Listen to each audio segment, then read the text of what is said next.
time is now.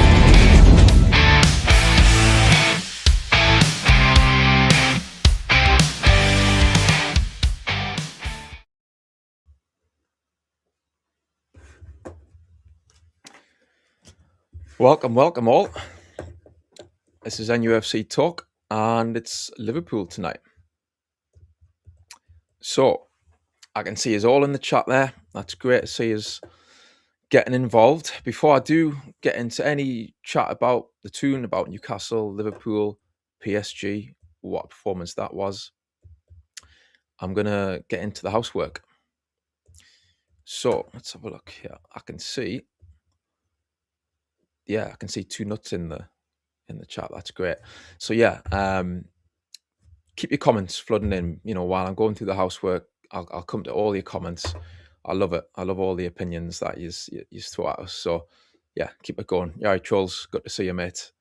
So housework. Just important to say, make sure that you are subscribed, because it does help the channel. I think it's been going great lately, so click that like button as well. It just helps support the stream, helps us get even further. As I say, get involved with the live chat. We want to hear all your opinions. And don't forget, there's NTTV Plus, $4.99 a month. We've got that set up for members. It includes all member perks, exclusive content, all in one place. So we would really appreciate your support with that if you can. So with that out of the way, Newcastle versus Liverpool tonight, and we do have a guest coming on tonight. We've got DXK in the house. He's en route. So that should join us shortly, I would imagine. So in terms of the comments, I'm going to just go to this one here. Let's have a look. So trolls, I can see there straight off the bat, you're saying, I fear our Prem more than I fear our Prem form more than I fear Liverpool. So you're indicating there that it's not necessarily kind of the Liverpool curse that's kind of that you're apprehensive about. It's more to do with how stop-start, I guess, Newcastle have been this season, and that inconsistency. And I take your point. I do. I think if we're ever going to break the duck at Anfield, then this is probably as good a chance as any. And it's one of those seasons where you wouldn't hang your hat necessarily on Newcastle to get a result a lot of the time. But like Clover says, how are the lads? I've got a good feeling about tonight. I think, going back a few days, PSG. So how good was that? How good was that to see that kind of performance on the big stage against the best, really? I mean, obviously the Champions League holders, PSG on their own turf. And I thought we kind of really took control almost of a lot of that game. So the first 15 minutes, I was a bit apprehensive. I was thinking, why aren't we compact? We're going away from home, and again, it's maybe parting of the sea a little bit in terms of the goal that they scored. But to be fair to them, I thought Ramsey was a key link in that game, and obviously Tonali as well. Tonali done his stuff, but those two in the middle really linked the defense, obviously, with the attack, and allowed us to progress the ball. I thought the way Ramsey did that and his close control when he's getting closed down was brilliant. And you can tell he's always looking to turn if he can. If it's on, he'll do it. If not, he'll keep the ball. But he's very positive in how he tries to progress the play. And I just thought it was brilliant to see him finally kind of get into his groove and be given the chance to show what he can do after obviously a very stop-start season so far, after being brought in for 50 odd million. So him and Tonali, brilliant, class to see. And if only Barnes had just put in that chance at the end, because that would have been icing on the cake. And yeah, you would have backed Barnes normally as well. It was his kind of chance to put away. But no, fair play overall. I think it was a very good performance, and I think that it kind of shows that there's something there, that it's not, the season shouldn't be a write-off. I mean, as I say, the kind of performances we've seen are very up and down, but it was a performance that makes you kind of think to yourself, yeah, it's kind of all to play for, I think, this season. So just while we're waiting for the guest to arrive, I'll go just into the comments there again. I can see we've got a few more comments coming in. Cheers again, by the way, for all your support. It's class to see. So, Toon Nuts, we're capable of beating anyone. It's frustrating when our team doesn't turn up, sometimes especially when you see how well we do in the Champions League. I mean, the best games, I think the most enjoyable games, I was saying this to the doc the last show, Champions League games are the ones that stick out in terms of performances. We're kind of brushed aside. Benfica did the same to Bilbao, and yeah, I mean, last night we more than held our own against champions of Europe. It's strange that you would have thought maybe at the start of the season that it would have been the other way around, that would have been the tougher out the two competitions, Premier League, Champions League. But yeah, it's exciting. European games always exciting when they come around. And I did say, to be fair, a couple of weeks ago, that those kind of games, they give you a chance to kind of reset. If you're going through a sort of a sticky patch in the league, if things are a bit inconsistent, when a European game comes around, it's a chance to kind of get back into and have a swagger again, and get back into a rhythm, so that when you do go into the next league game, you're going into it with a lot more confidence than what you might have off the back of a defeat on the previous weekend. So let's have a look. I can see there. Cheers to it's 1-0 to West Ham apparently against Chelsea. That's, yeah, I'll take that. And by the way, if there's any Liverpool fans, any Scousers, chip in. You are welcome to join in the chat. Let us know your thoughts from a Liverpool perspective. That would be very interesting to hear what you think about tonight, what you think about Newcastle, what's going to happen tonight. And just actually on that, I'll touch upon Liverpool, because they've got a few injuries. They've got Frimpong, who's out. Gomez is out. So in their last match, they played Karabag, who obviously Newcastle are going to play. So in that match, they played Frimpong right back. As I say, he's injured. But in the previous league game against Bournemouth, they also played Gomez centre half. So I think this match, normally I think Gravenberg could have possibly covered for right back, but I think in this match it'll maybe be Szoboszlai will drop back into the defence to cover for Frimpong. And Gravenberg will stay in the centre probably with Virgil van Dijk as two centre halves. Yeah. And just as I'm saying that, I can see there Gavin Chapaz is in the chat there. Welcome, Gav. I can see you've said there about how, yeah, you're a Liverpool fan and you're worried about Newcastle's pace, and you reckon that we've got a great chance with Liverpool missing defenders. So you're even wishing us good luck. So yeah, I'll take that. Yeah. So yeah, I think it's still going to be a tough game. Don't get me wrong, but they're not in tip-top shape, Liverpool. They haven't been all season, really.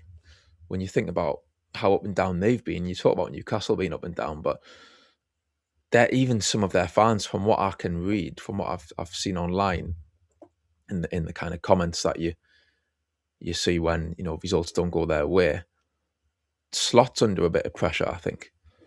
And we heard Jimmy Carragher, kind of calling them out really in the previous league game, saying that the way they play basically is not suitable for Premier League, which is quite a statement. I mean, he didn't even just say it's not fit for purpose for top four champions. He just said flat out it's not it's not doable for just Premier League in general, because Carragher reckons Liverpool are just too open in how they attack. So hopefully we'll see a bit of that tonight. And yeah, I can see, as Megabyte says, I think we'll exploit the Liverpool right side. Yeah. So their right side. So I mean, that's going to come back again to the old conundrum about who's left side for Newcastle. It was a strange formation actually in midweek, because it was neither Gordon nor Barnes.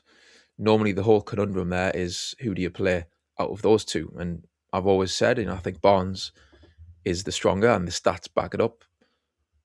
This season, Gordon, I don't think he scored no goals, Premier League, no assists. That's pretty stark. You can't get away from that, those stats. And obviously Barnes, we know what he can do left side. He's popped up more than once with some really important goals for Newcastle. So normally I'd be saying, put Barnes on the left.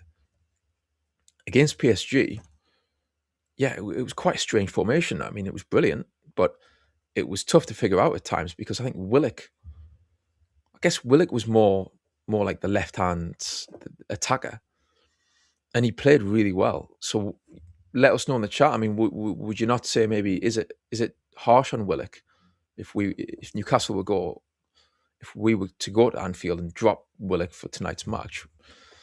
Maybe he'll be thinking to himself, I mean, after that performance, do I not warrant a run in the team? So let's have a look. All right, Clover, good to see you in the chat. I'll be happy as long as we don't have a ref like we did midweek. Yeah, man, I got mad. Yeah, Jesus, honestly, I was tearing my hair out as well. I just couldn't believe what I was seeing. I mean, the penalty was obviously nonsensical, but then to not give it for Newcastle, if that's the way you're going to set the standard, then it's just blatantly favoritism. And some people say corruption. Who knows? Wouldn't surprise us. I'll put it that way. Obviously, we don't know whether that's true or not. But yeah, it is like you're playing against 12 men. Basically, anytime you play PSG in Paris, it was the same. The last time, 2 years ago, the referee absolutely buckled under the pressure in that one last-minute penalty. And then, the other night, it really did feel like that they've got an extra man here. So again, it's just yet another reason why I think Newcastle done so well in and showing the composure that they did, and just playing their own game, and getting through that. So Wissa starts. Is that actual team news, or is that what you think is going to happen? I think I'll go along with that, by the way. I do, if I was to predict the team, I do think Wissa will come in. I mean, last match, obviously, we had Voltemeda up front, and he does struggle up there, up top. When he doesn't have a partner, I just think he gets brushed off the ball quite easily, and he's not an out-and-out striker. I think it's a bit unfair, really, to ask him to play that role, to be honest with you. So hopefully Newcastle, I can see there, Lucky Singh, hopefully Newcastle keep it tight, 30 minutes, use Liverpool. 30 mins, use Liverpool left back. So you're saying get out there left back? Because Robertson started their last match. Let's have a look here. So against Karabag, it was Robertson, but I think in the Premier League, they like to play, is it Kirkez? Yeah. So that'll be interesting. I do think Kirkez probably will be the man who comes in today at left back, and he's been up and down. I mean, when start the season, when I was watching some of Liverpool, he was struggling, and it looked like maybe that step up from Bournemouth to Liverpool, going to a bigger club, maybe it was something that he wouldn't be able to cope with.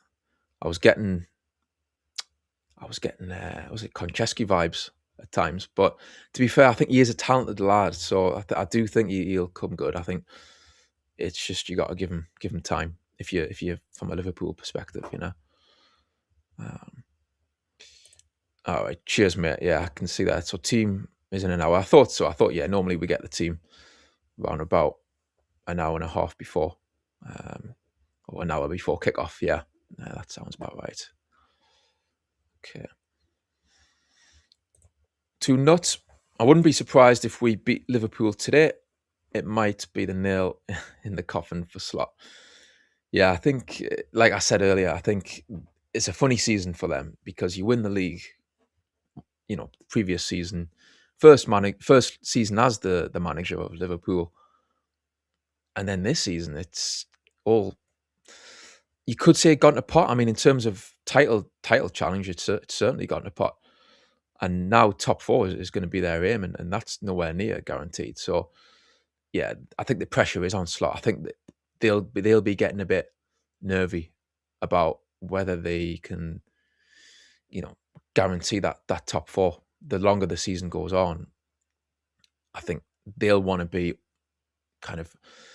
they'll want to solidify that top four slot. Pardon the pun, but yeah, I think as long as they're in touching distance, they'll probably stick with them and then review things in the summer with Arne's slot. But wow, wouldn't that be interesting if they finished outside it's the top five, isn't it? I guess in terms of that, fifth place might be good enough. So hopefully I can see, yeah, Nick Megabyte again there. Cheers, mate. Nick's not doing enough for me.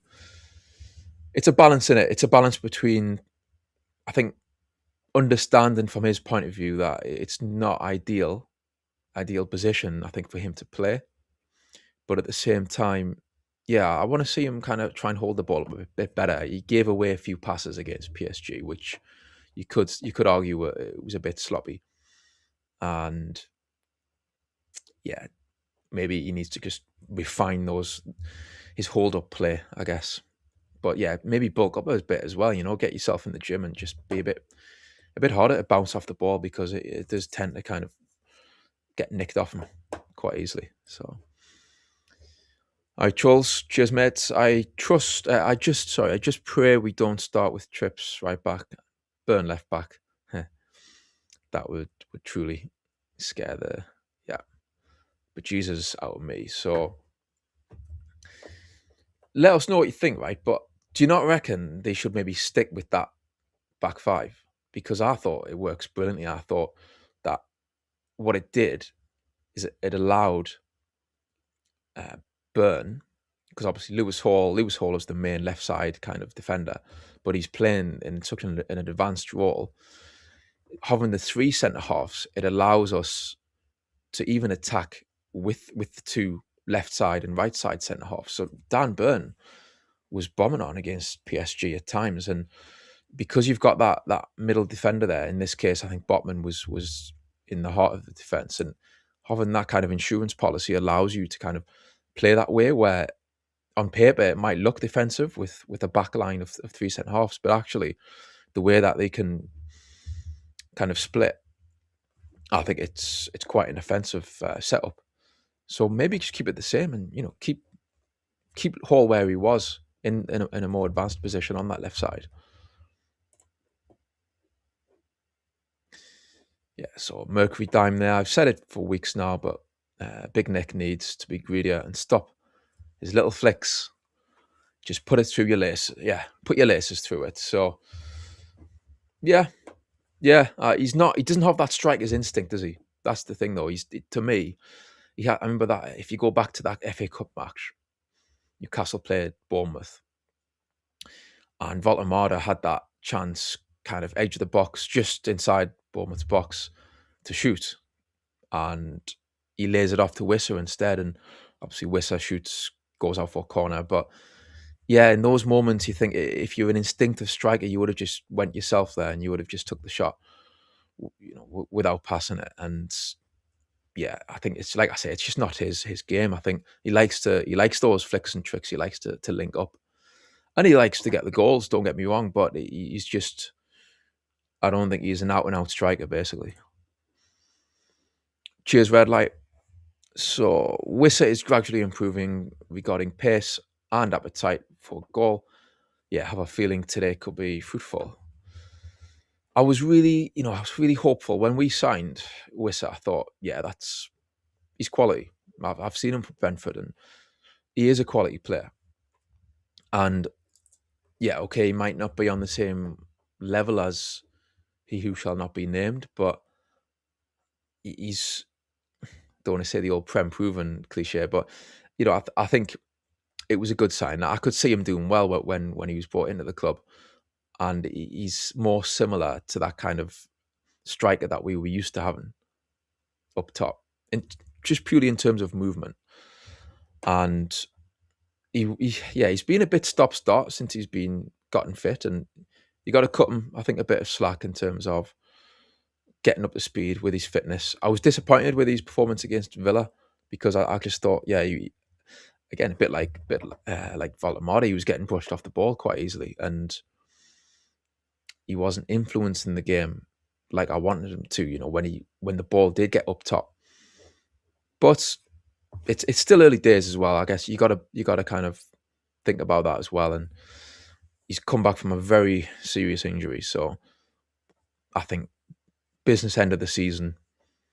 Yeah, I'm hoping he's going to come good and get in amongst the goals. I wouldn't be surprised one bit because I do rate him. So if I just go a bit further up there, I can see Jonathan Shaw. Thanks for your comment there, mate. All right, I can see you're saying there, the problem with all the new signings is we haven't had any time between games, to show them the way we play.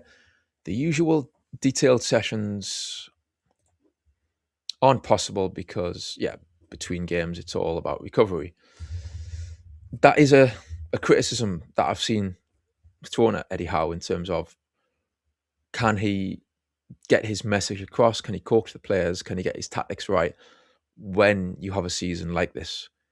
When there's a lot of games midweek, you don't have that.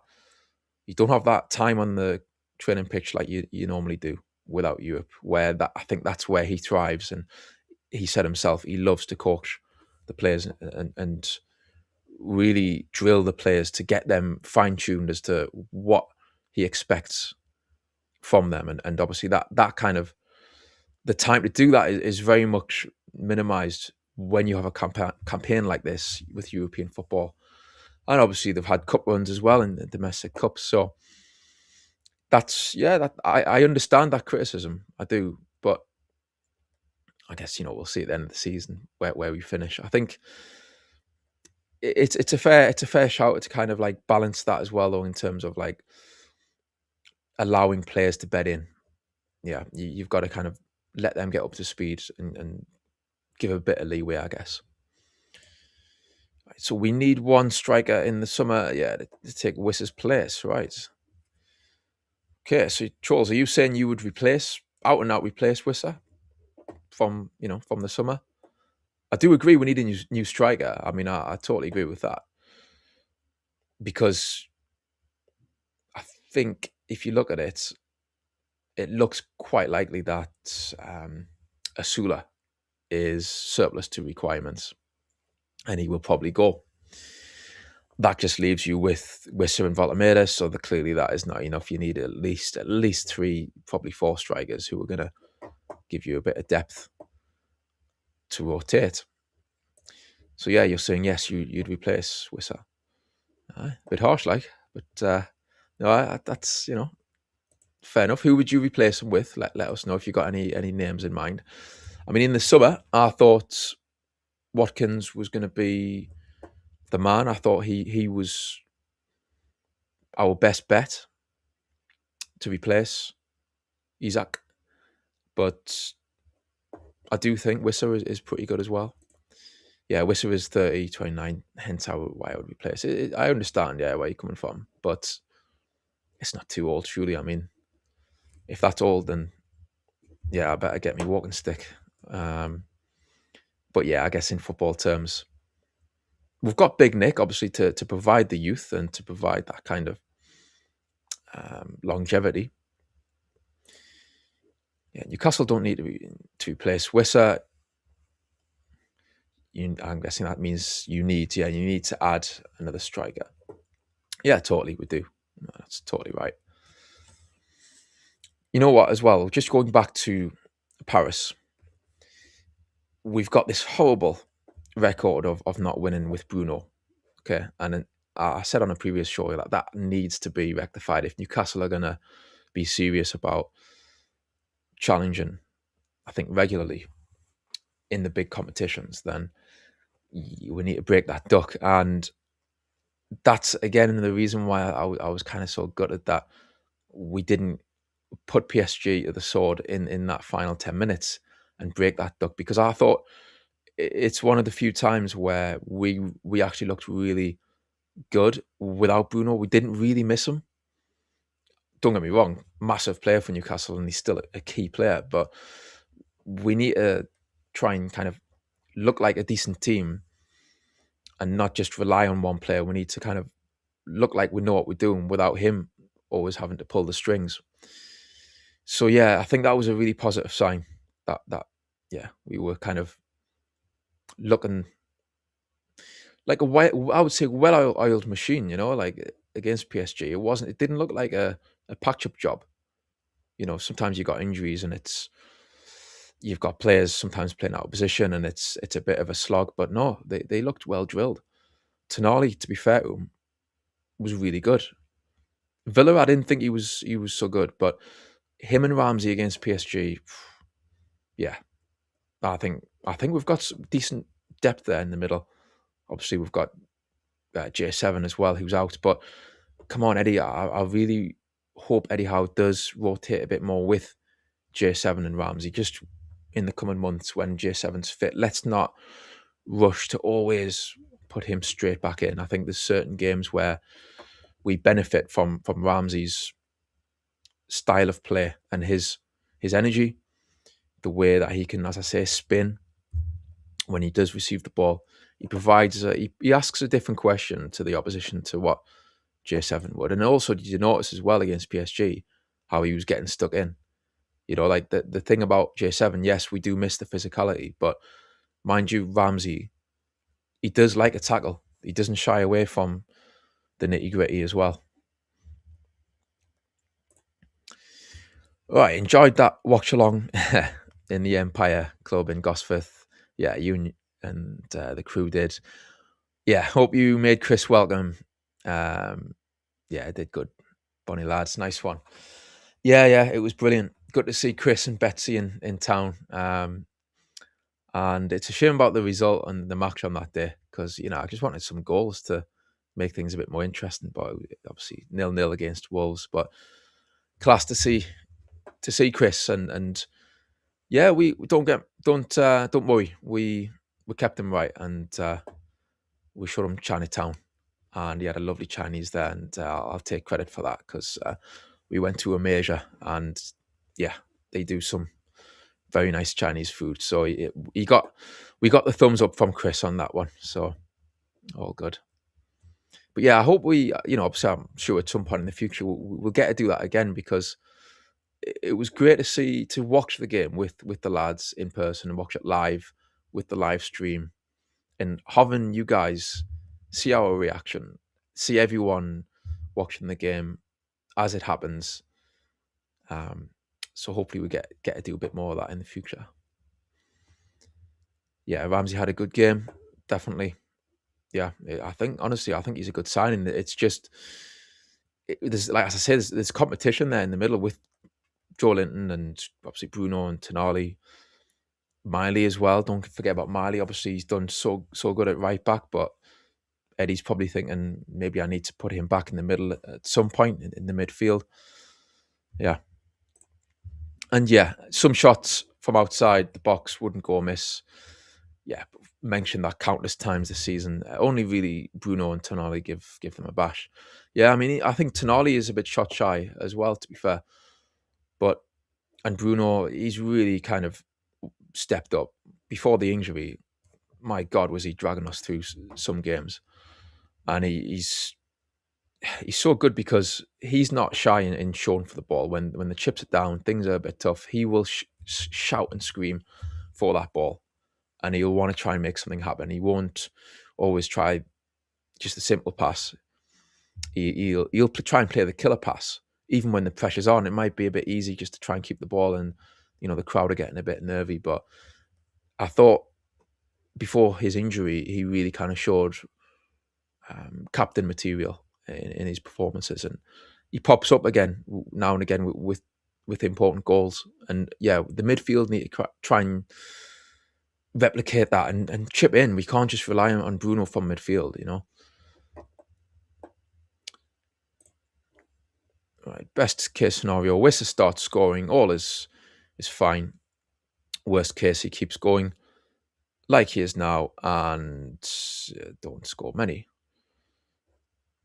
Yeah, of course. Yeah, I mean, as I say, I'll back him. I'll back him to get going. I think he could become a pretty important player for Newcastle. So we've got a question there from Gavin Fuller. All right, so Eddie won't play Walter and Wissa together, which both play better with a partner, but he has a problem. He has no problem with risking all the central defenders. Wissa and Walter aren't injury prone like Botman. I take your point, but I think centre halves generally can manage a consecutive run of games more than, say, like a striker or midfielder can. I think it's physically less taxing potentially. That position of centre half, it's not mentally, I guess. You've always got to be on your toes and be concentrating. But I do take your point in terms of playing them together, Voltemeda and Wissa. We've said many times on this channel, wouldn't it be great if they could strike up some kind of partnership? But again, it means ripping up the formation of this, having this lone striker, which is so it's you see it so frequently in Premier League now and just around the world actually. Leagues, certainly European leagues, it's the go-to, having that sole striker up front.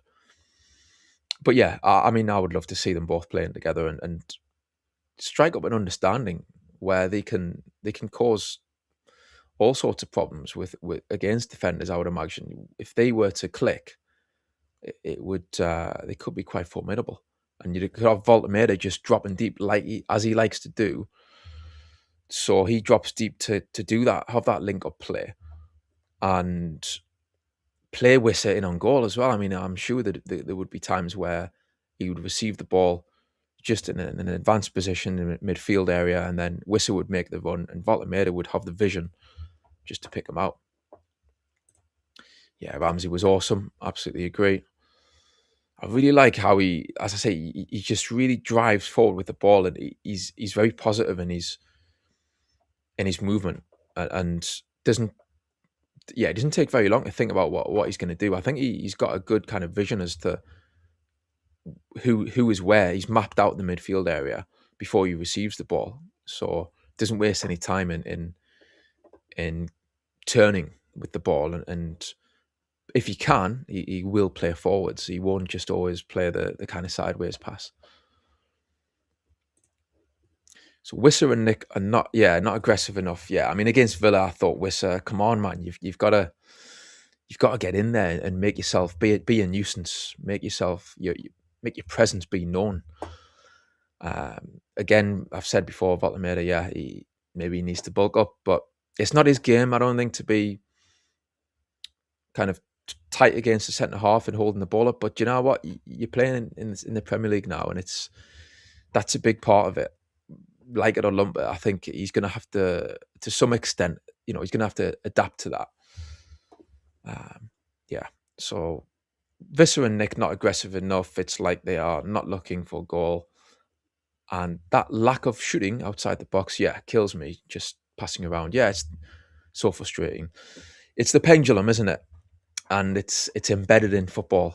And yeah, I don't want to kind of bang the drum too much. I've kind of had a few rants about this on this show this season, about the whole pep ball, if you like.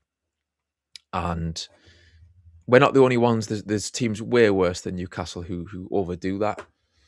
But when we do it, boys, it's frustrating. So yeah, I think it's just getting players out of that mindset, because they're so plugged into that way of playing of keep ball. So yeah, you've got to try and mix it up a bit. And I think it will swing around either way, to be fair. Just football in general, it does tend, you see these trends that tend to kind of come and go.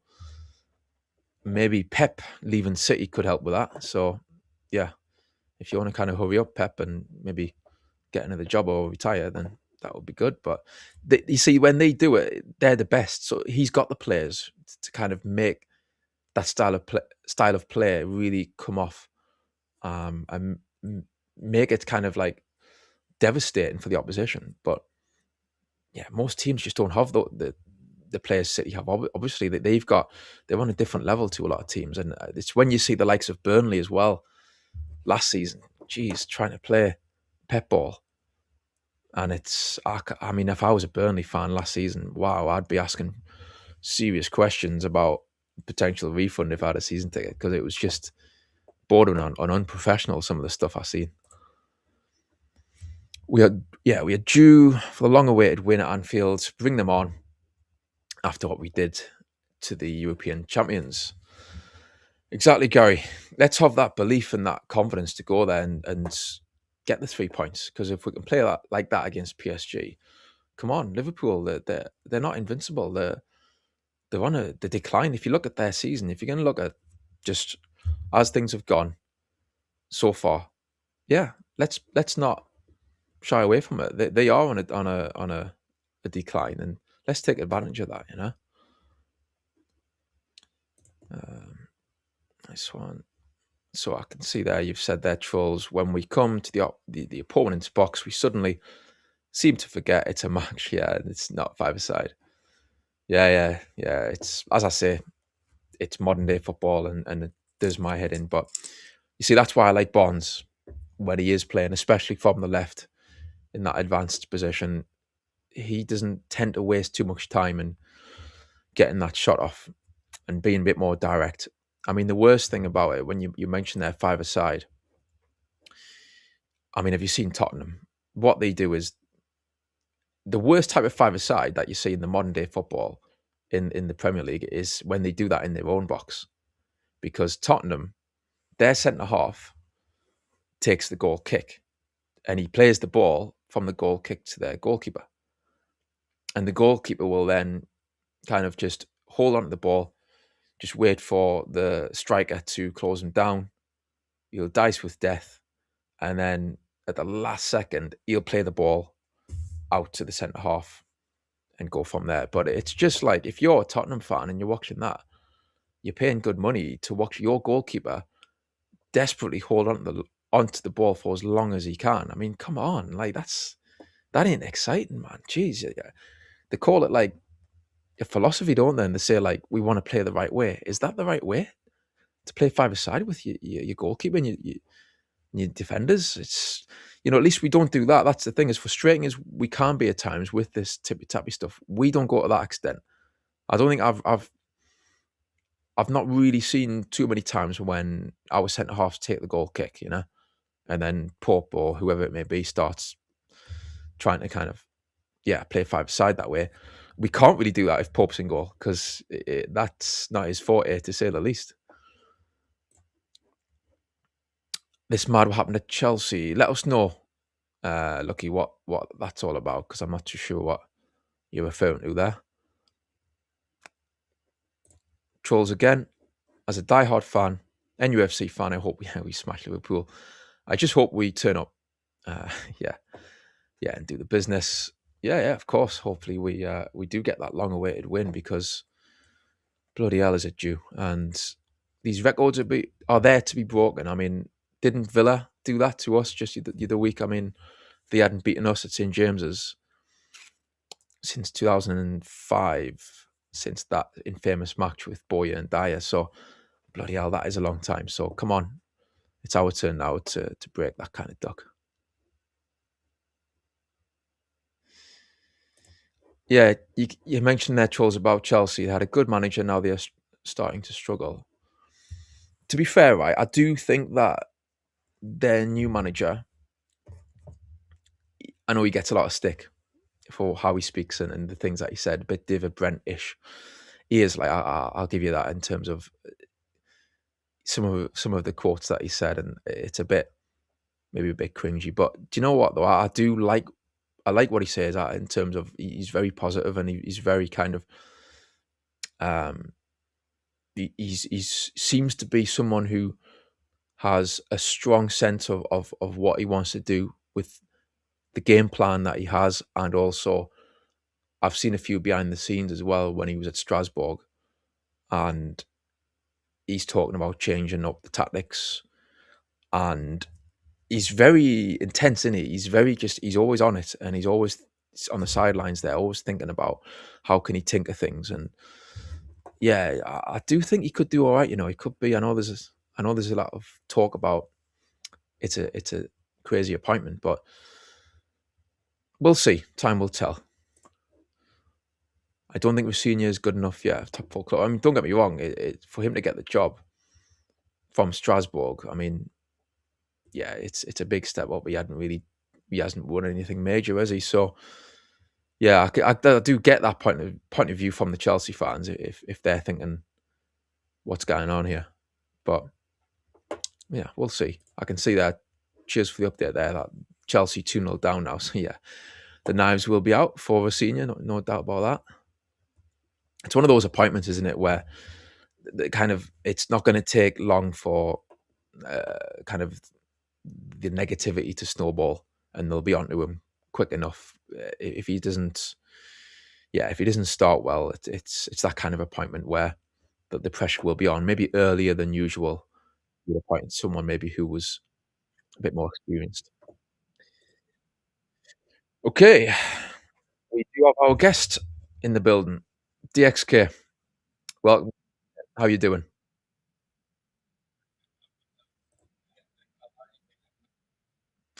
Doing all right? Yeah, doing all right. We're looking forward to the match tonight, and we're going into it, yeah, in a much better frame of mind than what we would have been after that Villa match. So, yeah, I think it's going to be an interesting match.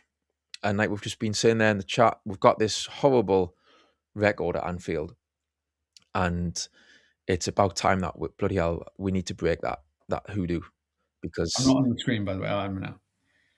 Oh, sorry, Um, mate. Okay, you're on now. Okay, yeah, I don't know if the viewers could hear you before, but yeah, I think yeah, they can hear you now. So yeah, hopefully we break that hoodoo tonight. Basically, is what we were getting yeah. into in the chat I think the before. last one was 19 in the league was 94, wasn't it? It's 94, 93, 94.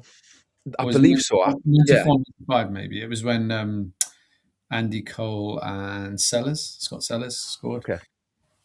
Yeah, I think I I remember that. actually can't. I But can't think of that. But the game I remember as a kid is we were playing Liverpool in the League Cup at Anfield, and we didn't have. I think Les Ferdinand went off injured, and Peter Beardsley might have not been on the pitch. Or anyway, we didn't have any strikers, so we had to shove Steve Watson up front, and he scored this amazing chip. So we won 1-0. So oh, hopefully Dan Burn could do that tonight. Shove him up front. I mean, the thing is, right, Burn. Yeah, I actually remember that Watson goal. Now you've mentioned it, but yeah, Burn. I mean, he was getting forward, wasn't he? I was saying earlier, right? Yeah, Yeah, in that formation, playing left side centre half, it does give you that license to get forward with that insurance policy, if you like, with Chow, or I think in this case Botman in the centre. Burn ain't that bad, you know. I mean, going forwards, he does get a lot of stick with, like, obviously the whole left back um, debacle. The way that turned out, I know in the end it was a debacle. It was yeah. The Brentford match was awful, and West Ham away, he kind of got done for pace. But I do think that he's not too bad going forwards with, he's got that long stride with those long legs, and with the three centre half formation.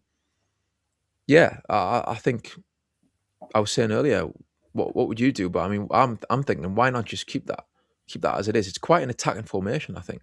I would definitely keep it tonight. That's for sure. I think we Yeah. played the same formation against Liverpool when we came fourth. Was that 3 seasons ago now, isn't it? And we lost 2-1 in the 90 or some stupid minute, 99th minute, I think it was, when the ref was supposed to add 6 minutes on. For some reason, he added 10 minutes on, and they scored, and then he blew the whistle. And it was some young kid scored the winner. But I yeah, we remember. played five at the back. That was horrible, that one. But that Mm. showed right, we were here with the big boys now, because we actually Yeah, yeah. compete with them. So, but I think they'll play the same formation today. I hope so. I hope Eddie picks that. Mm. Obviously, change the team up, because you've got to bring, I think, Gordon Barnes and maybe Visser should all start. I don't know if Bruno will be fit, but if he's fit enough, it'd be nice to see him in there. Mm-hmm. Well, I was saying earlier, right, that yeah, obviously Bruno in general, you want him in there because he's just so good, and he's so influential. But do you know what? Against PSG, Tonali and Ramsey, which is so good at linking that the play between the defense and the attack, and just progressing the play through the midfield that way.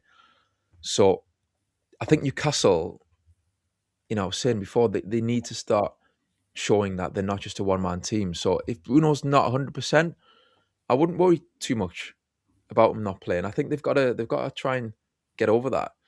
And if it is Ramsey and Tonali again, then so be it. I think they're more than Yeah, capable. I mean, Ramsey's definitely earned another start, really. I mean, it's just whether he's another injury prone guy, isn't he? So it's whether you want to keep banging him out. And I kind of thought maybe the City game might be the one for him because we need players who can get forward and express themselves. And he's definitely capable of that. So, Mm, but I'd be interested to see now in the next couple of weeks how we rotate because we're going to have to rotate. mm, I think, but yeah, I think it'll be interesting. Like the midfield, if Bruno's not 100%, even if he's 90%, I would leave him on the bench and just say yeah. start with those guys, see how they Mm, do. And we've been hearing, have you been hearing this stuff about Willock? There's been all these rumours today about him going to Fulham, or Fulham made a bid. I don't know if it's true or not, but Jesus. Right. that'd be interesting, Yeah. wouldn't it? Apparently, we turned down a 20 million bid, but that's just talk. I don't know that. I think it was Mm, Ben Jacobs came up with that one. mm. Interesting. I, I wouldn't rule it out totally because he probably wants first team football. So, and we I mean, saw that's like not a bad fee, is it? 20 million, really, for Willock. it's not. I mean, no. I mean, obviously, if Newcastle were to get that in the summer, I'd be like, oh yeah, do it. But Yeah. whether I would do if I was in charge, if you ask me, would I do that now before the window shuts this month? I don't know. I Mm, think I'd be more inclined to. I know PSR maybe they're looking at that. They're looking at the whole thing about yeah. you know getting getting the money while you can to benefit the budget for the summer. But it's a tough one. Yeah. It is. It's a What? tough. It's a tough call because, like you say, the time. Oh my god! I've just seen the Chelsea Exactly. game. Okay. Um, yeah. So yeah, I'm quite. I'm on the same lines as you. That I think if Willock goes now, it leaves us a bit short in certain Mm, areas because mhm, he's come in a couple of times in that right wing sort of position and done quite well, hasn't he? So he's mm, just gives us another option, really, another body. mhm. But Yeah. I then mean, we did it with Lloyd Kelly, although we had centre backs. It did leave us a bit short for a while, but it mm, worked out quite well. We got good money for true. an Yeah. unwanted player. Yeah. I thought Willock was actually unlucky to come off when he was subbed. He looked a bit annoyed. You noticed that?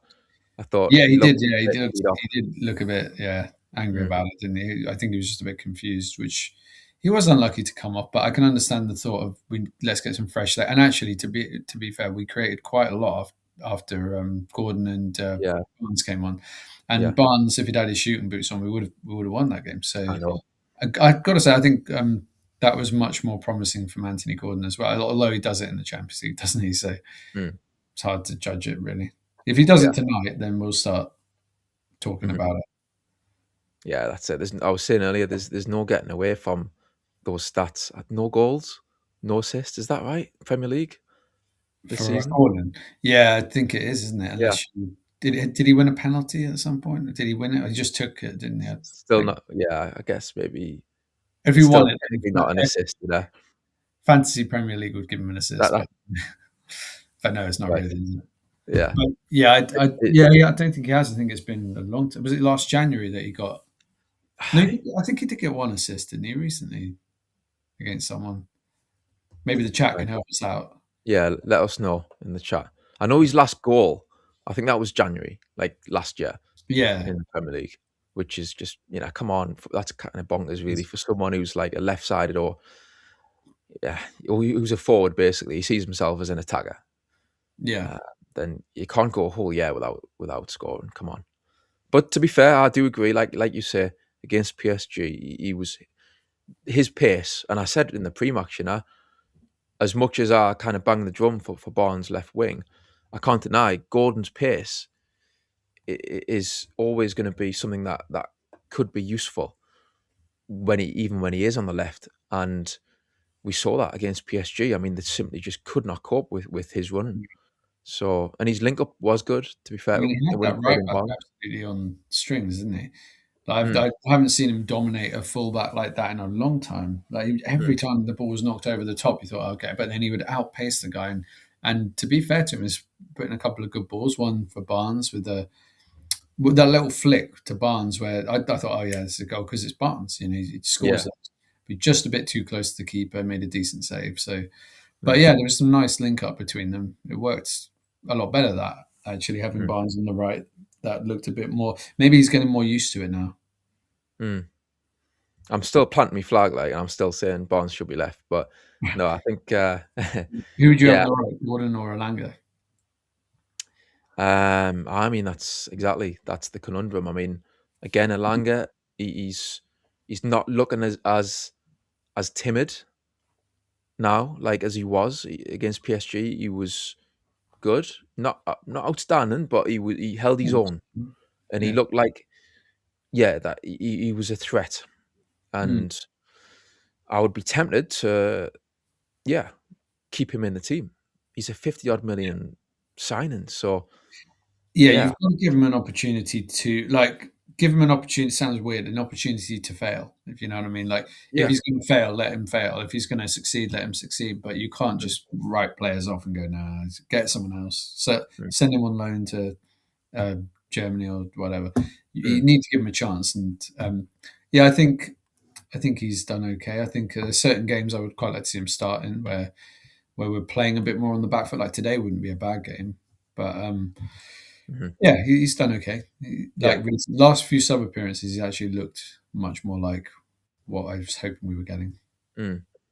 Because Liverpool, I think they play Kirkez left back, and I think he's decent. Don't get me wrong, I think he's a good player, but he did struggle earlier in the season, I think, to adapt Yeah, to that move from Bournemouth. And by all accounts, I think he is doing a bit better now. The last few months, he seems to have, I think, bedded in a bit more. yeah, But still, I think with Alanga's pace, I think I would fancy him to give Kirkez a game. So yeah. Me too. I think their fullbacks are quite attacking on Frimpong as well. Is quite. It's almost like a wing back, right? yeah, I think. Let me just check. Frimpong is out. Oh, he's out. He's So I injured. Yeah, didn't even realize and that. so is Okay. Gomez as well. Hmm. Curtis Jones is available. Oh, okay. I think he was ill. Yeah, he had an illness the last match, so he's back.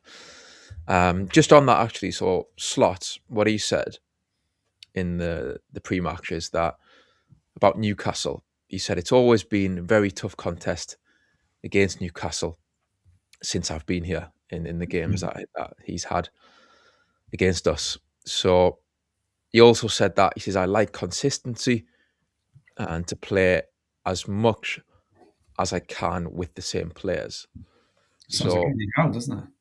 yeah, exactly. Like he doesn't like to rotate. I don't think too much, and I think the injuries. I think maybe some fans might look at that and say, "Oh, you're kind of priming the excuses already," kind of thing, because he's had to change up the team with a lot of injuries in the defence, and I think that's set them back. Possibly, he's not been too chuffed with the amount of times he's had to do that, especially in the back line. So Yeah. yeah, But um, I mean, the fact that they've got Isak out, but they can still start with, Salah, Ekatike, yeah, Verts, all these brilliant players. You just think, God, they've got some squad really that they can have those players. I mean, Robertson. I think they put the kibosh on his move to Tottenham, didn't they? In the end, I think he's staying there now. right.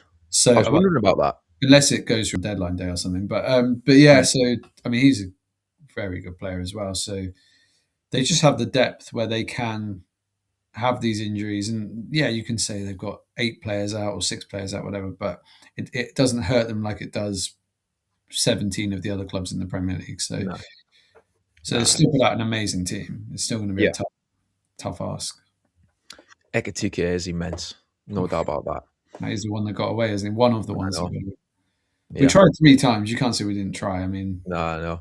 remember the first time we tried, nobody was in for him apart from us, but he wanted to stay in France. The second time, unfortunately, Paris Saint-Germain come in, one of the biggest clubs in the world. And then the third time, Liverpool come in. Maybe we could have played it a bit better and made it happen. But it's difficult because if he did have his heart set on that move, even if Liverpool went, okay, you give us Isak, we'll let you do that. He might have gone, no, I don't want to go there. I want to go to Liverpool. So it might not have worked out anyway. Yeah, I think as soon as Liverpool announced that they wanted Ekitike, unfortunately, I just think at that point he's going to want to go there. They had just won the league, last season, and yeah.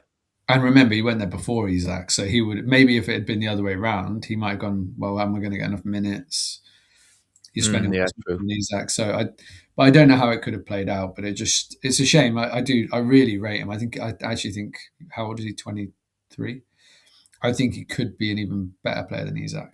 He's just got a couple of other things. I think Isak on his day is absolutely world class. He's incredible, but Ekitike just looks like he's got everything. He's strong, he's quick, he's a finisher. I hope today has a shocker, by the way, but he's definitely shown a lot. Mm-hmm. Yeah, and they've got Salah obviously as well to kind of link up with Ekitike. Yeah. So it's pretty formidable. Been a bit out of sorts, hasn't he? This season. Well, I don't even want to. I hate saying anything like this because you just know it's like, oh, he's going to score 10 goals. But but but we have to say it, don't we? Like he hasn't quite been that great. Like last season, what did he have? 34, 32 league goals, whatever it was. But he did go off the boil at the end of the season. Like he could have got somewhere near 40, but he did go off the boil. And in this season, he's kind of kept that form up. And then doesn't sound like he's happy. There's some funny noises coming out of, yeah. Oh, he definitely wasn't happy.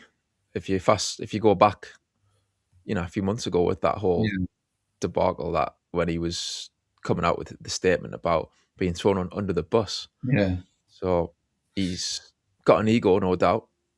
And they've had to manage that. But to be fair, it does look like they've patched things up, I think. And it does, yeah. It's not an issue anymore, I don't think, from the looks of things. Yeah, so I mean, and with players like that, you never ever, and maybe it's just maybe him and Isak didn't work as a pair or something. It's hard to tell. Maybe he'll play better with Ekitike, but just hope again, like with him, with Ekitike, with all these guys, that they have an off day after the Karabag match. Maybe that got all the goals out of them, and now they'll chill. Yeah. I mean, 6 was it? Yeah, 6-0 against. I think did Ekitike get a hat trick in that one? He didn't. There was 5 different scorers. So okay, yeah. So McAllister got 2, Wirtz, Salah, Ekitike, and then Chiesa got 1 last minute as well to make it 6. But they do concede goals, don't they? Liverpool. They have conceded a few in the Premier League. Anyway, they seem to be a little bit, like you say, the defence has got players missing. So Bournemouth got in their faces and beat them 3-2. So that was away, okay, but it gives me a bit of hope that if we do, I think we just got to really go for it, and we can rotate the front line and have 3 fresh players up there if we want. Vissa starting up front and just really go for it, and it could backfire and be a disaster, but it's Liverpool away. It's not a free hit at all, but it's a game that no one expects us to win. Maybe like 5% of people do. So let's go there and just go at their defence, because like you say, that's probably the weak link in the team. Yeah. I was saying earlier, like Jamie Carragher was scathing about like Liverpool and just in general. I think how he reckons this season, the way they've played defensively is not sustainable for Premier League football, for playing against teams in the Premier League these days. He was saying that it's just the setup is not right. And the game against Bournemouth is what he was pointing to, where it was 2-2 and they were trying to like look for that third goal, get the winner. But the way that they pushed men forward without thinking about what's behind them, let Bournemouth back in, and they then countered. and he was showing the comparison between how Bournemouth pen you in terms of having players who would kind of make sure the ball doesn't go past the halfway line, basically. And the way they were set up was to try and contain the opposition that way. And Liverpool were a bit kamikaze in the way they tried to do that, which left them wide open. So yeah, I mean, I was saying earlier as well, like, if we're going to break the duck, I think now is as good a time as any to try and just get at them. Well, yeah, we've got to go for it, I think. And well, in a way, like you say, with the five at the back, you've got that security. But in terms of our wingers, I really want to see them going for it. Like, go for the fullbacks, go for the Mm. jugular, and even with Lewis Hall, and I guess maybe Miley will play. I don't know if Miley or Trippier will play on the right, but Mm. but I hope Miley does. yeah, I think if it's well, but mainly, I suppose the main threat going forward would be from the left if it's Miley, but then Miley does get forward, doesn't he, quite effectively? Mm. But if it's Oh yeah. Trippier, then okay, it'll be Hall. But I'd like to see them all kind of going forward and causing those fullbacks some issues because, like you say, they're not necessarily as great as they've had in the past. And but yeah, they've got quite an old squad as well, haven't they? Or at least their key players are getting on a bit. A couple of their key players. I mean, Salah's 34 this year, and I think Van Dijk's pushing 35. So, Mm. and Van Dijk hasn't been the same player this last year and a bit well, just over a year that he was in the past when he was winning, PFA Player of the Year. Sorry, Ballon d'Ors, not PFA Player of the Years. Right. So yeah, he's been one of the great players of this generation, but now he might just be coming down a bit. Mm. Yeah, I agree. I think you could argue his best days are behind him now, basically. So I think so. yeah. Hopefully, Botman can show why he's the next one in line to be the Dutch centre back, the leader. Mm. True. Yeah. Yeah. But the results today have made the table really. I mean, it is really tight anyway, but Mm. it's got ridiculous now, isn't it? So many teams are on pretty much the same points now. Mm. Like Colton saying there, Chelsea losing this match. I mean, that's Mm, still playing, isn't it? But they're losing, and he yeah, says it's our chance to catch up, and yeah, totally, it is. And it's like you say, it's one of those seasons where it's so tight, where mm, yeah, you're still in with a shout, but you don't want to get to the point where because February comes along at the end of February. I think some kind of you'll see kind of a pattern emerge. I think in the league table where it will start to form. Um, Kind of you'll have these mini leagues, if you like, where the yeah. top six might start to break away a little bit, and then or the top five, top four. So yeah, let's not hang around. Let's try and cement I, our I place, think if you like. I think last season we were kind of in this position where we were very close with Bournemouth, Fulham, Brighton, and Brentford, maybe, and we then that was with about 12 games to go. And we then went on that fantastic run, around the cup final where we won 5 or 6 league games in a row, either side of the cup final.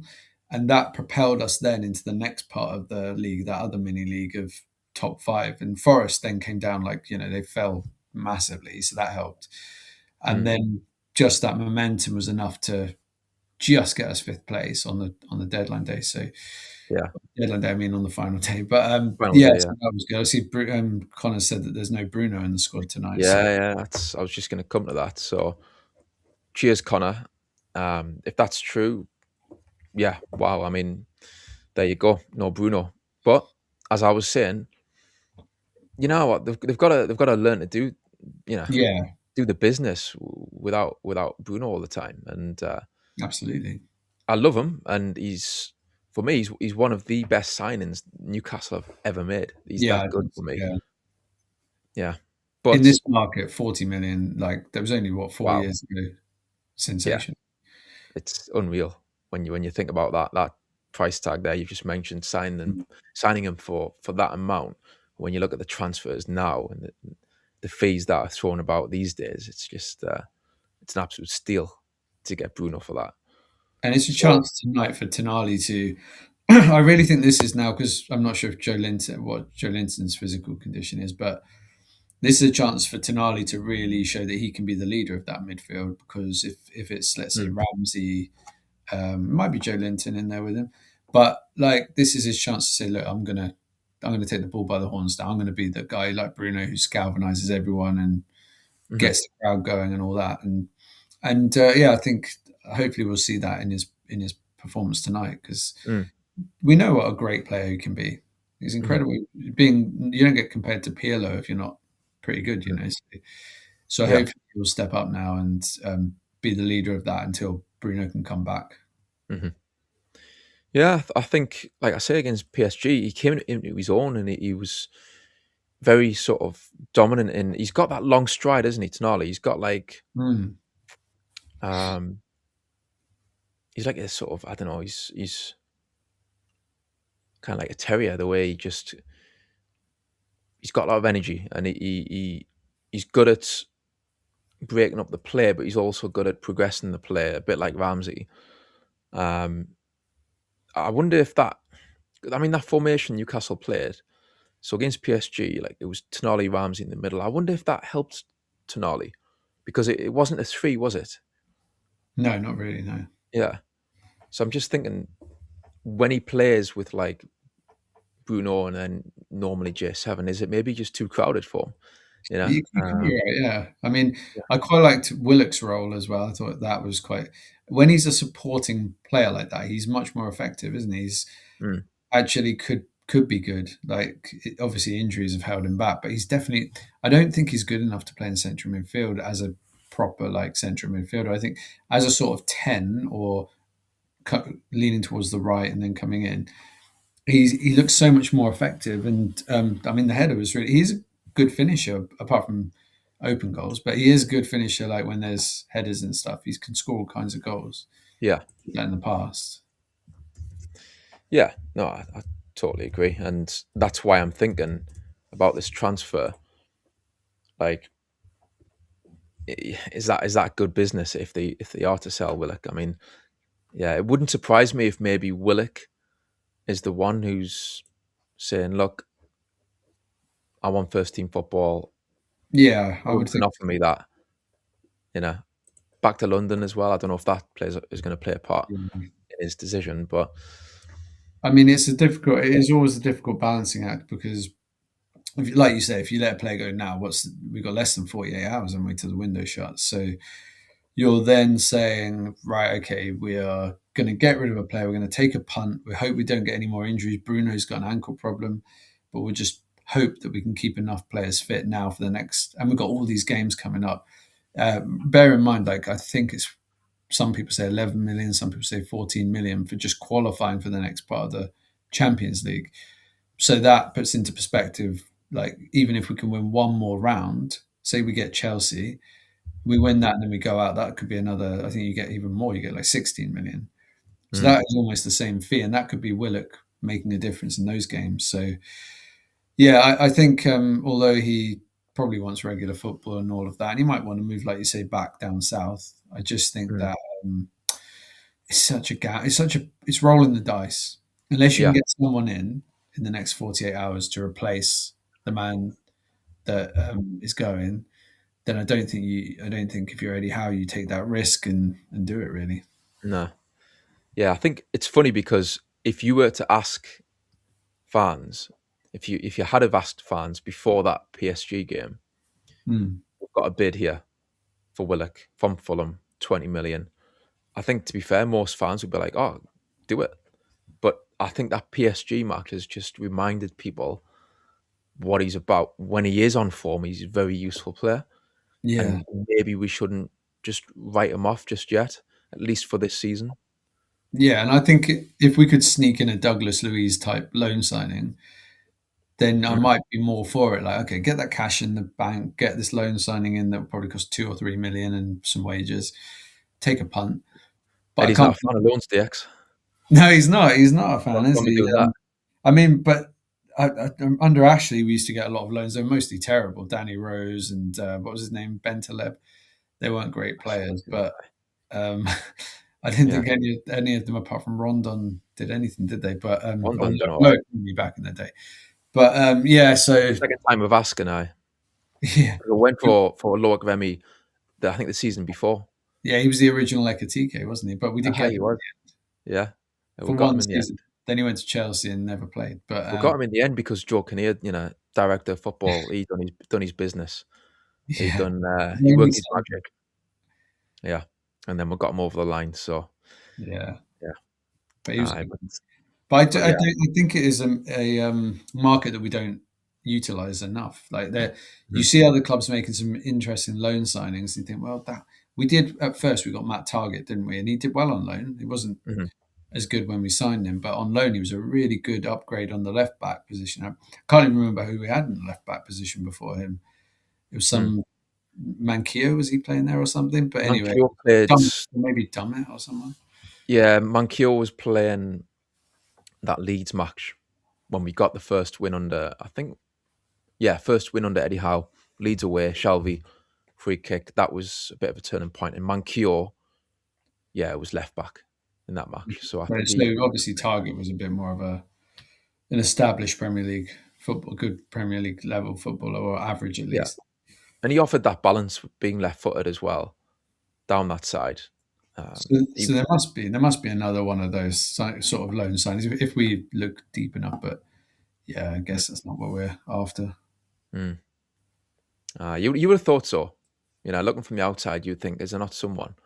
Look at the resources that Newcastle must have, and they obviously get paid a lot of money. These people to like director of football and the Mm. scouts they've got to unearth players like that. But I guess it's going to be competitive as well. Like Eddie Howe said in the press conference, players don't often want to give you their player on loan because potentially you are a competitor. But no, I do agree. It's a shame that we haven't been able to utilize that market very I s- much since Eddie Howe first came in. yeah, I suppose Keegan never really. I don't remember Kevin Keegan ever loaning a player in. I don't think he ever did he? In all those years. So, and I think so. Probably Mm. did get Distan and a couple of others. But yeah, Helder. so our better managers don't seem to have really put. Yeah, held it. Yeah, he was good. Mm. But like, yeah, they don't seem to really be that keen on it. I don't know why not, but Yeah, and also the other thing I would probably argue is that if you're going to be, it's harder to find players who are good enough to come in and play Champions League and play. We're trying to fight for the top five, and maybe a few years ago when it was like firefighters, relegation fighting players, you can pick a lot of different players who are better than what you've got. Now yeah, to find upgrades or people who are good enough to fit into that group of players that we have, it's that's a quite fair point. it's a small pool, isn't it? It's a much smaller pool of players now. Yeah, that is very true. Actually, when you think about the context of where we were at in Yeah, that situation when Eddie first came in, it was like, yeah, we were in trouble big time, and yeah, there was players that we got brilliant players. Don't get me wrong. I mean, Trippier, bloody hell. I think yeah, the signings they made, Dan Burn, is part of the reason why they did just shoot up to the upper echelons, of the league so quickly. But yeah, you're right. It's probably easier in that scenario to try and improve the squad. Um, yeah. And do you think when they signed Dan Burn, because I was watching a podcast with him on, I think it's called Adopted Geordies, and Dan Burn was the guy they interviewed, and he was saying they were saying, well, I can't remember if it was Dan Burn or if it was Ryan Taylor or who it was saying it, but they're saying, well, when you came in initially, you thought it might be a short term signing, like right. Yeah, Burn said that. until, Yeah, yeah, until the big names come in. But exactly. he's still there, still doing well, and Yeah. still an important part of the squad. So, and I lots of think he our best surprised everyone. memories, he's been at the heart of them, hasn't he? Like the Yeah. PSG game, he scored that header, and the Mm, Liverpool game. So, yeah, there's a lot true. of things to like there. Yeah. Yeah, I think he's surpassed expectations big time. But Mm. yeah, for tonight, we've got the team news, ladies and gentlemen. So I think you can see it there on your screen on the right hand side. We've got Pope in goal still. So We haven't even got a striker on the pitch, have we? I'm looking at this. Obviously, I can see Ramsey. I can see We're paying Willock. 10 pounds. I'm Well, I pleased suppose. Willock is still in. We've Do you got think? Trippier and Hall. So Oh God, we're not that playing. means Miley's on the bench. Yes, Miley is a sub. So I would have preferred, personally, I would have liked to see Miley Yeah, me too. on the Yeah, right back. mine. Yeah. Hall left side. We've got we've got Gordon and Barnes. So you're right. It's This either could Elanga or mean Gordon up front, isn't it? I don't yes. think I put Barnes up front. No, I think you're right. I think this means that Gordon is probably up front and Elanga is right, Barnes left, centre mid. We've got Tonali, Willock, and is Ramsey there? Yes, Jacob Ramsey. It's pretty strong. Well, I'll say that. I do think it's a strong team, but what's going on with Wissa? Like, if you put Wissa in that team, you take out Gordon, you put Wissa there instead. That's strong. I like the look of the team, but without Wissa and with Gordon up front, we know that he's not a striker really. That can change the complexion of how we of the threat that we pose potentially to Liverpool. yeah, because So I yeah, was thinking, I wondered if you might put Elanga up front, but then you're shifting too many players. You're putting Barnes on the right, Elanga up front, and Gordon plays on the left. But this way, I suppose it's just Gordon up front, but then you've got Barnes on the left mm, and Elanga on the right, which is their natural positions. So, but yeah, it's not. Oh, that's throwing me a little bit. I didn't expect yeah, that. I didn't think we'd play Willock and Ramsey together again. But yeah. Shall I tell you what's um, interesting as well, DX? yeah. Botman's on the bench. Oh yeah, I didn't even notice that. Jeez. Uh, Okay. Wow. so centre Because I was half, so fixated on the forwards, I was like, I didn't even yeah, look at Botman. we've got Burn and we've got Chow, two Wow, centre half. Brian and Chow. Well, I suppose at some point you have to rest Botman because he can't play every game.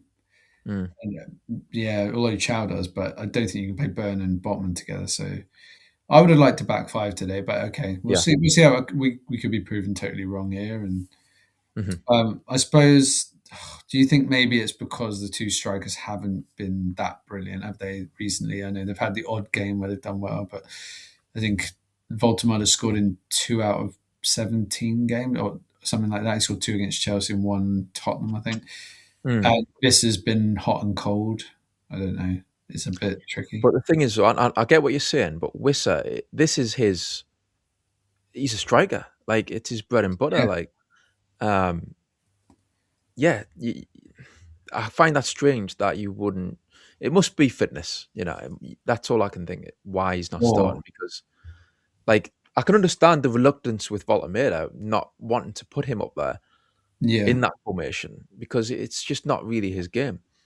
So yeah, I get that, but when you've got Wissa there and if he's fit, then I wouldn't worry so much about the form too much. I think, like, he had a few dodgy performances, Villa being one recently, but I was just saying earlier, like, hopefully he's kind of getting that out of his mm, system, and it's just taking a bit of time mm, to hit his stride and get used to his teammates and get up to full fitness and all that. But he's been there and done it, for Brentford. true. He's a prem proven striker, and yeah, Maybe he's thinking, you know what? We've got Man City. We have to beat them. We're going to play three up front, and we're going to go for all guns blazing against Man City. So let's have. but he's let's give he's putting his eggs all in one basket for a match where we're 2-0 down already. Yeah, In let's that do it case, that way. mm, No, I don't know. It's well, the other thing possibly is that Gordon has done quite well against Liverpool for us in a couple of games. Maybe he's thinking, right, he's the man for that role. It is an unusual one. It's definitely not. Again, it's throwing me, so it's kept me on my toes. That's for sure. mm, A lot of those names I didn't expect to see on that starting 11. mm. It's kind of like there's some positives there. Like I said, I'm really pleased Willock has kept his place, and I think more importantly, Ramsey. To be honest, Ramsey, yeah, so he was very good the other day. yeah, Yeah, I don't know. It's a tough one. I know Gordon got sent off in one game, but he also scored in a couple, I think, or he assisted and scored in a couple. But yeah, so it's a weird team that. But mm. do you think? I was trying to think. Salah's going to play on the right, isn't he? And will it be Gakpo on the left? Is that how they do it? And so do you think So it's going to counter yeah, the players? So then but then you'd have Gordon on the left because he's more of a, defensively would do maybe a little bit more than Barnes. I don't know. So yeah, I don't know. I'm trying to figure out the logic of it, like mm. the matchups. How does he match up with him? Ekatike against Chow. Okay, that's not bad. Yeah, Mm. it's going to be unusual unless we pack in the midfield and doing what Spain did years ago and playing like no one Yeah, play a 4-6-0. aye, and just win that, dominate the ball that way, win that midfield battle. Yeah, Yeah, possibly. and go from there, kind of thing. Um, Super chat just came in there. Cheers, Benjamin, top man. So I can't see how. Let's have a look. Yeah, I can't see how taking an out of form striker off for Gordon is a good idea. I don't think he believes in us and is writing this game off lame. What, No, I what I would wouldn't say, go right, is I don't think Eddie Howe would ever write off the game. I think he will pick a team that he genuinely believes can win or get a result. But I do take your point that I don't quite get it neither in terms of taking, from I think you're referring to Wissa there because, I mean, then again, let's have a look. Yeah, so yeah, Wissa out of form striker. You want him to hit his stride again. I mean, I'd back him that. to get back into his stride all day long. Like I say, proven Prem goal scorer. So yeah, I agree with that, Benjamin, in terms of you're putting Gordon in his place. It's a strange Well, the only thing I'll say swap. is that I hope we don't, the fans don't get too depressed before the game's kicked off. Like, because I understand that's an unusual lineup, but I think we've got to like, there might be some method to the madness that Not true. we're not seeing. So, Yeah, yeah. um, it's an unusual one. It's definitely a weird setup, but He might play a blinder, and this might be, a tactical masterstroke from Eddie. We'll see. I'd be quite interested to see Alanga's role because he might throw a curveball and just go right. Alanga, you're going through the middle. True. He might I was because going of to his say pace. that. I mean, Van Dijk and who did you say Jones? They're not the quickest, are they? Jones got a bit of pace, but he's not. I don't think he's He's not lightning. lightning. So maybe they're thinking we'll bombard them with that and we'll play direct. And then with the pace of Gordon and Langa through the middle, maybe that's and even Ramsey, that might give us something. I'm clutching at straws here, guys, but I'm Mm. hoping something Ah, happens. we'll see. Jordy Yum Yum, Gary, you in the building, mate? What do you reckon? What do you think about that lineup? What's your How you thoughts? doing, boys? You good? Doing all right. Cheers, mate. How are you doing? Yeah.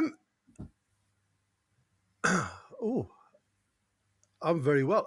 I'm gonna 2 seconds because I can hear myself in my ears for some unknown reason. Okay. Well, let's talk about Asula. So what I think about this this system? Well, I think Asula. Sorry, yeah, I was just saying because I thought you were going to have you were going to try and sort your headphones. That's what I was trying to I direct. haven't got you. But no, if you want to go into it, go for it. No. I mean, for me, the way I look at this team now is just pace. All they're trying to do is upset the back line. I mean, Konate's come back in for Liverpool, so they've probably got a little bit more solidity in there. Endo, I expected to be in there because obviously Konate's been away regarding some personal issues. So, they've just let him go. So, is he going to be match sharp? So, for me, I think this potentially, again, I'm not saying through Gordon, but I think Gordon can be a headache because of that pace. Becker, unfortunately, isn't the quickest one now as he used to. He seems to have lost a yard. Now, again, with Alanga and Gordon having that pace, having that push on, again, ball carrying. If you think about Ramsey and Willock against PSG, are we in a position now to push them back, to push their sixes back? We know how damaging McAllister can be in a free role. So is it more the fact that we're going to utilise Alanga and Barnes to come a little bit narrow and maybe Willock and Ramsey to go out on the width a little bit more? And then what you do is Trips and Louis Saul just push onto the halfway line to support Tonali come narrow. So you never lose your shape. You just don't ever see a shape, if that makes any sense. Because if you do that, if you get that movement, you are always within the 18-yard lines of their opposition box. The trouble is, 60 minutes working this way takes a hell of a lot out of you with Man City around the corner.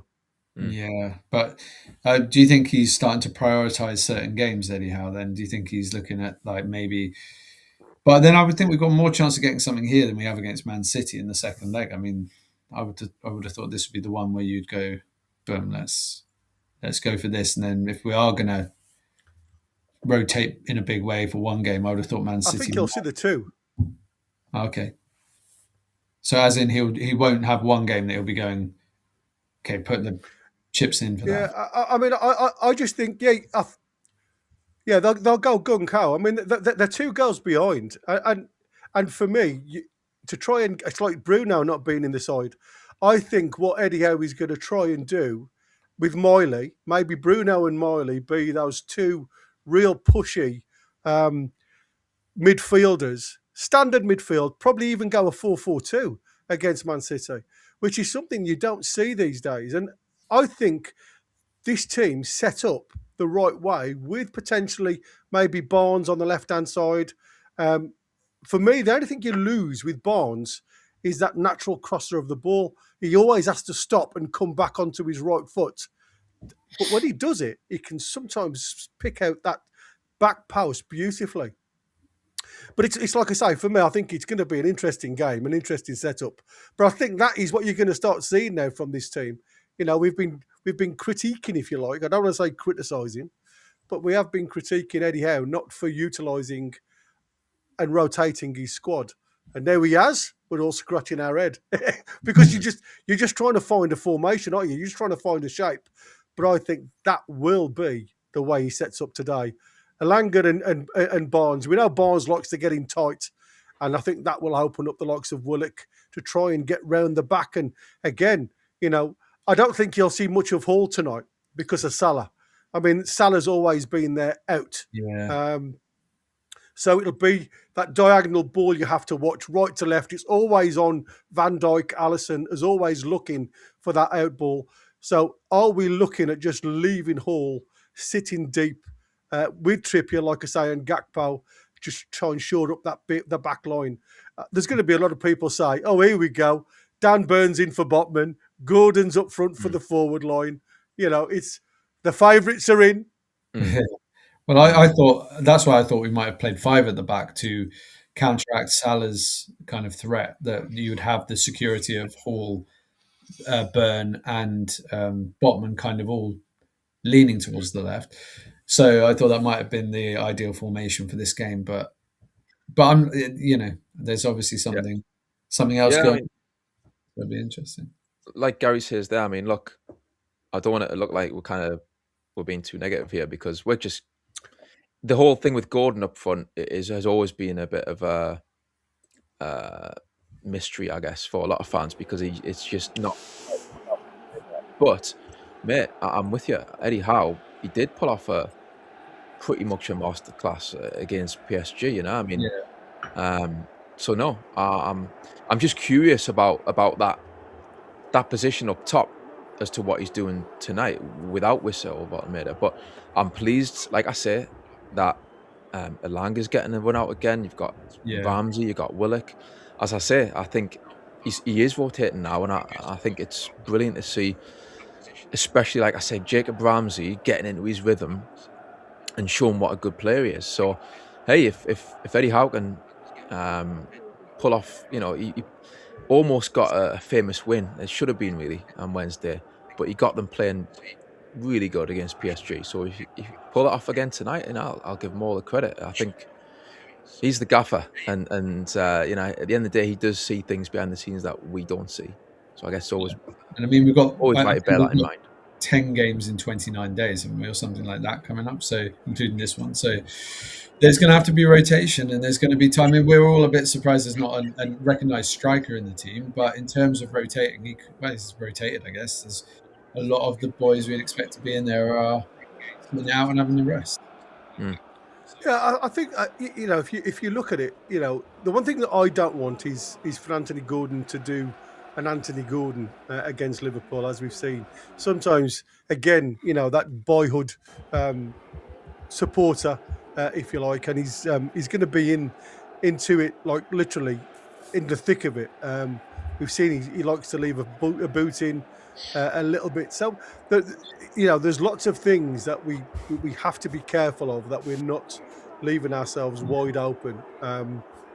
But Gary, do you think he's kind of lost that edge since he got the red card against Liverpool, or maybe the one against Brighton? Like, I haven't seen that spikiness from Gordon as much. Whether they've told him to tone it down. Can you hear me?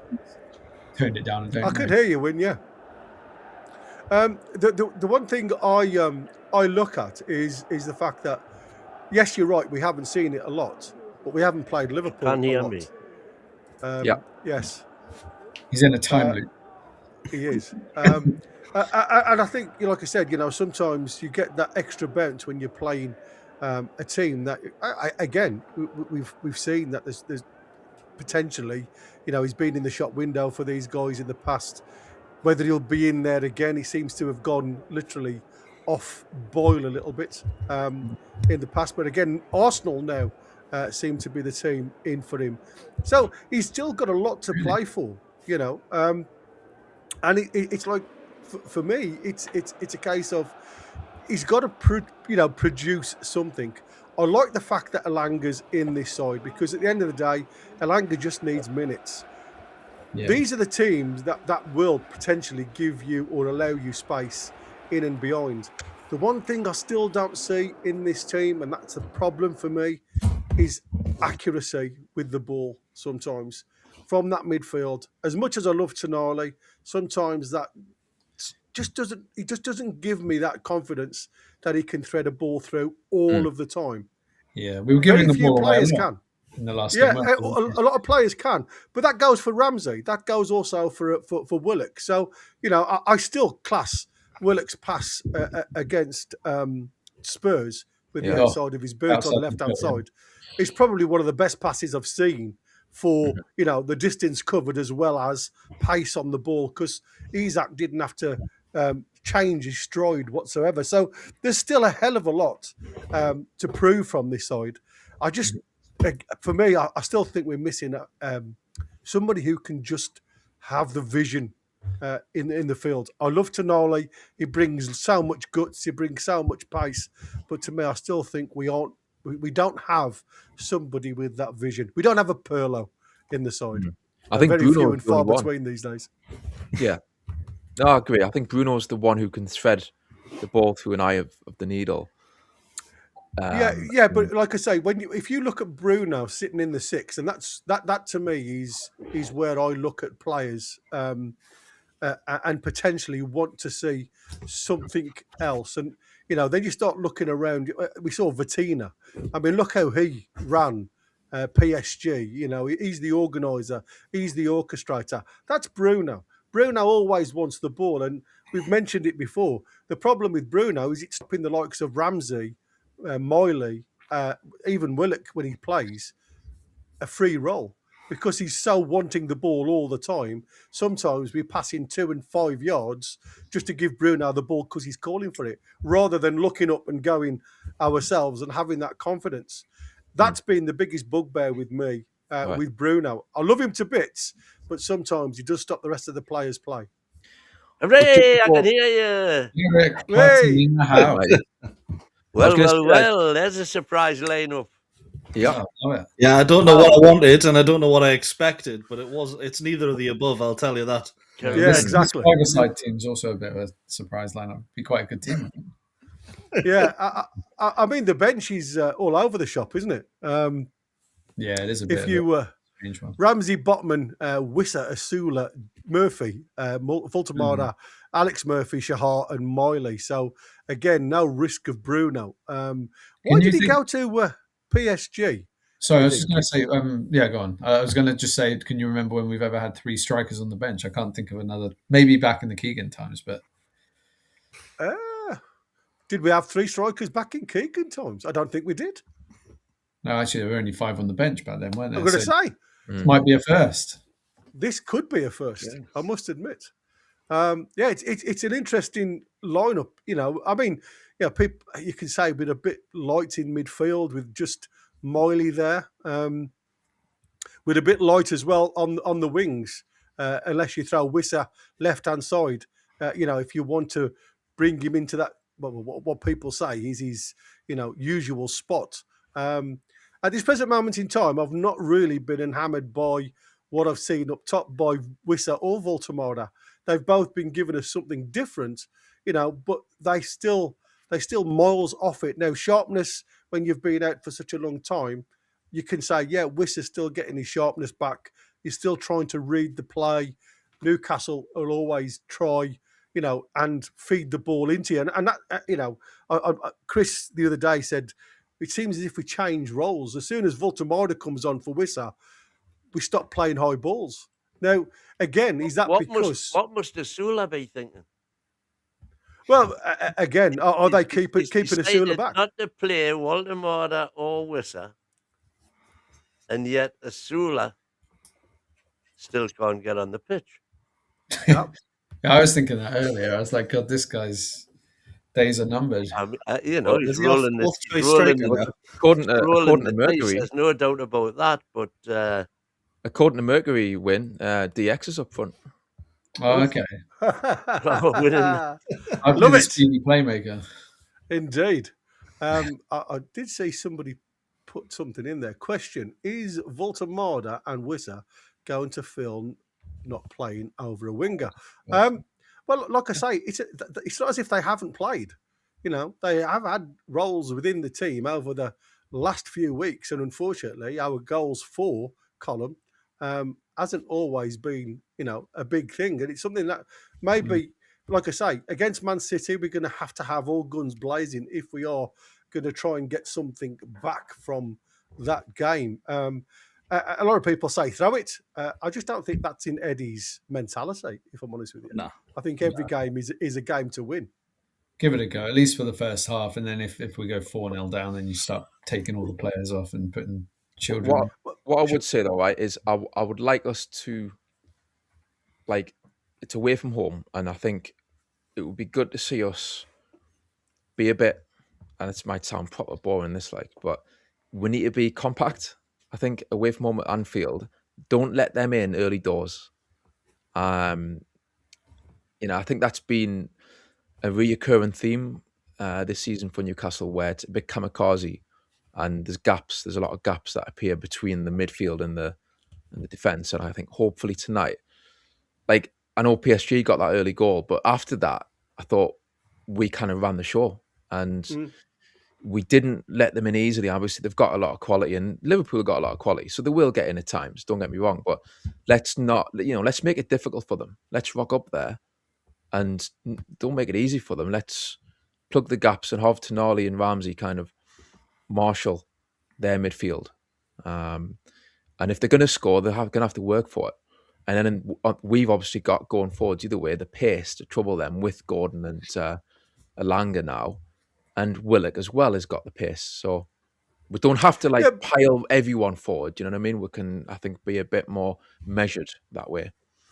Yeah. Well, the one thing about Canati and Van Dijk is that neither of them are lightning fast.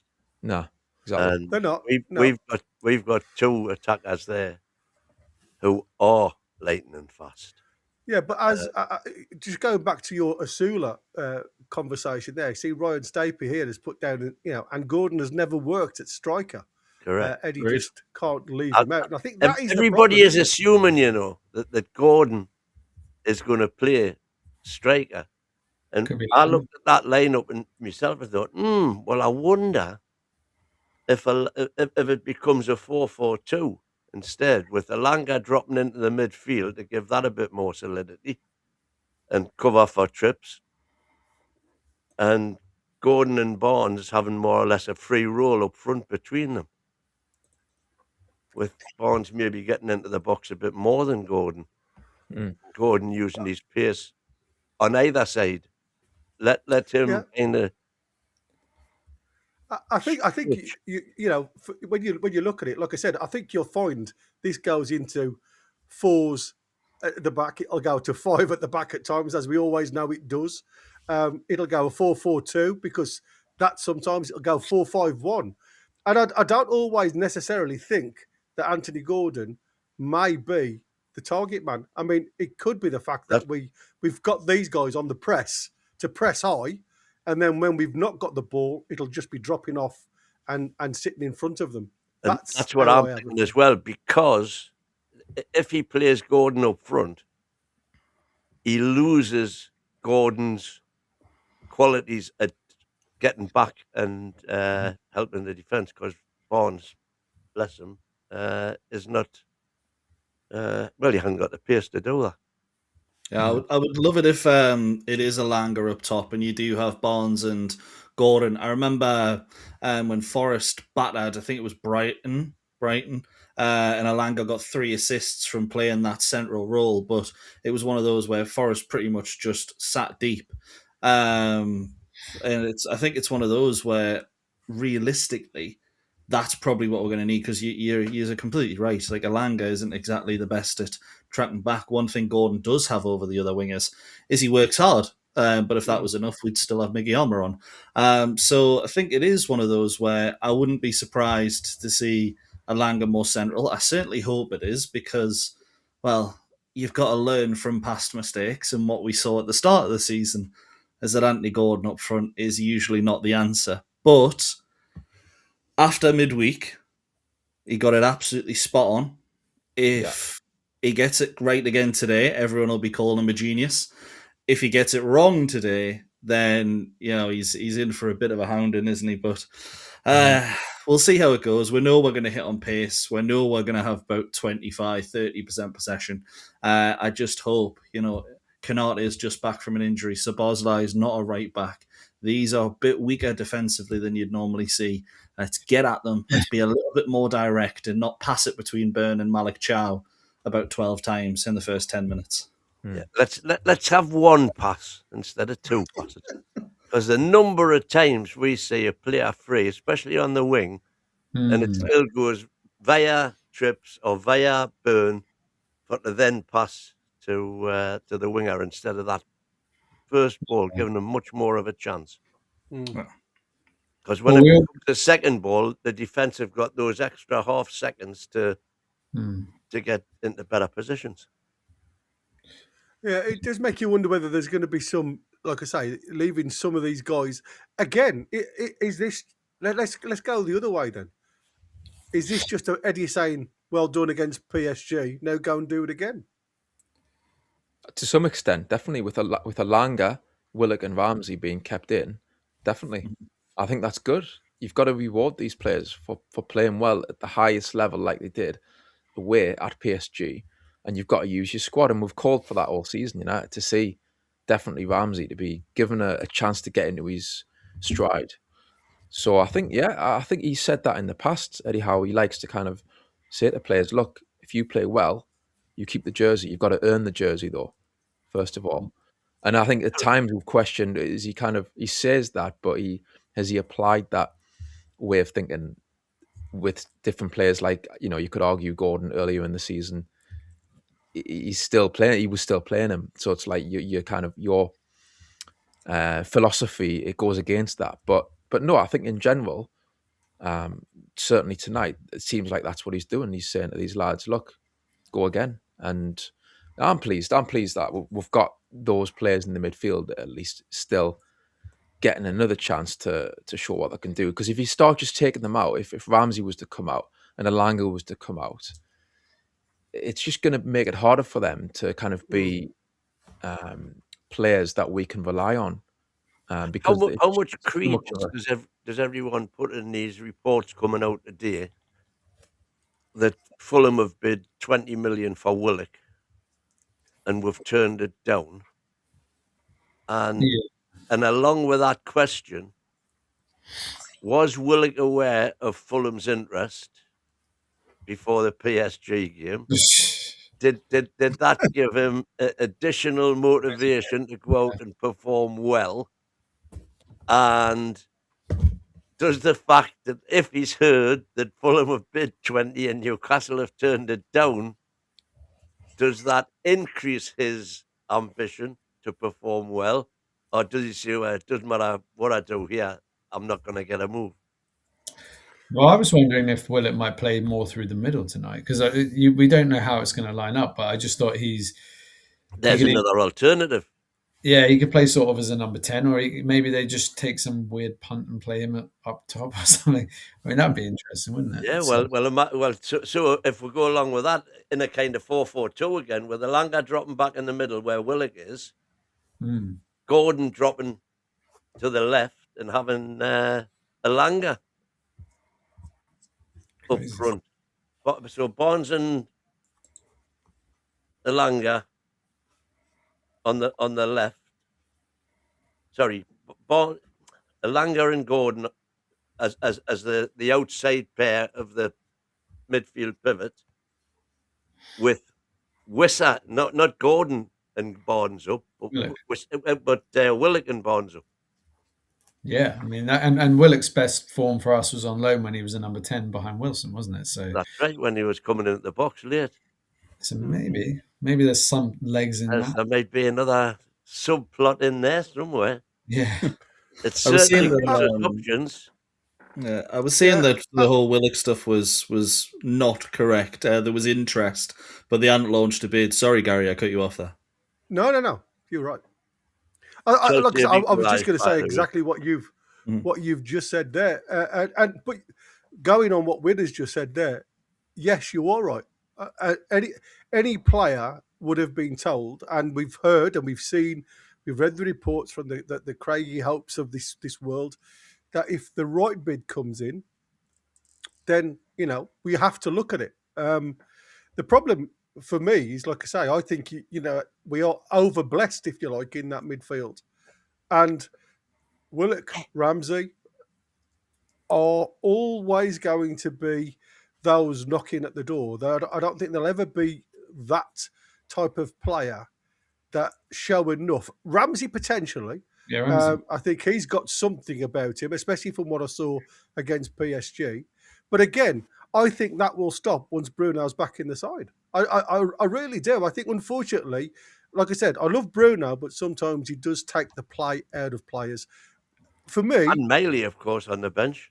Yeah, absolutely, and that's what I said. So if for me, you are right. Willock will be playing in the shop window, not just for Newcastle. It'll be for himself, because he'll want to play football, week in, week out. He won't want to sit on the bench. And Ramsey said he took a gamble. He knew it was going to be difficult to get into the Newcastle side, but he believes he can do it. Not really heard that from Willock. Yeah, I think it's going to be interesting to see how it plays out. I think we're never going to take the first bid anyway, if there was a bid. But look at the Longstaff thing, that dragged on and on. It started at 8 million, went to 11, 13 in the end.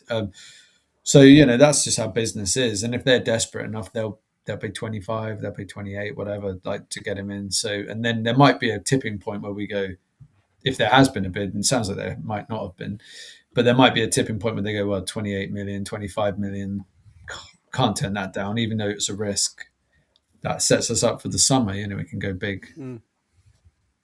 Yeah, I mean, it's if you look at, the lads are saying that according to Eddie Howe's report, that Botman has a slight knock post the PSG game. So that's the reasons why he's been left out.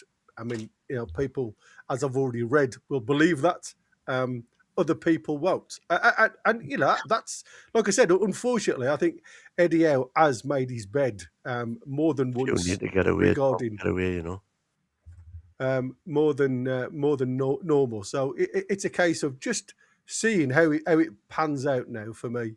I hope by doing what we're doing, we have an opportunity to see everybody get a goal.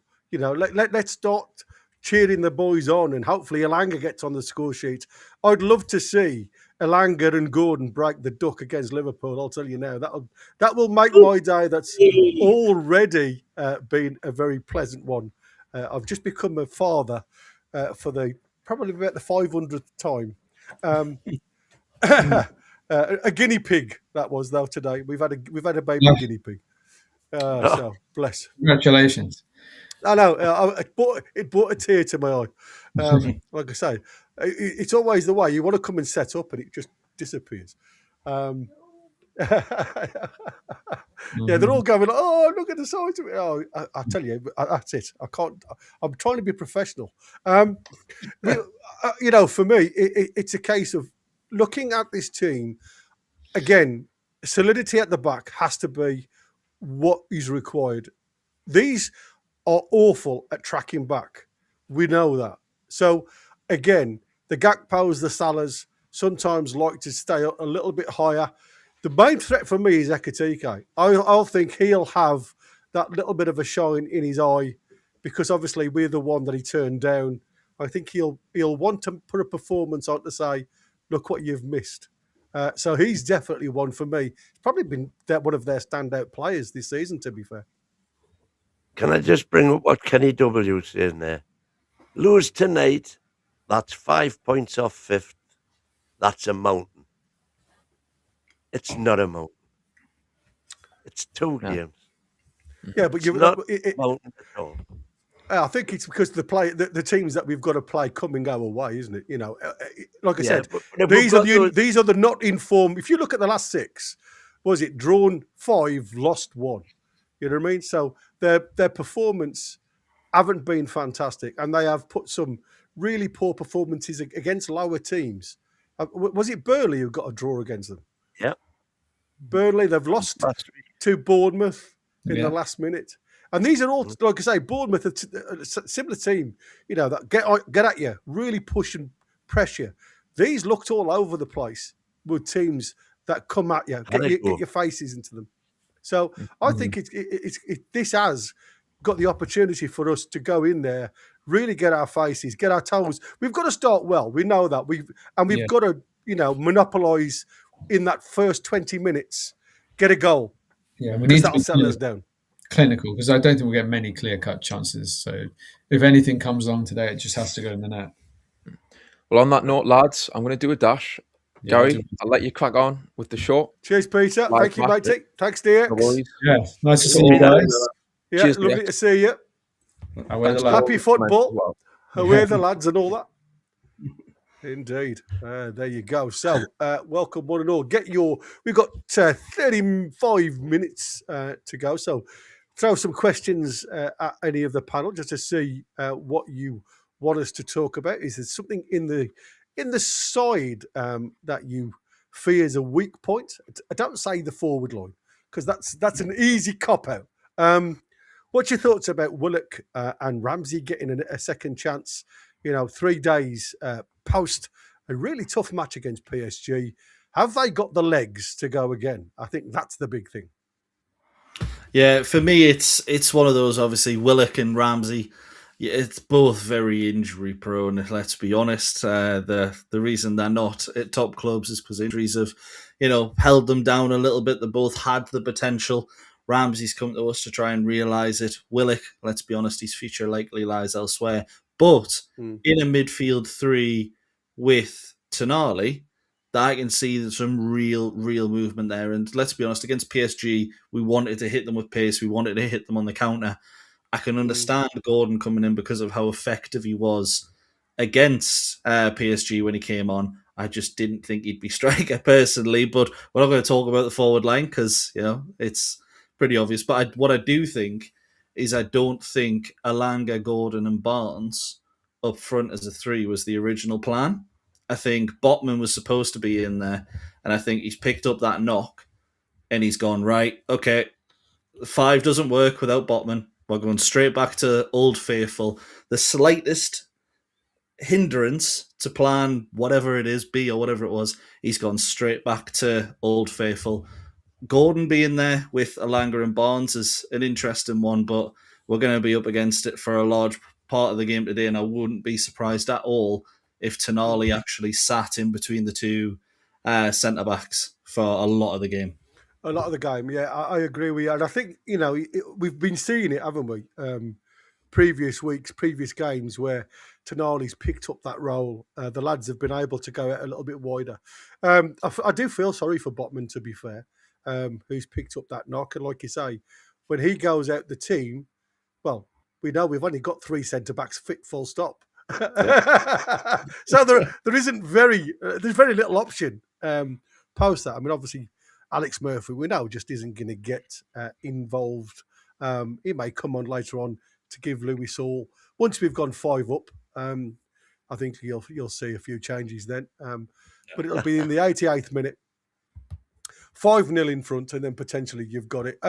Foxy's saying he's talking about Willock. There you go. Interesting that Willock only needed to have one good game for fans to say he's proven his value. PSG performance good, but nowhere near enough. The standards need to be higher. Consistency needed. Well, again, is that another thing that Eddie Howe is seeing? The penultimate, well, it is the last day of the window. Is there a chance of seeing him go? They've definitely got the legs, Gary. I saw them at PSG. I think there's always the potential of Willock, but I wouldn't say people are saying he's proved his value. We're just saying, now that Willock's actually, I mean, I mentioned the other night, this is the longest spell Willock's had fit since like 2022, 23. Yeah, I was going to say. Yeah, so it's one of those where you were never going to see the best of Joe Willock 100 days into being, not injured. So we're just seeing a little bit more movement there. Realistically, he's got to do a lot more off the ball. I think this season when he started games, he's looked good. When he's come off the bench, he's looked terrible, which probably tells you more about his ability on the ball rather than his athletic capabilities. I genuinely think even if he has a good 4 months, he's still off in the summer. I don't think we keep him whatsoever. However, when you notice that Bruno's out and, Tonali hasn't had a great season, Ramsey hasn't hit the ground running, Joe Linton's out as well, then why not give him another chance? Yeah, I mean, for me, it's difficult to go one way or the other. There you go. Yum, yum. The man they couldn't hang. Great job, mate. Thanks, matey. So it's an interesting one for me with Willock because, like I say, I think he's caught in between the two. He's never been the same player, if I'm honest with you, since his injury against Forest. When he had that injury, when he scored the goal and then went down literally virtually straight after. 15 minutes, I think it was, something silly like that. He's never looked the same Willock. Because, he looked electric against Forest that day. But again, is it the fact that he doesn't believe in himself anymore? Yeah, I think there's something you can say about players. I mean, Jamal Lascelles, the line from Newcastle was he's not feeling great in his body. We heard the same about Lewis Hall not all that long ago as well. And to be honest, he's come back, got a bit of confidence, and he's been fantastic. I remember that was the line we heard before.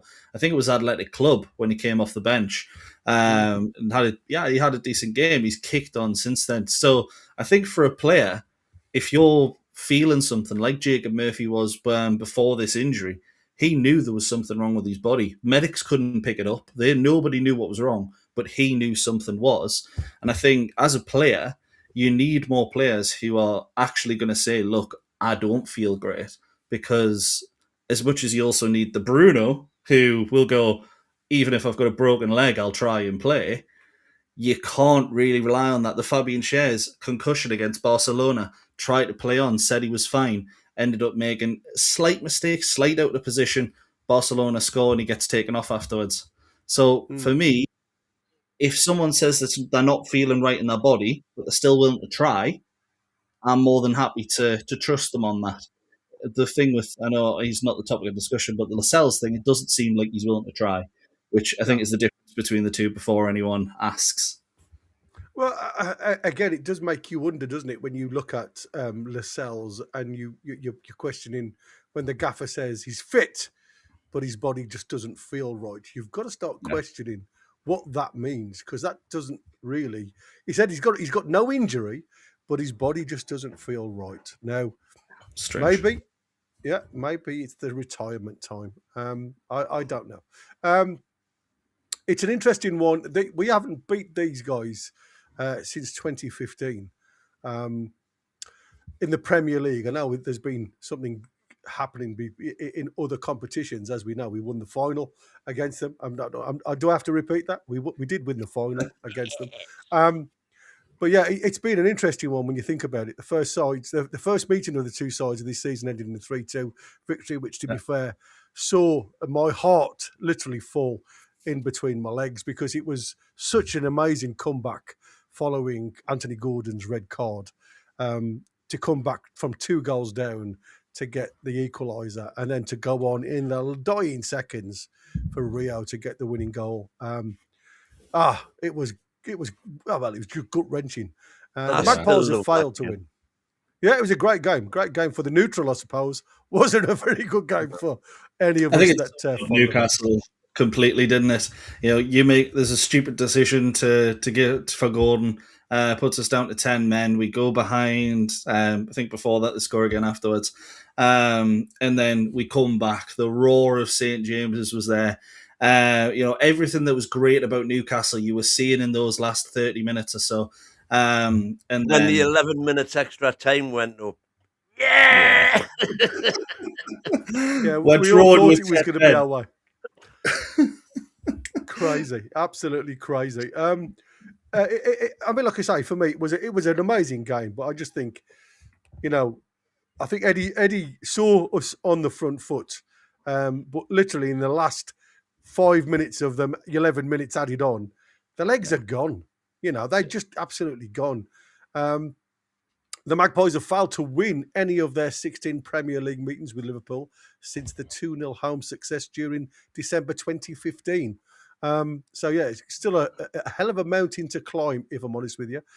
Craig Pawson on VAR with Simon Cooper in the middle. Well, let's hope we do not have to go to VAR, because we know what happens with VAR against Liverpool. Absolutely. So the Wiltshire Whistler returns for only his second Toon appointment of the season, having taken charge of what games do you reckon it was when he took charge? What's been the worst game? Go on, surprise. I'll give you a hint. I've just mentioned it. Oh, Liverpool. Yeah. The 3-2 loss against Liverpool. So is that an omen? Is that the omen? Oh, it's like the Twilight Zone. Yeah, so it'll be an interesting one. Like I say, I don't really see VAR with any confidence these days. I don't know what it is. Chelsea have won it at the death. Oh, have they? They've come from behind, have they? 2-0 down to 3-2. Yeah, well, that's the side, and that's what I said. Sometimes we haven't got that in us at the minute, and that's something I want to see Eddie and the lads. Well, that's strictly true. However, the last twice we've been behind, we've come back in front, Leeds and Bournemouth. Yeah, but we've only. What I'm saying is, it's not been something that you look at and go, we've still got a chance in this. And I mean, we've seen, like you mentioned it, Chris mentioned it on the channel. You can't beat Wolves. There's certain games where we just don't look capable of scoring.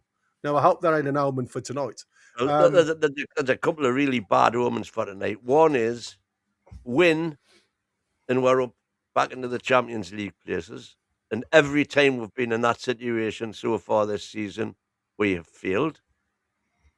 And also the fact that Liverpool have never not won any of their first 6 games in a calendar year, 6 league games in a calendar year since 1954. Wow. Records are like rules. They're made to be broken. Yeah. Well, yeah, but those ones that have been going a long, long time tend to be going a long, long time for a reason. Oh, I agree. But it's already breaking. They can say we haven't done it since 2010 or something. But when records go, and we've done it several times this season, when I've brought the long-term stats up, records up, and they always tend to hold good. Yeah, I've just been having a quick look of, obviously we are down to the final few minutes of some of the players that have been touted. Apparently, Team Talk are talking about Morgan Gibbs-White.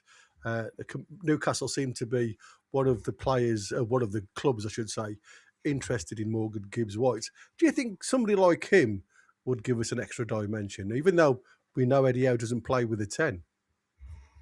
I've never been a massive fan of Morgan Gibbs-White, to be fair, and I'll tell you what, exactly the same. you're not going to let Spurs had 65 million turned down, didn't they? Mm.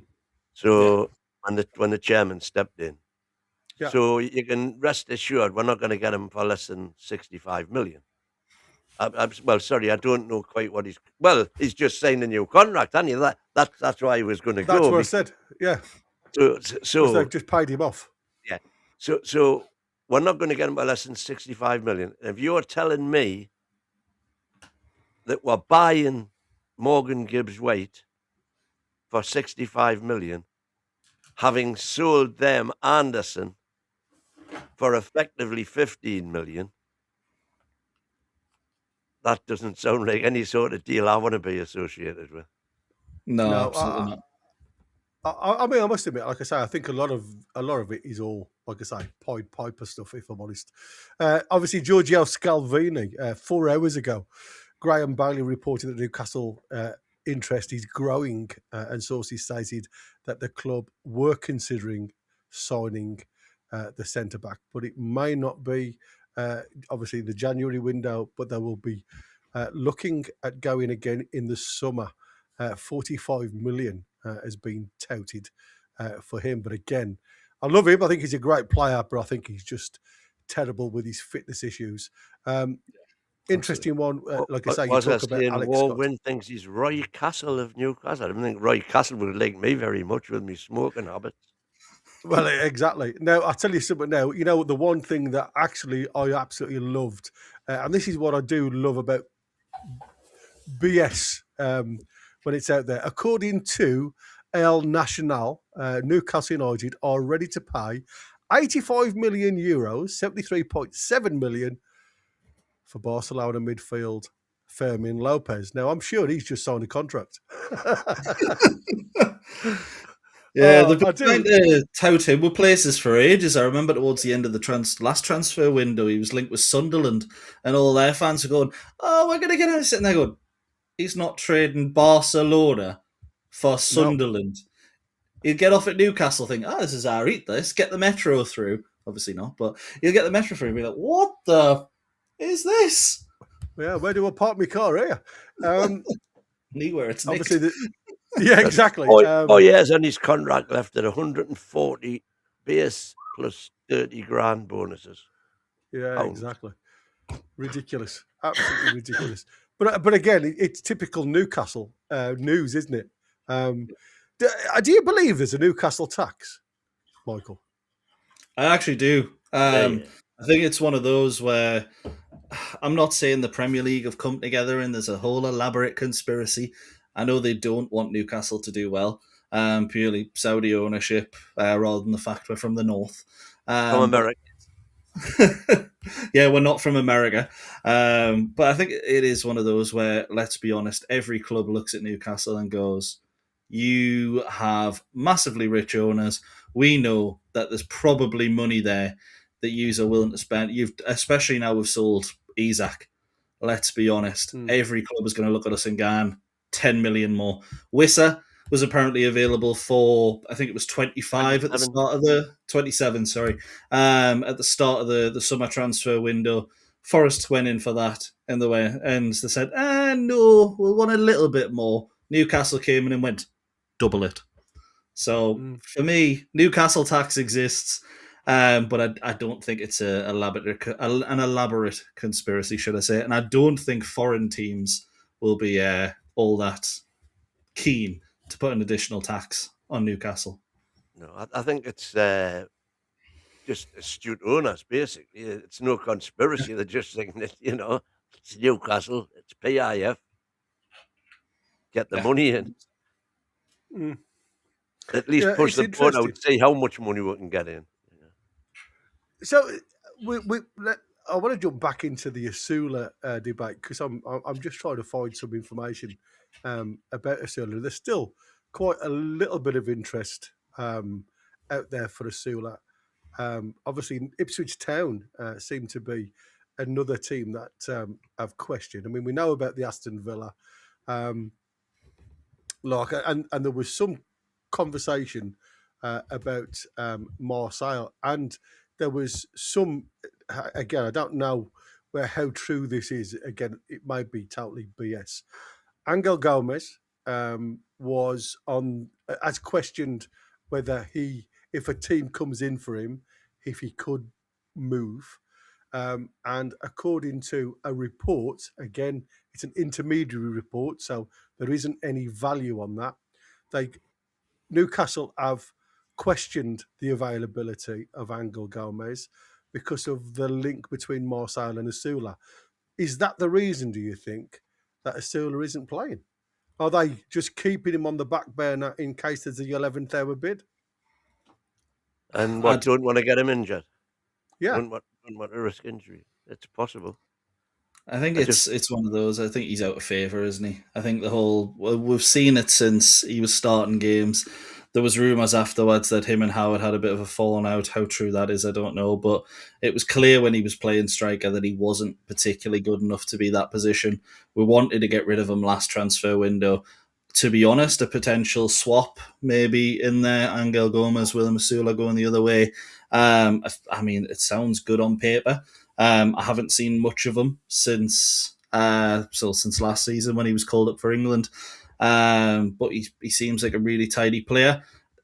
Going to be honest, probably one of the least physical players we would have ever had since Vernon Anita. He's a bit paperweight, isn't he? Yeah, so I think it's one of those. I mean, he screams West Ham for me. Personally, now they've got rid of Paqueta. But I would like to see him in the black or white in Newcastle because there is a talent there. Yeah, Brawny's asking when was the last time we beat them at their place. Well, the last time we beat them at Anfield, I've just checked 5 to make sure. Yeah, it was the 1-0 win from Steve Watson goal in '95, November '95. That was in the League Cup though, but I don't know what the Premier League was. I believe the Premier League was '93. Yeah.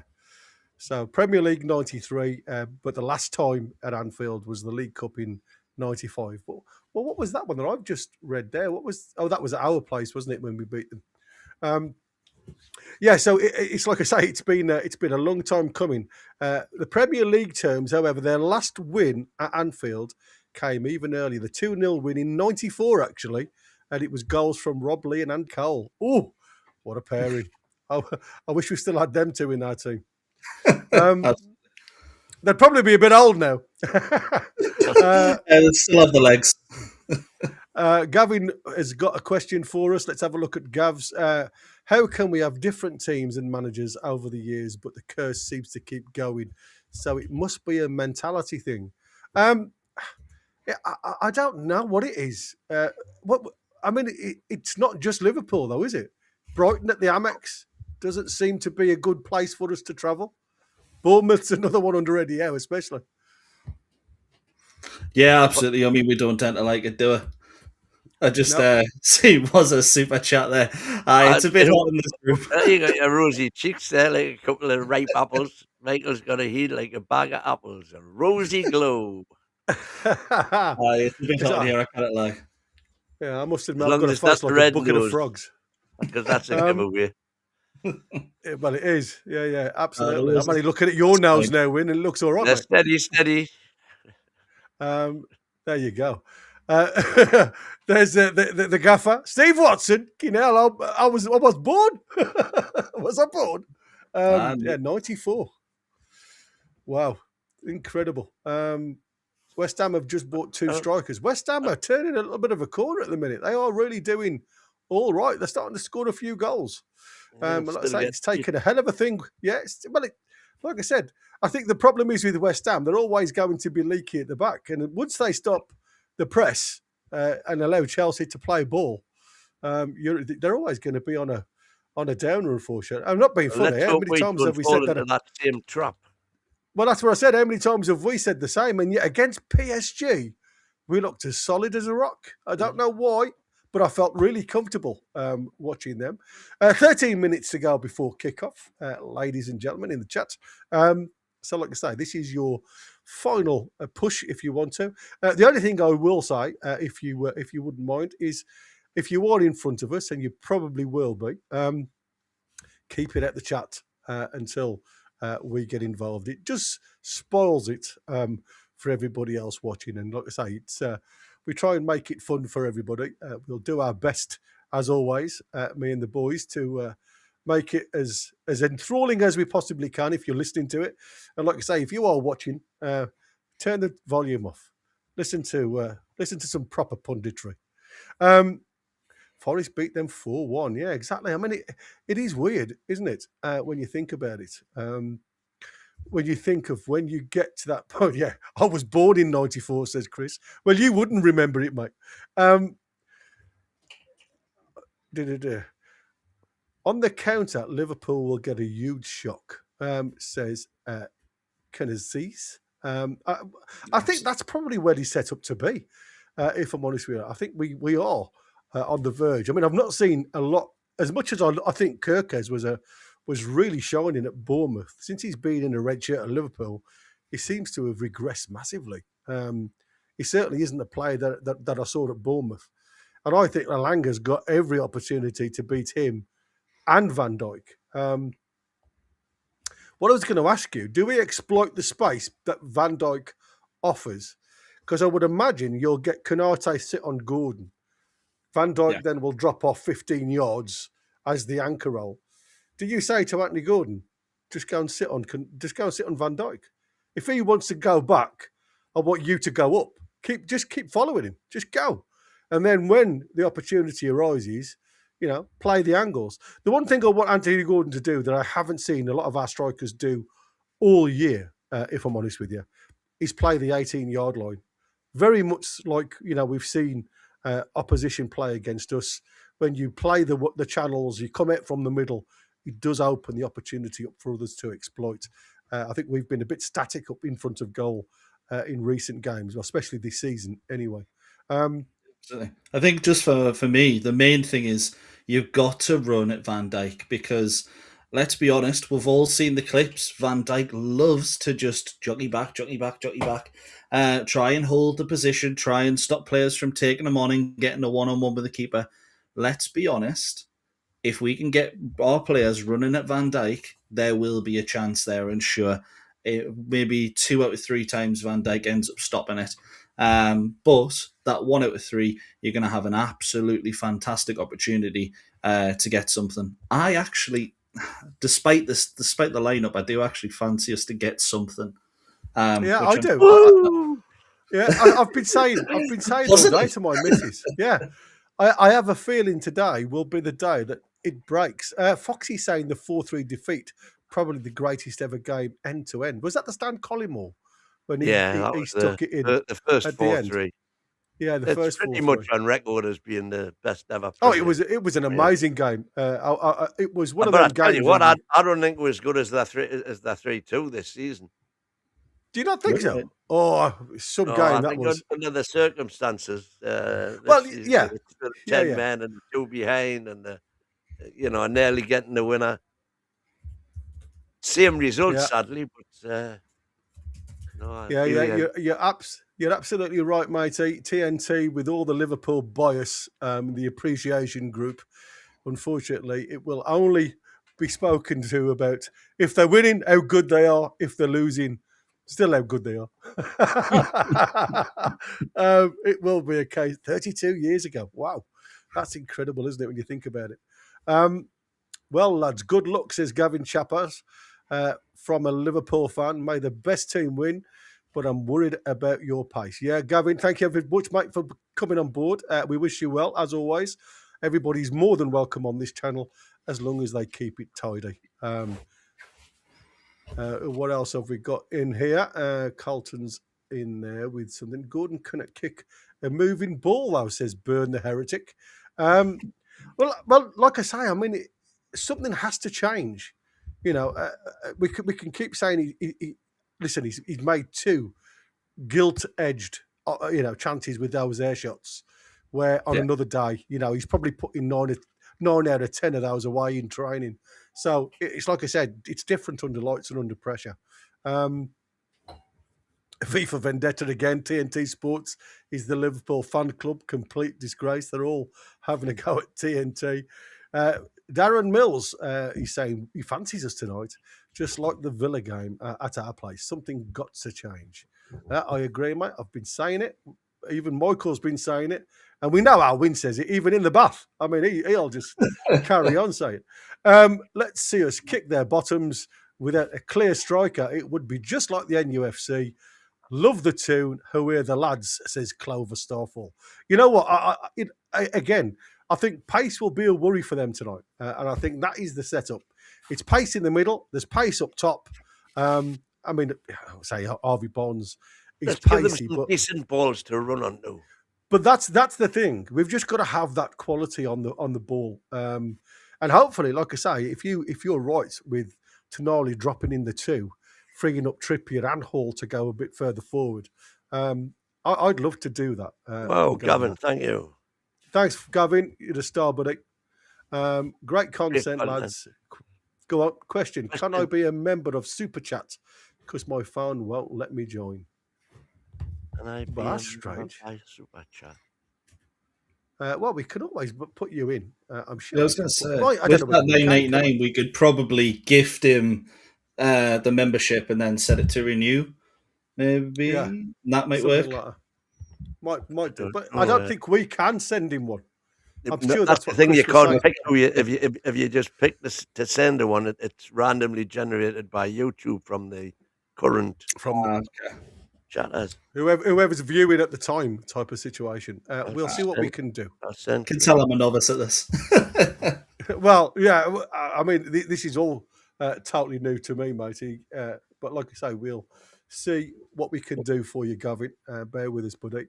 4-3 games with us. They have plenty of 4-3 games. They do, Gav. I remember the Stan Collymore one. What was the other 4-3? Again, it was very close. Warren Barton. Warren Barton, yeah. That's why I'm not watching, but TNT, watching the proper Geordie channel. Good lad, Colton. There you go. Gav House, well done, buddy. Thanks, Gav. Thank you very much. He's gifted a membership. I don't know whether he thinks that because it'll go to Gavin, because it won't necessarily. That's the problem. Hang on, did he receive it? He did. Gav House gifted one, and then he received it. Well, there you go. Miracles do happen. Well, but that wasn't the same Gavin. That wasn't Gavin Fuller. Oh, I know. Oh, right, yeah, of course. I was wondering if Gavin House had tried to gift you one. And he's got it himself. I've never seen that before, though, you know. I've never seen anybody gift a membership who's not a member. No, mate. It's crazy. Yeah, crazy how things like that work. Right, we are literally 5 minutes from kickoff. I am so excited for this one.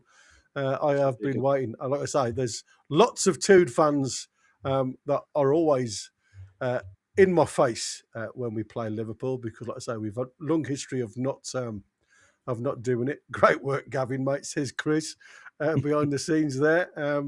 That's insane, haha. Wrong Gav, haha, man, that's first. Yeah, there you go. Like I say, I don't think I've ever seen that before. The player gifts one and gets one. It's crazy. Too many Gavins knocking about, says Big Worm. You're absolutely right, mate. What else are we? Let's have a look, see if I can find anybody else. There we've got 166 watching right now. Only 71 of you have hit that like button. So make sure to give us a like. It goes a long way and help this channel grow, because we want to do so much more for you, and we can only do that by growing the channel. So give us a hand.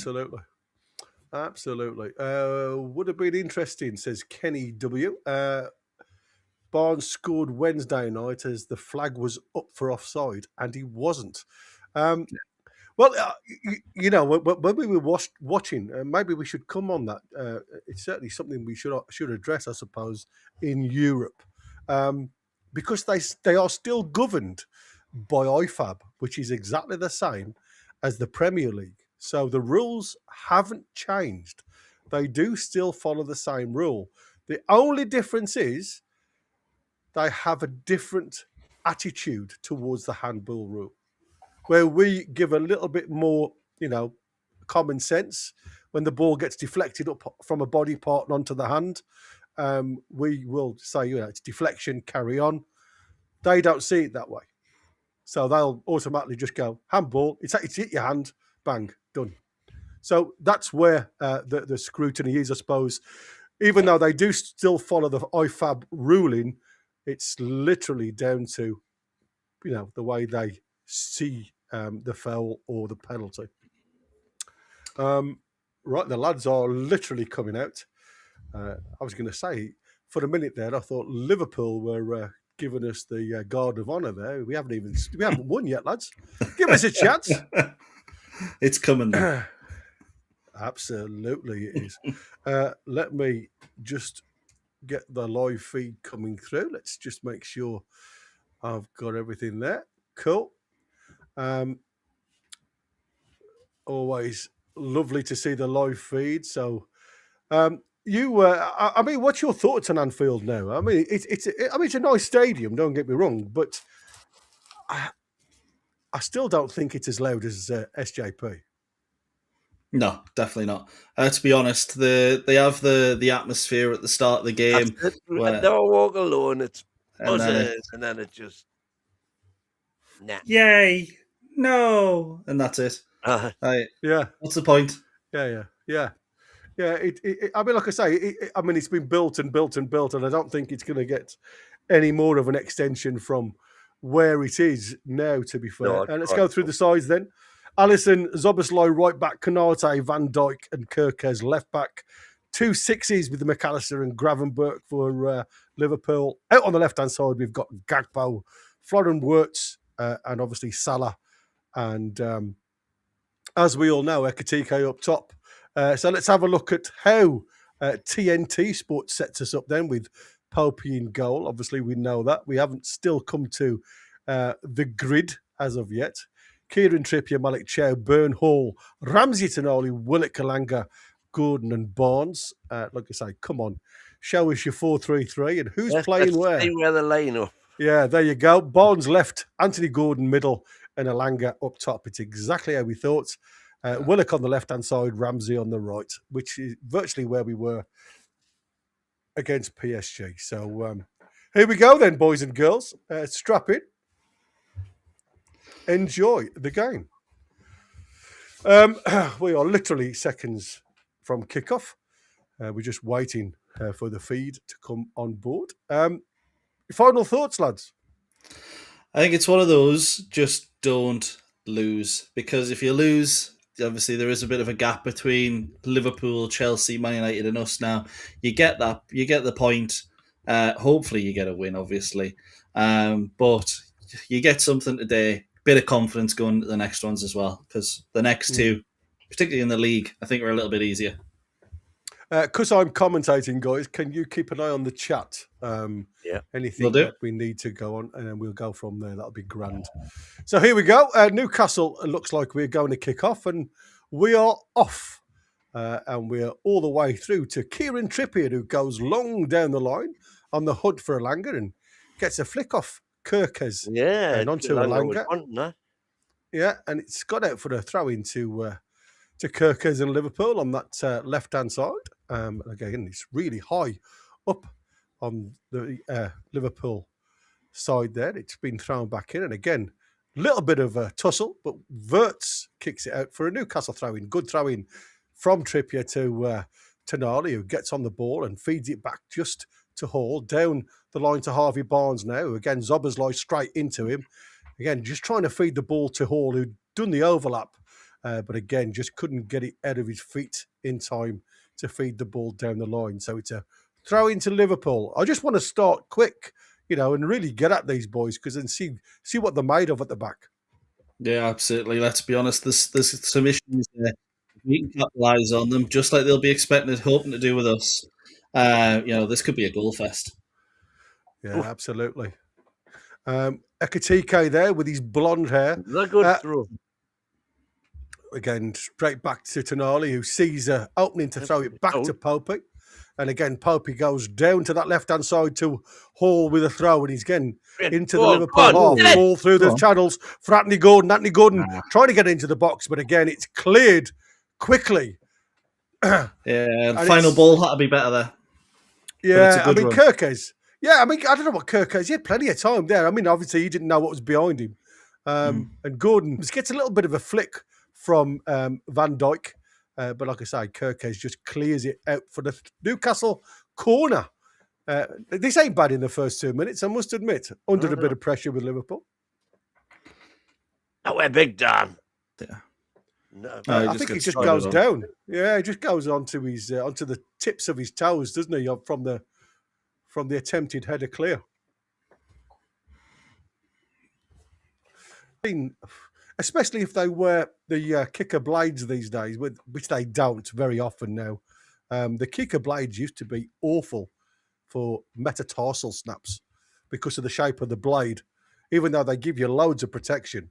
Oh, there's and Canate can only clear it again for a Newcastle throw-in deep in the Liverpool half. Dan Burn this time, isn't it? Yeah, come on, Mr. Nine Fingers, where are you? No, he's back in the middle. There he is. On the noggin, come on. Yeah, let's get that flick on. Oh, they've gone short, though. They've gone short, yeah. They've sucker punched them. Oh, that's a poor one. And again, Zoboszlai slams it against Lewis Hall, and it's a Liverpool throw-in now. Again, we've let them off a bit there, to be fair, with keeping that press on. Which seems to be Newcastle all over, doesn't it? And you've got the big boys to aim for. Do they know they're going to do that? Do they not going to do that? And if so, why have they got all the defenders up there? Because they're then go on, hit it. Go on. Oh, man. Oh, it's a poor delivery from Elanga. It was a good win back from Big Dan Burn there on the press. And a ball down to Kirkes again, up to Ekatike, and again Elanga gets a toe to it. It's come to Maka, and it's now Wirtz, whose first time of the ball, down to Salah on that right-hand side, faced up by Tonali and Hall. It's come back into Wirtz, who again didn't do a great deal, and Willock, he's able to get it going. And now Anthony Gordon comes deep, and he's got lots of grass to run into Anthony Gordon if he wants to go for it. On the right. Yeah. Trippier coming on overlapping. He's got a chance to get the ball into the back stick, but it's a poor delivery, to be fair. Elanga, can he keep it in? Keep it in. He does well there, Elanga. Very well. Gets it down to Hall. And again, Hall faced up by Salah and Zoboszlai. Can he keep it in? There was got to be a corner. There you go. Well done, boys. Well done, Lewis Hall. Yeah. Well, I think Elanga should have a bit of an applaud there because he kept that in. And Gordon originally for bringing it from his own left side of the box right up to their right wing corner. Well, to be fair, I mean, Anthony Gordon, he could have just carried on running, but there was nobody, to get into the box to aim at. So we had to delay it a little bit, but again, he overhit the cross. He can only perform against Arsenal on the right-hand side. Tonali now with another corner kick in towards that near post. There's a flick on. That's going to be another corner. It's going to be another corner. Yeah, nice spell of pressure here, actually. Yeah, very good. Very good. And again, Dan Burn heads towards that back stick. Corner from the other side this time. Who's going to take this? Is it going to be a Lewis Hall? In swinging again towards the edge of that 6-yard box. It seems that way, yeah. Yeah.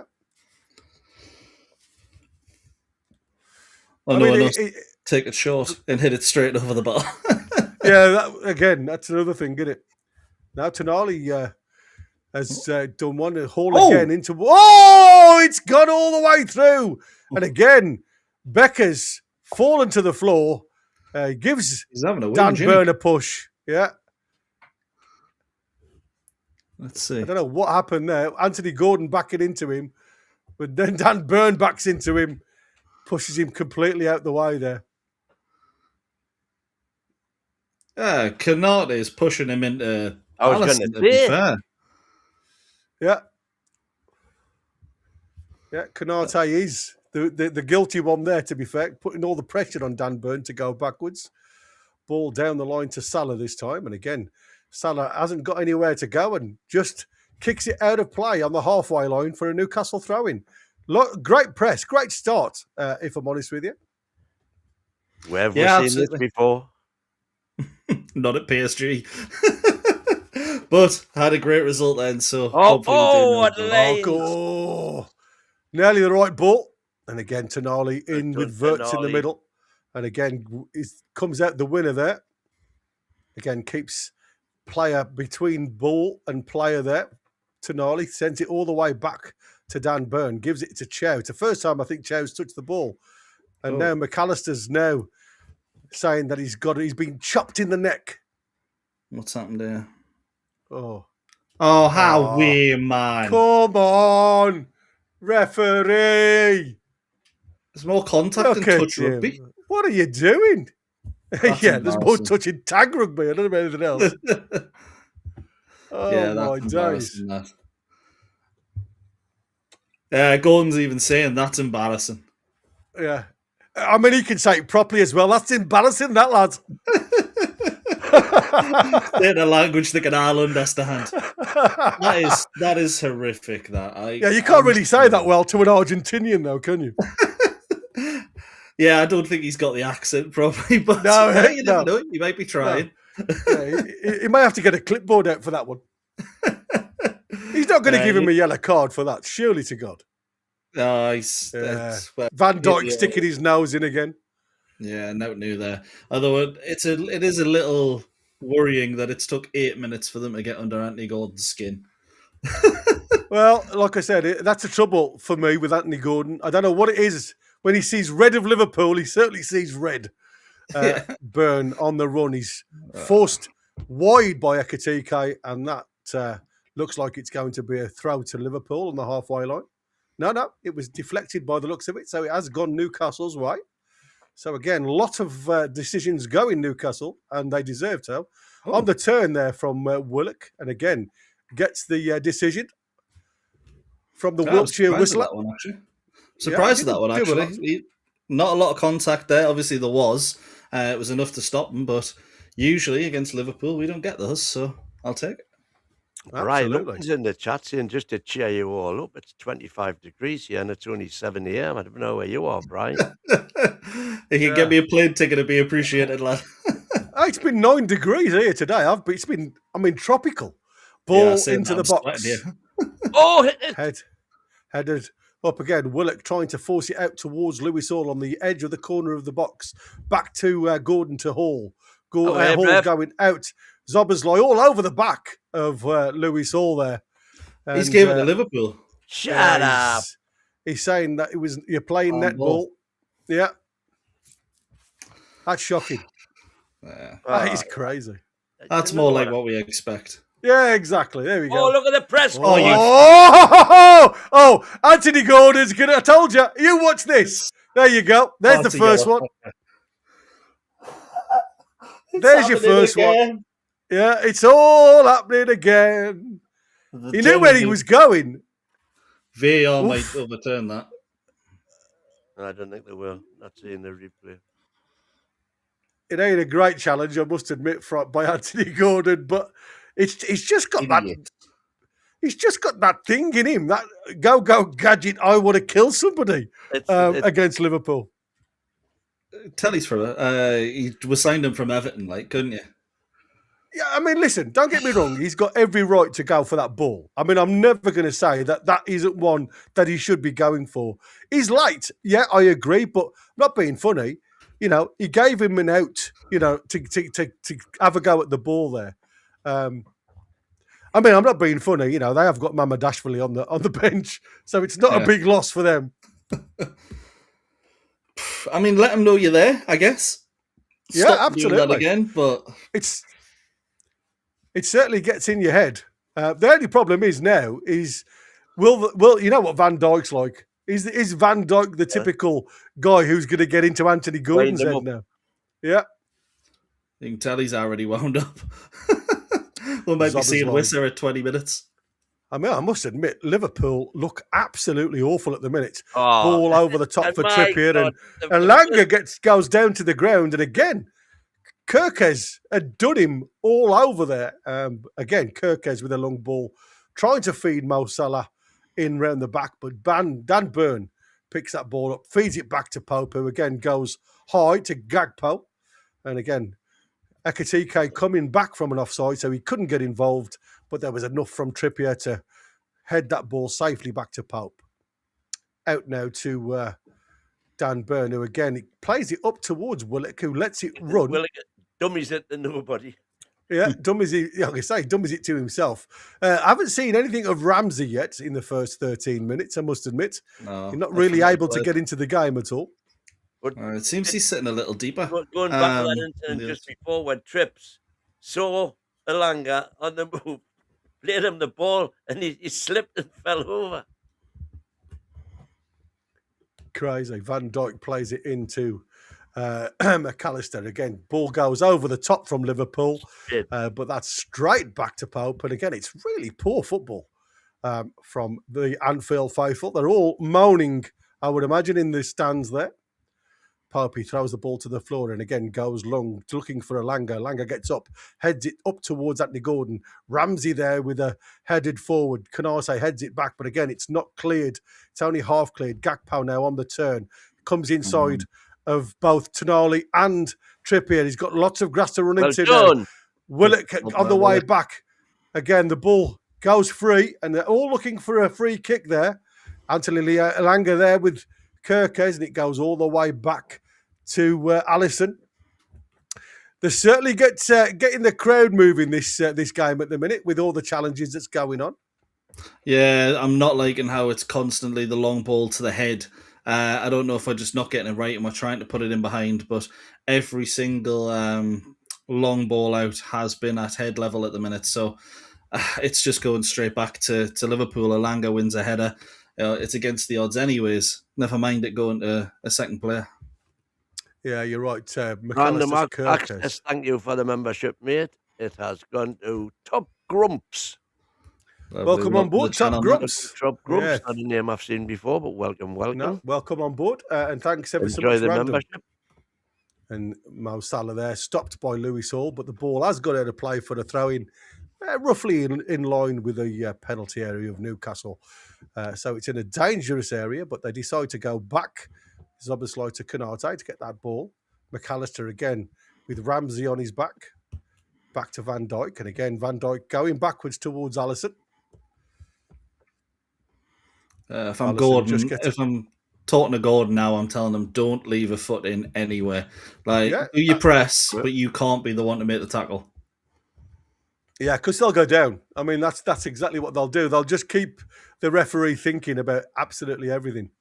I don't know what's happened to Elanga on this right-hand side, but Tonali's had to come on the angle to get that one. Again, Gordon on the press gives it to Gravenberch. And again, a lad who's not really been involved yet. Long ball over the top again, trying to find Kirkes. But again, it's a hopeful ball, percentage more than accuracy. And it's all the way through to Pope. Again, really, Liverpool at Anfield doing long balls isn't what I expected. But again, isn't that because Newcastle are on the press and it's an easy out for all opposition sides now to use? Yeah, quite possibly. Just something I want to mention that I've noticed there. I think the reason you saw Tonali in that position on the press, I think Elanga's been told to man mark Kirkes when he goes, because it was Kirkes on the run forward there. I think this will show you. No, it's not the same. But when Kirkes is making that run, it's Elanga tracking him the whole way. And it wouldn't surprise me if Howe said, look, mark their wing backs out of the game and we'll be okay. Yeah. It's a throw into Newcastle, deep in their own half, all up to Ramsey, who again rolls over the ball. It's fallen to Liverpool. Ekitike with a shot, down to manage to get his hands on it. Again, it's only one thought in mind. It's a great throw out to Trippier, over the halfway line now. Trippier got the option to give it Elanga, but he decides not to. Plays it inside to Ramsey. Ramsey on the overlap now to Willock on the left-hand side. Willock's got Hall. Go on, son. Dally's his decisions, and now we've got Salah clear through because his decision was poor. It's one-on-one for Salah. He's in the box. He's actually delayed his cross, his pass, his everything. Trippier comes all the way back, gets a toe on it. To corner to Liverpool, though. Yeah, it's wasted opportunity. Yeah, I mean, to be fair, it was poor play from Trips in their half. And Salah's got all of the pitch to run into. And again, his first touch forward takes him wide. And by doing that, it allows Trippier to keep running back on that same level on the parallel line. And it's just the yards that he needs to keep up with him. And once he's there, gets a toe to it. Well done, Trippier. And he's got the goal kick as well. Yeah, I was going to say that when you said, I said, surely that's a goal kick. It went back off Salah. Yes, it was, and stop calling me Shirley. Anyway, the ball's down to this right-hand side, and it's headed forward towards Ekitike. Ekitike now faced by Dan Burn, and there's a little dink out the ball, and it's out for a throw into Liverpool. He's certainly one that I won't miss tonight with that hairstyle. Do you realise when Anthony Gordon was absolutely on fire, he had bleached hair? Since he's undyed, not played well. Get the bleach out at half time. I mean, it's you got to do something, ain't you? Yeah. Oh, come on, Gordon now. Anthony Gordon, there's a long ball forward. Who's got it in the middle? Barnes is only into the middle. Ball into the box. Oh, go, gadget legs, Van Dijk. Gets his toes to it, and it's out for the corner. Great attacking counter-attack there. I think that was on Willock as well. He gets a bit of a late challenge. The referee continues play, and Anthony Gordon picks it up. He's faced up by Konate. Van Dijk on the inside. Bloody hell. Dan Barnes is clear in the middle of the box. If only Van Dijk had had a hamstring twang or something, we'd have been 1-0 up there. Unless it was PSG, obviously. Then it'd have gone wide.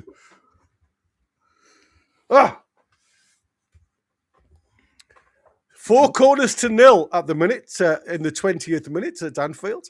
Trippier this time with a corner. Trippier drills it in towards the back stick, and it's missed everybody this time. And I think Alisson got a flick on that. Yeah, he got a flick on it for another corner. They're all over the shop at the minute, aren't they, these guys? The momentum map is all Newcastle. Literally all Newcastle. There's one teeny little Liverpool blip. We've had a decent start of the game, but neither side's really created any chances, have they? Nothing in front of goal, mate. Yeah, that's exactly right. Only one shot on target, which was the Ekitike one. Yeah. Ball into the box from Lewis Hall. Again, it's over everybody. It's a poor corner, to be fair. Overhit, and it's out for a goal kick. Another let off. And this is what we were saying, you're dominating a match. And the one thing Newcastle, for some unknown reason, just cannot do, and it doesn't matter who plays up top, when this happens, we just don't punish sides when we're on top. No, absolutely not. I think today it's a case of we've not really been able to get past Van Dijk, been able to do the rest, but that final defender has caused us a few issues. I'm not all too sure how we fix that, though, to be honest with you. Yeah, Van Dijk now picking the ball up, just running into the Newcastle half. It's out to Gagpo on this left-hand side. Trippier facing him, Elanga facing him. He's played the ball in towards Wirtz. Backheel from Wirtz to try and get him back involved, but Trippier does well. And Gagpo created the foul. Good dive. Absolutely. Let's get back onto the dog arts. Yeah, I don't think there was much in that, to be fair. Very generous indeed, Mr. Hooper. Thank you very much, sir. 8.8. I mean, where's he taking that from? 9.0. Yes. Come dancing. Happy with the... I was thinking the diving competition. Oh. You was thinking more daily. Aye, exactly. More daily than dancer. I just don't know any dancers' names. That's why I didn't mention them. Join the club. There you go. Konate now from Alisson. Again, just runs the ball out. Newcastle just on the back foot for the first time in the first 22 minutes, to be fair. Allowing Liverpool a little bit of time on the ball. Again, just pushing enough from Harvey Barnes to get that ball back to Alisson. Again, same again with Van Dijk. Under a bit of pressure from Anthony Gordon. Konate. And again, it's Newcastle just not doing anything here apart from just stopping them moving forward. Every player seems to have marked apart from the keeper at the minute. So Here we go. Harvey Barnes on the half press. Alisson goes down towards this left-hand side, and it's Gakpo trying to flick onto Kerkez. And again, Kerkez gets a foul on Elanga because he's pulling on the shirt. Seems a lot more involved, Kerkez, this game. But fair play. As you said, Michael, Elanga is tracking him all the way. Yeah, absolutely. It looks like he's been told, just mark Kerkez. Very dangerous on the ball. His movement off it is his best attribute. We saw it when Bournemouth beat 4-1. So maybe, just maybe, Eddie Howe's learned from a mistake. Oh, well done there, Chow. Yeah, well done. Falls to Trippier. Trippier gives it to Gordon. Gordon on the diagonal to Harvey Barnes. Harvey Barnes now faced up by Soboslai. Onto his right foot. Again, he jigs 2 or 3 players. Then he goes down, and it's Gravenberch on around about the 20-yard mark. It's a free kick to Newcastle. Yeah, I wasn't actually sure there was. It's very, very soft, like I will say. But having said there that, is contact. Why didn't he shoot? Yeah, well, like I said, he had the opening on the right-hand side. I thought that opening from where he was now, he'd got a great shape to try and get it into that top bin. But then he takes another touch, then another touch, and you're like, oh, this is only going to go one way. Yeah, and I thought it had. But we managed to get the free kick. But, this has been my gripe all season and a bit before. You just don't shoot often enough when the opportunity's there. Yeah, look Tony there in the chat. We're good at free kicks, said no one ever. I don't know what this new set piece guy's been doing, but it certainly ain't getting them to take free kicks from this range. No, defend them maybe. But yeah, I wouldn't be surprised if Popey takes one day. Yeah, here we go. Lewis Hall runs up over the top of the ball. Off the post! Oh my days! Who said we can't take a free kick? It was lovely work by Harvey Barnes, who struck it beautifully. He beat Alisson, all ends up, and he's just literally 6 inches too wide of the post. 3 inches. Lucky Liverpool. 3 inches, it would have been off the inside of the post and in. Yeah, Tonali into Ramsey now. Still a lot of pressure on Liverpool from Newcastle. Tonali there, back to Trippier. Again, looks up, digs the ball towards the back stick. Another corner from Gakpo here. They are knocking on the door, but is anybody going to open it? That's the question. Probably not. But I'm going to be positive. It'll have started quite nicely. And again, this problem all season's been we can't finish with dinner in it. Although we usually don't hit the post. We've had more corners than any other team, and that's 6 already in the first, 26 minutes. So would that probably also mean we've not scored from more corners than any other team in the Premier League? Yeah, that's it. Got the worst XG. Yeah, that's it. Ball from Trippier this time, an outswinger. It's header forward from Malik Chow. But again, it's another corner. Deflected off McAllister. Doesn't look happy, does he? No, I didn't see that either, by the way. I must admit, the amount of possession Newcastle have had in Liverpool off. And yet, like I say, we've not really put Alisson under that much pressure. Trippier again towards that back stick. Chow's up in the box again. It's just hammered clear by Gakpo and Gravenberch there. The ball is headed forward by Hall to Harvey Barnes. He carries on. He's run into the box here. There's a chance. Dan Burn couldn't quite get a foot onto it. And it's all the way through. Past Alisson, past Dan Burn. And it's out for the throw into Liverpool. Even though Mr. Nine Fingers is questioning who. I didn't touch it. That's a great ball, that is, Yeah, it's a brilliant ball. 2 players flying in at the front. Dan Burn just can't get there at the back. Best Newcastle have played chance so far, really, although it hasn't resulted in a shot. What was Malik Chow doing there? It was like he was... I mean, that was like go-go dancing. He come in like Hong Kong Phooey. For a minute there, I thought it was Cantona going into the stands. I'm sure the way Liverpool fans have been abusing players this season, probably be tempted at some point in the game, but hopefully not just Anthony Gordon and the rest. They all keep their heads. Yeah, absolutely. Like I say, it was a weird one, but he's come down quite heavy on his bottom cheek there. He's still walking away gingerly, Malik Chow. So fingers crossed that's something we can run off. Kirkes now throws the ball down towards Gakpo, but again, under the press from Elanga, he can't get anywhere. Yeah. Trippier fires it up towards Anthony Gordon. Harvey Barnes now, again, just couldn't find it through. It's fallen to Willock on the edge of the Liverpool box, though. And again, Konate slides in. And again, you could see what was going to happen there. Konate sliding in, and Willock is just going to fall over his feet. That's just what you call a professional foul. You know, I know what you're going to do. I'm just going to carry on with my momentum. I mean, to be fair, there's nothing Willock can do except go over his feet. No. It's a foul. He gets the ball. It's quite actually a brilliant tackle 10, 20 years ago, but modern day, he gets the player as well. Yeah, no chance. I think Konate got the yellow there, you know. Oh. Yeah, he does limp away. He'll be limping away if he sticks this in the top bin. You'll watch him run from one end of the field to the other. Finishing off with the greatest knee slide you'll ever see. Yeah, exactly. Hall and Trippier over the ball. Trippier drills it into that near post, but it's headed by Szoboszlai. Tonali with a hit from all of 35, 40 yards over the ball. That wasn't going to trouble anybody apart from somebody in the crowd, that one. You seen that momentum, Matt? Crazy, mate, isn't it? Absolutely crazy at the minute.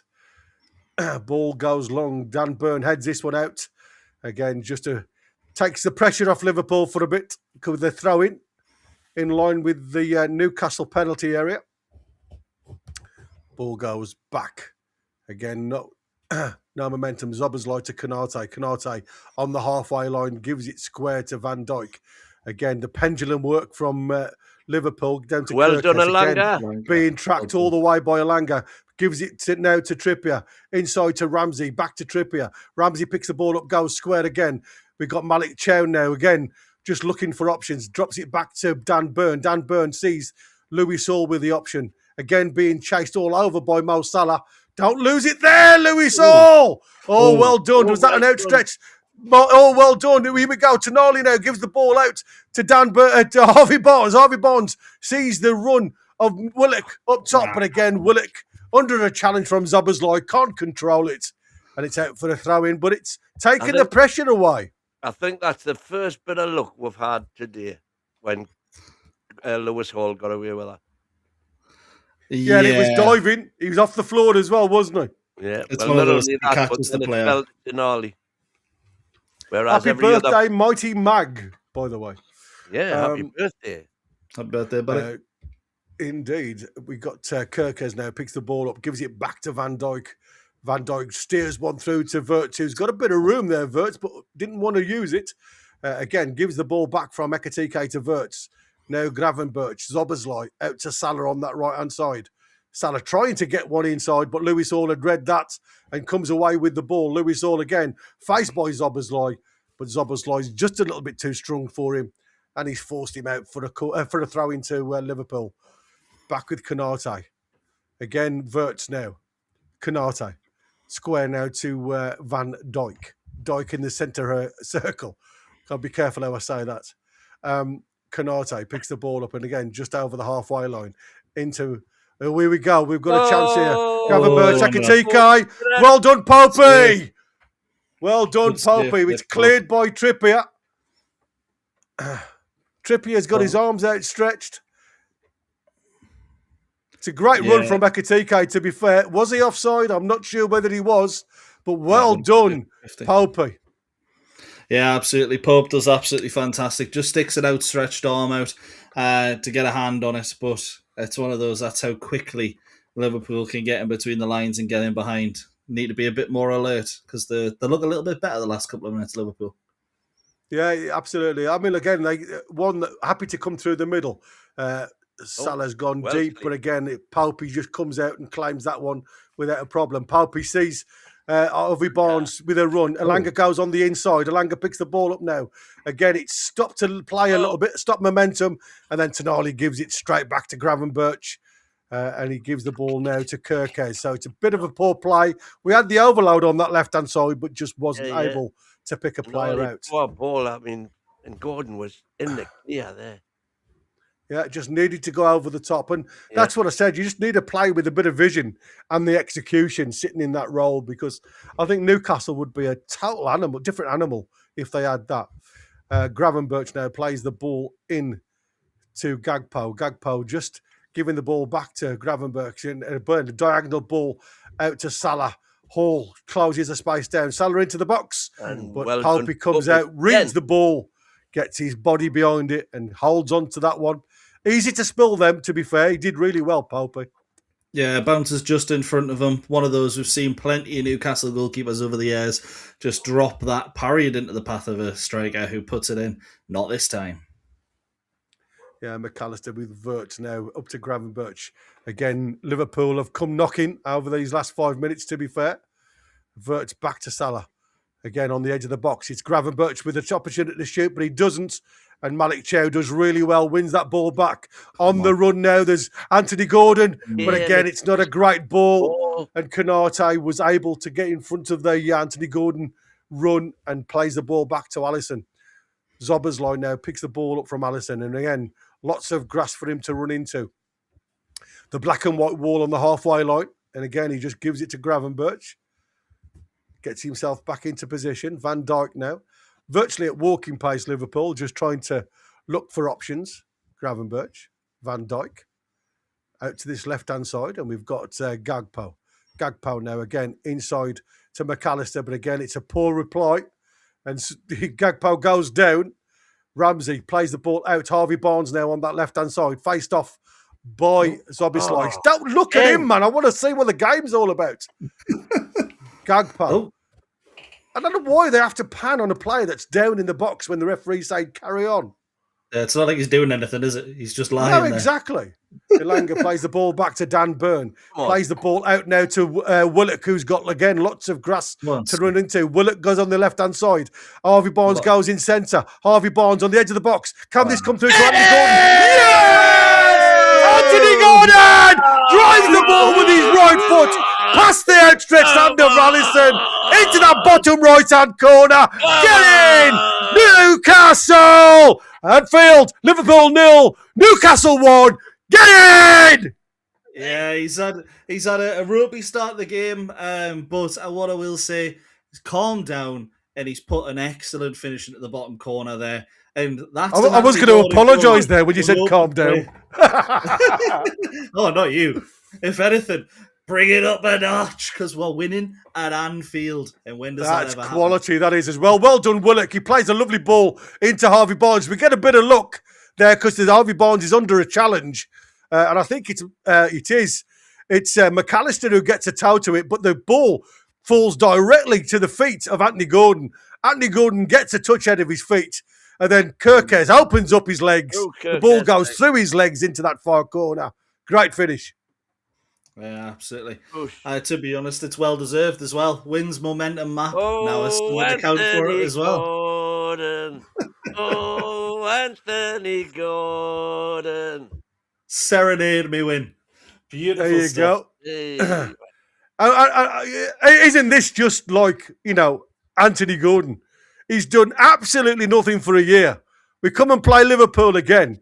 And that's what I said. For some unknown reason, he plays totally differently. His mentality and approach to the game is totally different. Ball comes out to Kirkes. Wirtz now.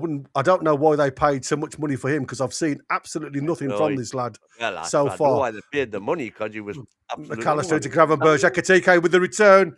And Gravenberch tried to get on the end of it, but Malik Chow sees the danger. Puts that out for a Liverpool corner. Yeah. Are we going to be the ones that lead to Arnie Slot losing his job and Xavi Alonso coming in? Well, I'd certainly take it. But as Toon Nut says in the chat, let's get 10 more. Let's stamp the authority on this one. Because they're there for the taking. Yeah, absolutely they are. They're rocking a little bit, these are. Salah with the corner now, in swinger. Drives the ball in, but it's a poor one. Doesn't beat Dan Burn. But what does? Ball goes out, but again, half cleared. Ball into the box again. Could it fall to Ekitike? Again, Ekitike has gone down. Somebody, there's a cracking sniper in the crowd here, in the box anyway, because they always seem to fall over in the box. He's where he wants to picks be. that ball on the up. floor. Yeah, on the floor. Plays the ball back, Willock to Dan Burn on the halfway line. Now Tonali picks the ball up again, just wanting to go forward. Anthony Gordon drops deeper to pick that ball up. Back to Tonali again from Anthony Gordon. Oh, what a into ball! Trippier. What a ball! Now there's a ball through into the inside right position. Anthony Gordon now drives it across the box. Alisson gets a hand to it and it palms it out into the penalty box. But there was no black and white shirts to pick the ball up. It's fallen back to Kirkes. It's deflected off Alanga. And again, the ball's fallen kindly to Gravenberch, who can run now. Malik Chow blocks the drive forward, but there's a ball out to Salah now. Salah now, that right-hand side. Driving forward, but Louis Hall blocks the first one. Gets a half block on the second one, but Trippier manages to get the diving head onto it, but it's only cleared halfway. McAllister now trying to find Salah. Heads to the edge of the box. Harvey Barnes trying to bring it out, but Ekitike picks it up, driving into the penalty area. Where's that sniper? Don't fall over again. Sobber's line now. We know what he can do. Salah! Oh, what a great save! At the near post, but he's got to be offside. Miles off. I thought he was going for a hot dog at half time. Might as well be in the Wirral. Oh, he's onside, actually. No, he wasn't. Yeah, big Dan Burns frame there. I'll tell you something now. That takes some lines. And that was a handball. It would be in the Champions League. Yes. Where was the black and white shirts running onto that? No. That Alisson hand. Oh, missed an opening there if anybody had just gambled. That's what you get when you have shots. But you do have to have people in the box to capitalise on them, of course. A little concerning that we seem to have sat off a little bit since we scored, though. Having a breather is the word. Ekitike again picking the ball up. Kirk, no, exactly. Gravenberch, Gakpo out to Salah. Salah into the box. Looks dangerous. Balls fall to Gravenberch. Now Wirtz trying to dance his way through. Plays it into the middle. And there you go. Ekitike gets a toe to it. It goes through Pope's legs. 1-1. Boo! Well, that didn't take long, did it? It would be him as well, wouldn't it? It would. The only player on the pitch. Yeah, the only player on the pitch that's turned Wadoon. And of course, he's got 2-2 against him. Yeah, and to be fair, like I said, he was going to be the one that really tried to make his mark. And he's done all right, to be fair. He plays the ball here inside, and you think straight away, oh, that's going to nobody. And then Wirtz picks his ball up on the edge of the box, dances two or three players, just squares it along the 6-yard box. It's a good finish. It's great. It was a good assist and all. That's commentator's curse. I've never seen him do anything since they signed him. Yeah, absolutely brilliant. Yeah, lovely touch from Florian Wirtz and a great little ball in as well. Unfortunate. Look at that. Eddie Howe turns his back on that one and goes, "Why did you let him come between three players there? Flapping on them. Go on, here we go again. We're up. Go on, we're through. Come on, Willock! Oh, just past the post. I think Van Dijk must have got a toe on that one because I think the referee's pointing to a corner. Malik Chow with a great ball out to Willock, who's come central. He puts it inside of Zoboszlai, and then Van Dijk just comes with a big toe and just takes it off him in the last minute for a corner to Newcastle. This 42 minutes has gone by so quickly. It's unreal. It's a great game of football. Yeah, it's been great. All ends up, except from the last 2 minutes before the last chance. But hopefully, come on, ball into the box. It's just under again. He's flapped at it, and it's gone to a red shirt again. But we've managed to get it back from Malanga now to Hall. We got it straight back into the box. I don't know whether anybody's going to get on that one. To be fair, because he was aimed towards Dan Burn again, but it was too much meat on that bone. I just calm it down now until half time. Yeah, Alisson down the line and Kurt. Oh, here we go. Ekitike now with a lot of space. He runs into the box. Oh, he's got another one. Yes. He's got another one. Can you believe it? He gets it out of his feet and he just toe pokes it into the far corner. And I mean, he takes it so quick. Popey just doesn't settle himself. And there you go. Snatch and grab this is in the first half. Newcastle have been all over Liverpool, and Ekitike anywhere near the goal, and he is just lethal. Yeah, they take the quick goal kick. It's on the right-hand side. I mean, there's two Liverpool 2v1 in our half. Ekitike goes down the left-hand side. He's got options on the right. Malik Chow is just showing him the outside. No, he should have been Wrong in there decision. before he was. I mean, I don't think that's a wrong decision. I just think it's great play from Ekitike, to be fair. I think Malik Chow, he realises there's an option with Salah on the inside. We've gone 3v3. We've still got players upfield. We've still got 4 in attack once that quick goal kick came. We just didn't react and get back in time. But again, I hope what they do now is not sink into their, what could be mentality, because they've still got this. We've seen how weak they are at the back. We've just got to be a little bit tighter and not throw too many bodies forward when we go and try and get this next goal.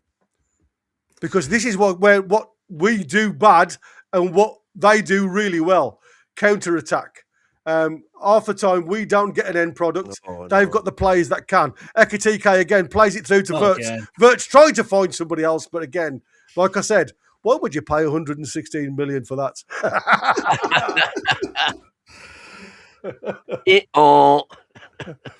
Oh, bless you.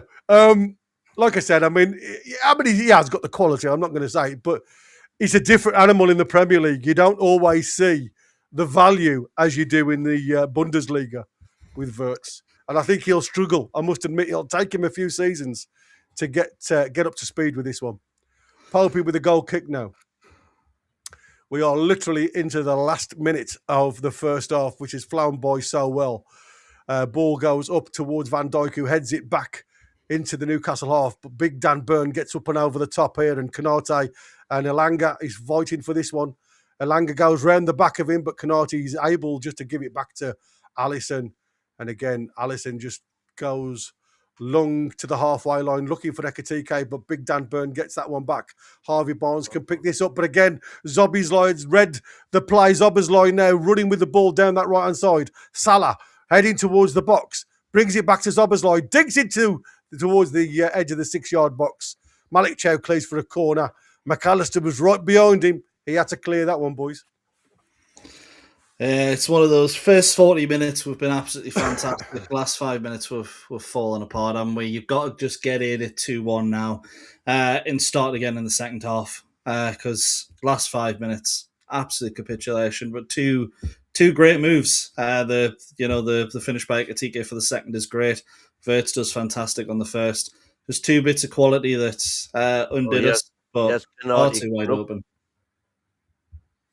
Here we go then. Salah into the box again. Drilled in. Ekitike with a jump from the penalty spot. And again, it's just flicked off the top of his bleached hair. And it's out for a goal kick to Newcastle. Again, he's got the run on everybody there. Malik Chow trying to jump stationary. You're never going to win those type of balls when somebody's got the run on you. So do you stop the run? Well, I always say yes. Just stop the run, block the run, do whatever you can, make yourself big. Pope with the goal kick now goes long, just over the halfway line, competed for, but a Gagpo gets his head for it. It's fallen to Harvey Barnes, who again just tries to direct it forward, and Van Dijk just hoofs it down, up and under towards Dan Burn, but it's fallen to a red shirt towards the halfway line. Kirkes now on this left-hand side. Kirkes trying to get down the left-hand side, but again, Ramsey just gives him a tap on the ankle, and that's a yellow card to Ramsey now, who, to be fair, has been invisible this half. Yeah, it's not been his best half by any stretch of the imagination. Probably the one, if there's going to be a substitution at half-time, Ramsey comes off now, particularly after that yellow card. Did well in Paris, hasn't done well on the Mersey. Yeah, probably fearful of his tyres losing the air from somebody pinching it. Again, the sniper's down. Kirkes has remained on his knees on the field of play. Simon Hooper is asking the question about, do you need a physio? I think by now he's been down so long, I think he needs to go to the toilet, if I'm honest with you.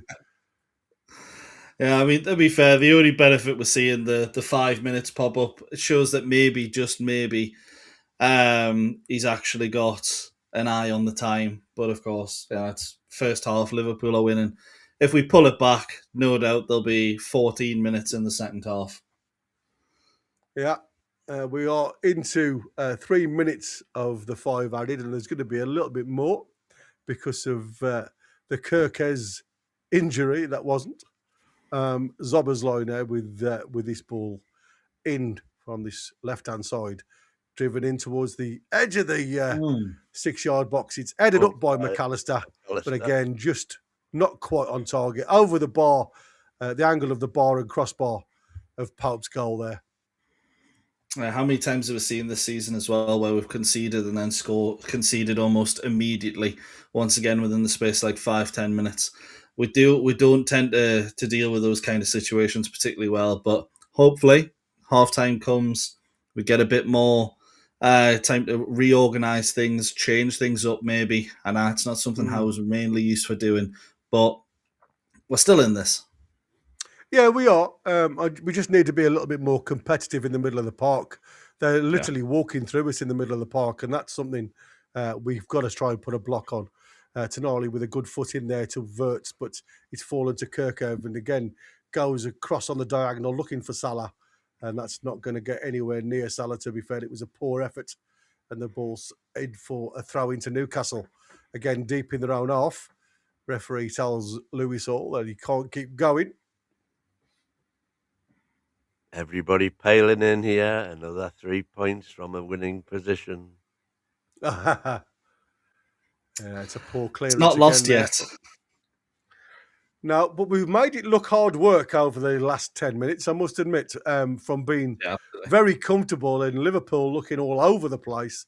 It now looks like Liverpool are the team that have comfortable and we're all over the place. Yeah, but they hadn't at the time, Win. That's what I'm saying. You know, we could have rubbed salt into the wound. It just didn't quite. Again, it's battling in that midfield. And like I said, you know, I've just seen Tony saying about kissing the bottom of Ekitike because he's not a world beater. He's a good striker, Ekitike. And like I say, you've got to give credit where credit's due. And it doesn't matter what colour he wears. I thought it was a great finish. Drops his shoulder, takes him on the outside. And again, it's intuitive. You know, he sees the opportunity to knock the ball to the right-hand side. Doesn't hit it strong, just hits it true with his toes. And it just doesn't allow Pope to put his feet down and plant them to get that dive or that outstretched hand. And it just beats him. So, like I said, with half-time, guys, Liverpool 2, Newcastle 1. Very entertaining first half. But like I say, we have, from the 40th minute, just when you said, Michael, about us sitting off, we've been punished again. Yeah, what's the one thing we said after the goal? Keep it going. And we did the exact opposite, really. We sat off them a little bit, like even just before the goal. We're saying that Liverpool started to get a little bit of a more spell on possession, not really looking great ourselves. And then they scored very, very quickly after that. It's what Liverpool can do. A little bit of momentum goes a long way, and then the second comes straight away. But you hit them early in the second half. You never know what could happen. No, you're right, and I think that is it, isn't it? It's about keeping everything going and seeing what comes from that. I mean, like I say, from what I've seen so far, I've been entertained. It's not been a very one-sided game as it normally has been at Anfield. I think we've taken it. We've taken it. That's not a word I like to use. Taken it to Liverpool, and like I said, 2 breaks through the middle of the park because again, that was the setup. You're isolating Tonali because of where you are with Willett going out wide. Harvey Barnes comes inside. What you should have there is 2 players with Ramsey and Tonali sitting literally just 5 yards in from the centre circle. Both of them on the centre circle. I haven't seen Ramsey. I've seen Tonali sat literally on the centre circle spots, but I haven't seen Ramsey anywhere. So when the ball gets turned over in the final end, it's easy for Liverpool to come straight through the middle. As much as they've got really good wingers, Salah, they've been non-existent. All their pressures come straight through the middle at us. There's nobody there to block it. Tony T saying you can't dominate for 40 minutes and be losing. Oh, yes, you can. We've just done it. We do it. We do it regular. You shouldn't really be able to do it. Yeah, absolutely. And yet another one of those games where we've had a lion's share of possession and unable to capitalise on it. Yeah. And, as we saw in the last 10 minutes there, that momentum switch was just all one way, sadly. Yeah, I mean, it is. It's. But it's in the midfield for me. We are not winning enough battles. Every time when the ball breaks, it's breaking to a red shirt. We had one bit of good fortune with Lewis Hall when it broke to Toon Army and we had that chance. But by and large, and this can't be luck, I don't think. It's got to be something to do with the way we put the challenges in or don't put them in, as the case may be.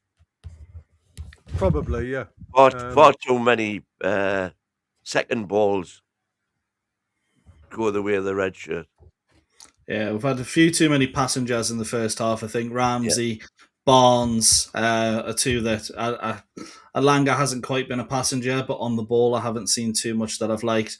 Gordon's obviously got the goal, so I can't criticise him too much. But even, Toon Army, I think sometimes on the ball, particularly in this game, I think he's been quite poor. So I think on the ball, I don't know if we need to bring on someone. I don't want to say Voltemada because at the minute it seems he loses it every third touch. But someone needs to come on and shore up that midfield and just give us a bit more time on the ball. I know we're trying to play a bit more direct, and I know we're trying to hit them with pace. But it seems like, it feels like we've had the lion's share of possession. I just looked there, 60% for Liverpool. So it's really changed in the last 10-15. We can't get a touch on the ball, and now they're 2-1 up. Hitting them with pace just isn't going to work. No, I think we like I say, the biggest thing for me is everything in the final third. I thought they've been off. They've been quite competitive. They've nullified anything that Salah can give us, and Gagpo on the other side not really been involved in the game, and I think that's the reason why you've seen Kirkes, trying to flow down that left-hand side to take Alanga out of that position, because I'm sure, they are worried about the pace in behind from Alanga. So if Alanga's in his own half, he's not hurting you. And I think that has gone against us somewhat, because the players that have filled that void, we've been so left side dominant that first half, it's been crazy. So Willock's been out there. If you think that's been out there, Harvey Barnes, Hall, and when you look at the right hand side, apart from, I can only remember the Gordon cross, I've seen nothing else. Yeah, absolutely. We've really struggled to create anything. Particularly, I don't want to say it's been a poor performance because it hasn't. It's been a great 35 minutes, but you look at the sort of what we could have done a lot better. Our passing has been poor. You can't go to Liverpool, have 72% pass success rate, which is what we have. I've seen enough of it in the midfield to make us check, which is usually a sign that it's not been good. I thought Tonali's would be worse. Turns out he's got 83%. 83%, yeah. Yeah, Trippier and Barnes, and Burn all below 70, and I think that's the difference in these kind of games. The only player below 75 for Liverpool is Salah with 47, and let's be honest, he's not been at his best recently, and you can see that on the pitch as well. But I don't know what needs to change, because I think if you're going to change anything, I think you need to bring off two players, not just one. But what do you think, Gary? Do you think we'll make any changes at halftime?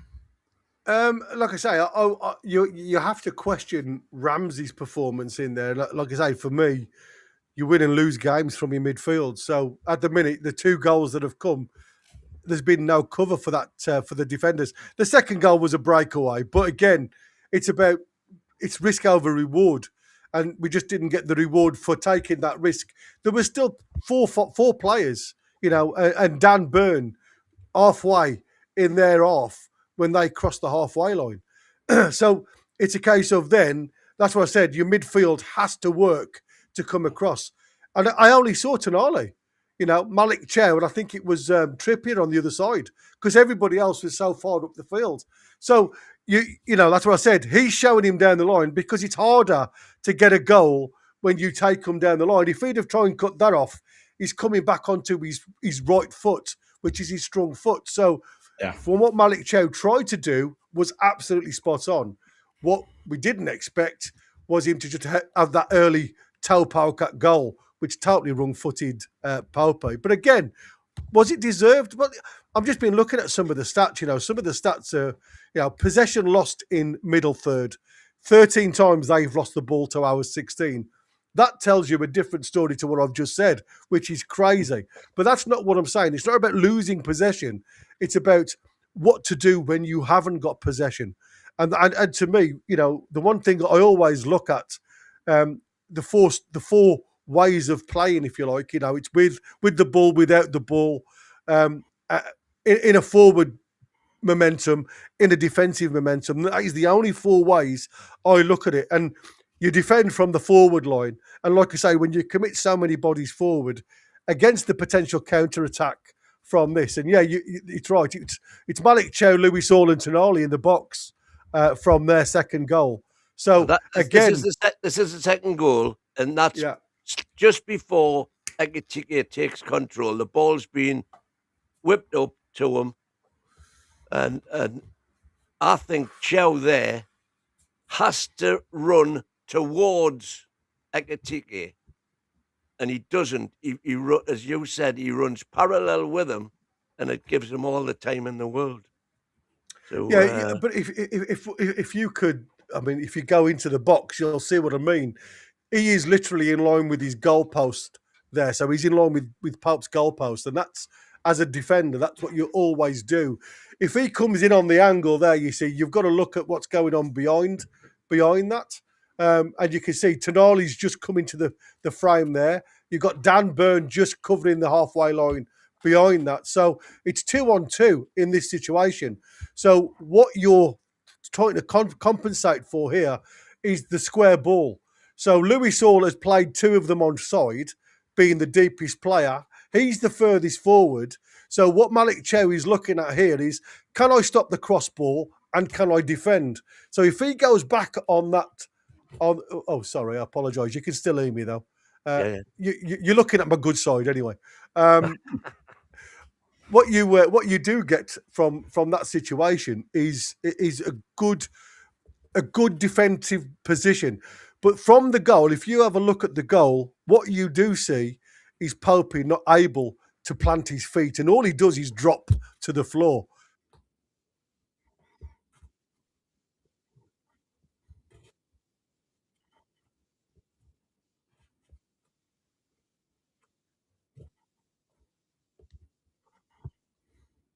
Yeah, to be fair, it is an absolutely great finish. It's one of those where you look at it and go, why couldn't you have played like you did against, I don't know, Burnley or someone like that? I don't know if he had a good game. I didn't watch it.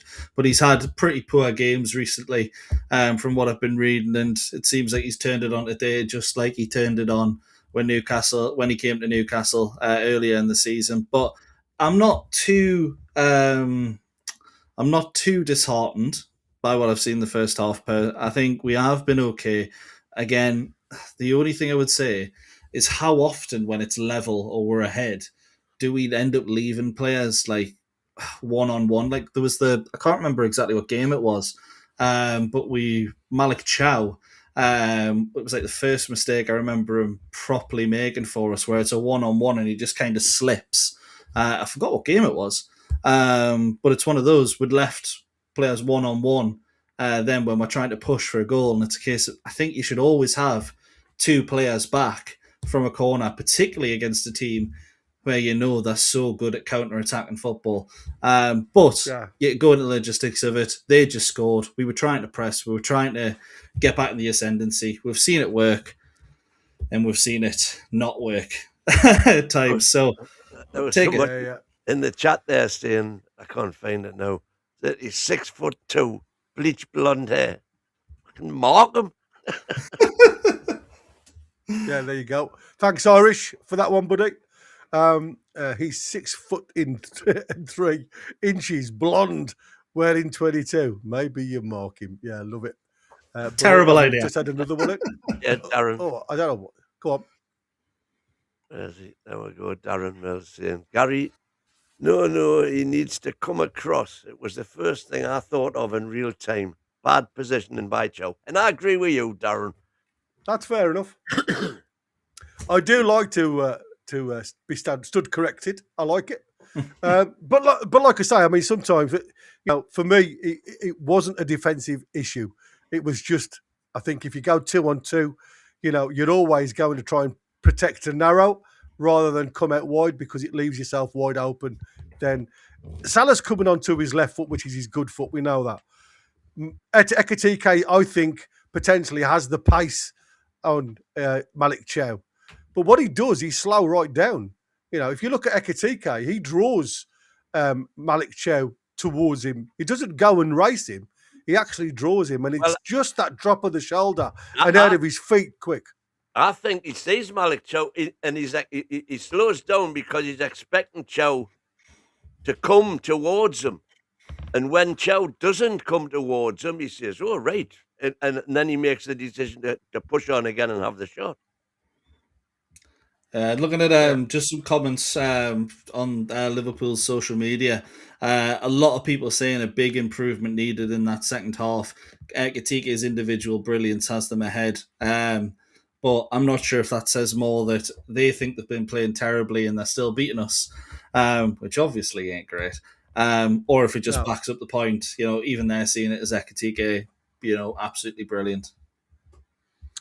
Yeah, I mean, like I say, I agree. Like I said, we could have all been talking totally different if he'd have come out and Ekitike and have took him on the inside. Everybody would have been saying, "Oh, why did you come out to him there? He's gone onto his strong foot and stuck a worldie into the top bin." You could never win, and that's what I said. It's a really hard job trying to defend, and he's defending his posts. That's what you get asked to do. When you're running back on a parallel and you've been beaten by the offside rule, which unfortunately that was Hall on the halfway line. When you go tall like that, we did a Spursy. That's what we did there. We literally did a Spursy. And like I say, no defender likes to run back towards their own goal. If Ekitike had have toe poked that and it had come off, Chow's foot or something and got in the back of the net. To be fair, we've seen them. Did get a fingertip to it, but again, you were saying defend.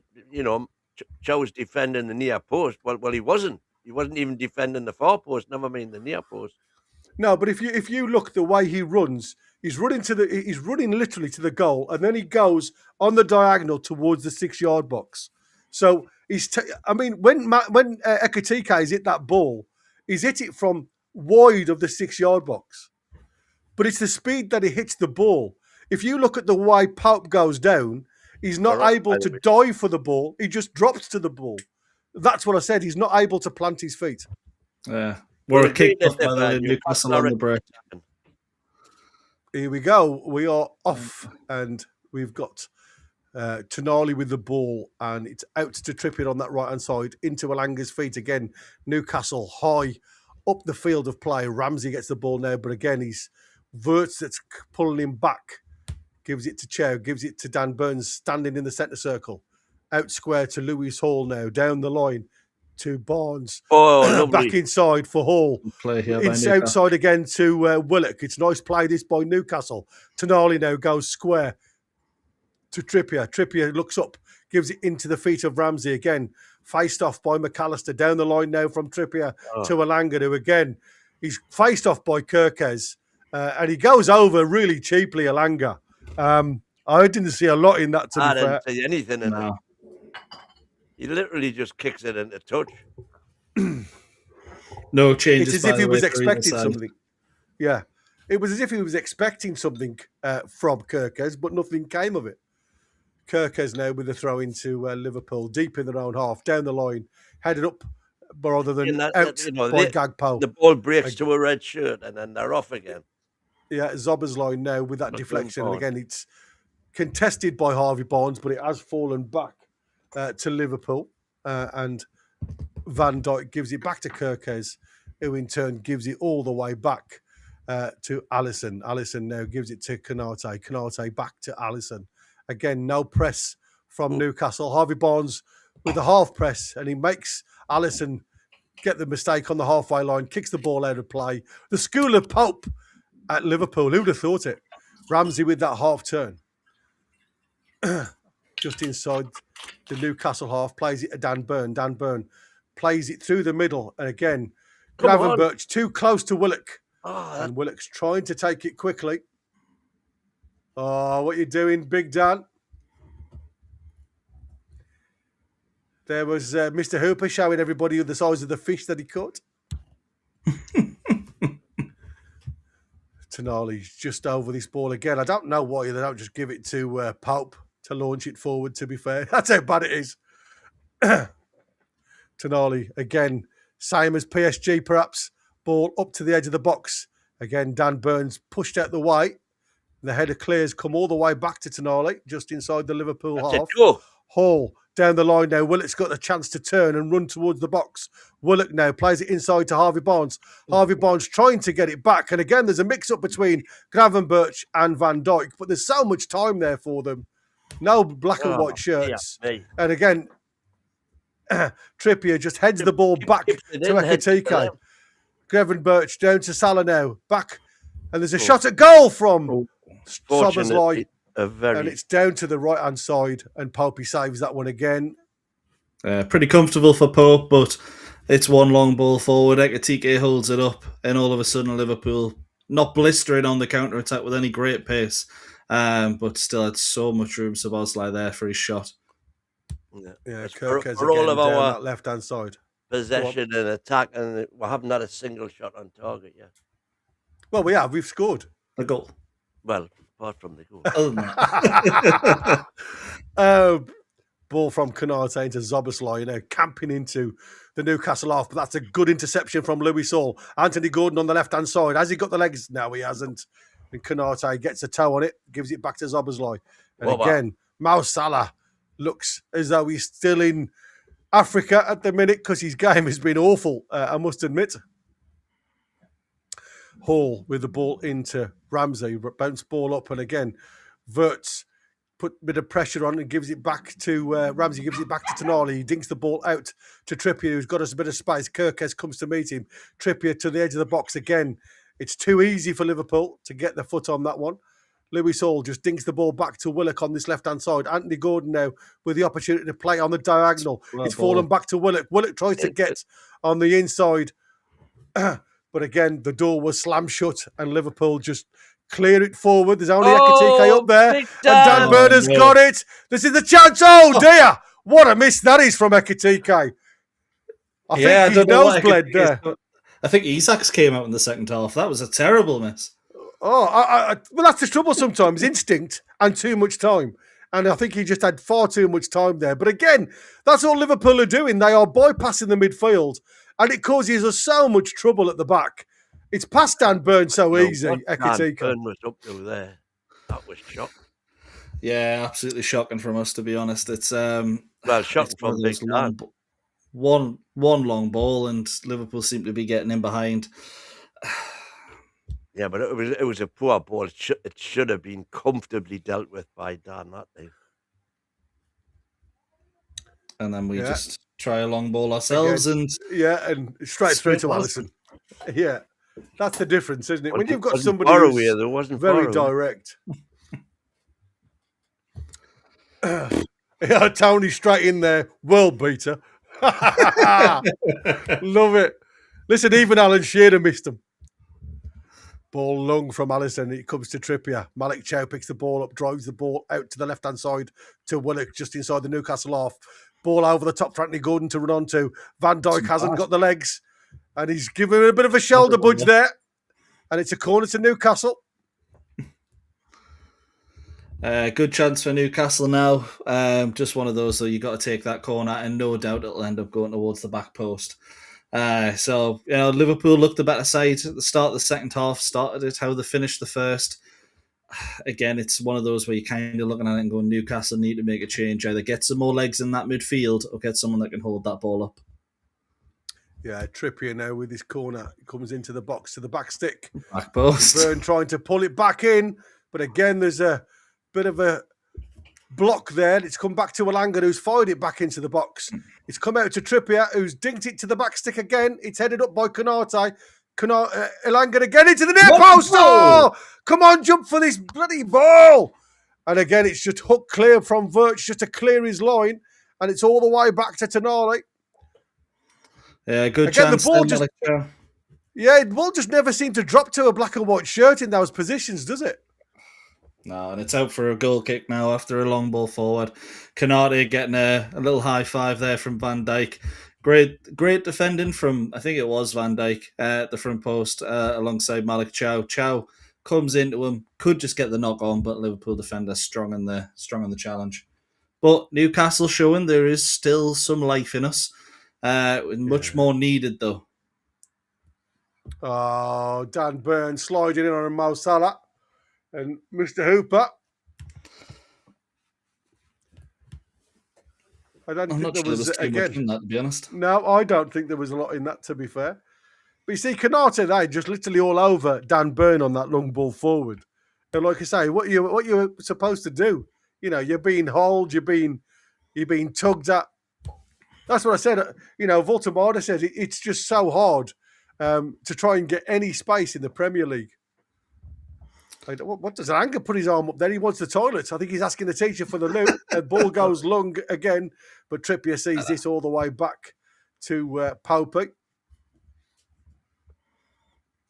Dan Burn now gets that ball just outside the edge of the box. Plays the ball up square for Harvey Barnes, who again tries a fancy flick. I think he needs to come off. Yeah. Gravenberch there with a lovely turn, takes by two players. Movement. But again, we're disjointed at the moment. We're all over the place. We just got no shape. Just need to get that back. Ball from Szoboszlai goes square to 10 minutes till the triple substitution, you reckon? Oh, it's going to be, isn't it? Ball on that Gakpo now, trying to get onto his right foot. And again, it's fired. Make the change now, man, before. McAllister there trying to feed that ball on the edge of the box. I thought he was going to shoot. The ball goes wide again to the left-hand side. They root it back into the middle with Gakpo, who's, to be fair, has done absolutely nothing for Liverpool there on that left-hand side. Poor effort at goal, which is wide of the target. Again, Trippier pushing everybody up, and then Malik Chow drops deeper to try and get the ball short. With a long kick. We'll come out 10 minutes where you think, we'll see what we can do for 10 minutes, see if we can create anything. We certainly haven't. Ramsey's done nothing since all game. Barnes has done very little. We have a chance here. Harvey Barnes into Elanga, shot at goal. It's different. I mean, it was tight. It was a tight angle, but he's offside. He's offside. Oh. It shouldn't be offside in that position, mind. No, he shouldn't. Ball. It was Harvey Barnes. No, it was Elanga. Look, yeah, he goes round the back and he's trying to shape one in at the near post. Elanga on his right foot. Barnes taking a bit too long for the pass there for my liking. But what can you do? Both. You can blame either of them for it. Yeah, you just seen the Newcastle subs out on the touchline warming up, ready for that 65-minute marker. So much room there. Oh, referee. Malik Chow there just tugging on the shirt. Again, Gakpo just goes down really quickly. Yeah, it's soft. Very soft, if I'm honest with you. It's what we should be expecting, though. We should know they're going to go down in these scenarios. Someone's been booked. I'm going to say, who was booked there? That's going to be... That's on the bench. Hang on. Mystic says it's Tyndall. Crazy. Wouldn't surprise me. It's got to be... Szoboszlai. Yeah, this there it is. Real Szoboszlai area. Tyndall fuming on the touchline. There's no doubt he's just got that yellow card. No doubt. I mean, like I say, it was pretty weak, wasn't it? The free kick. Oh, yeah, 100%. You can see why him and Howe would be annoyed at that. Gives Liverpool a really good position with Szoboszlai. To be honest, he scored from this range against Arsenal, didn't he? Yeah, absolutely. This season has been his season, I think. See what happens off this one then. It's a good 30 yards, but he's dinked it to the back stick. Van Dijk heads it towards goal. But again, it's light. I think he's just trying to get it back into the danger zone, to be fair, rather than heading it at goal. And now Anthony Gordon trying to get down this left-hand side, and Gravenberch sticks a boot out, tackles him. It's a free kick, corner, sorry. Free kick corner. No, it's a throw-in. You're right.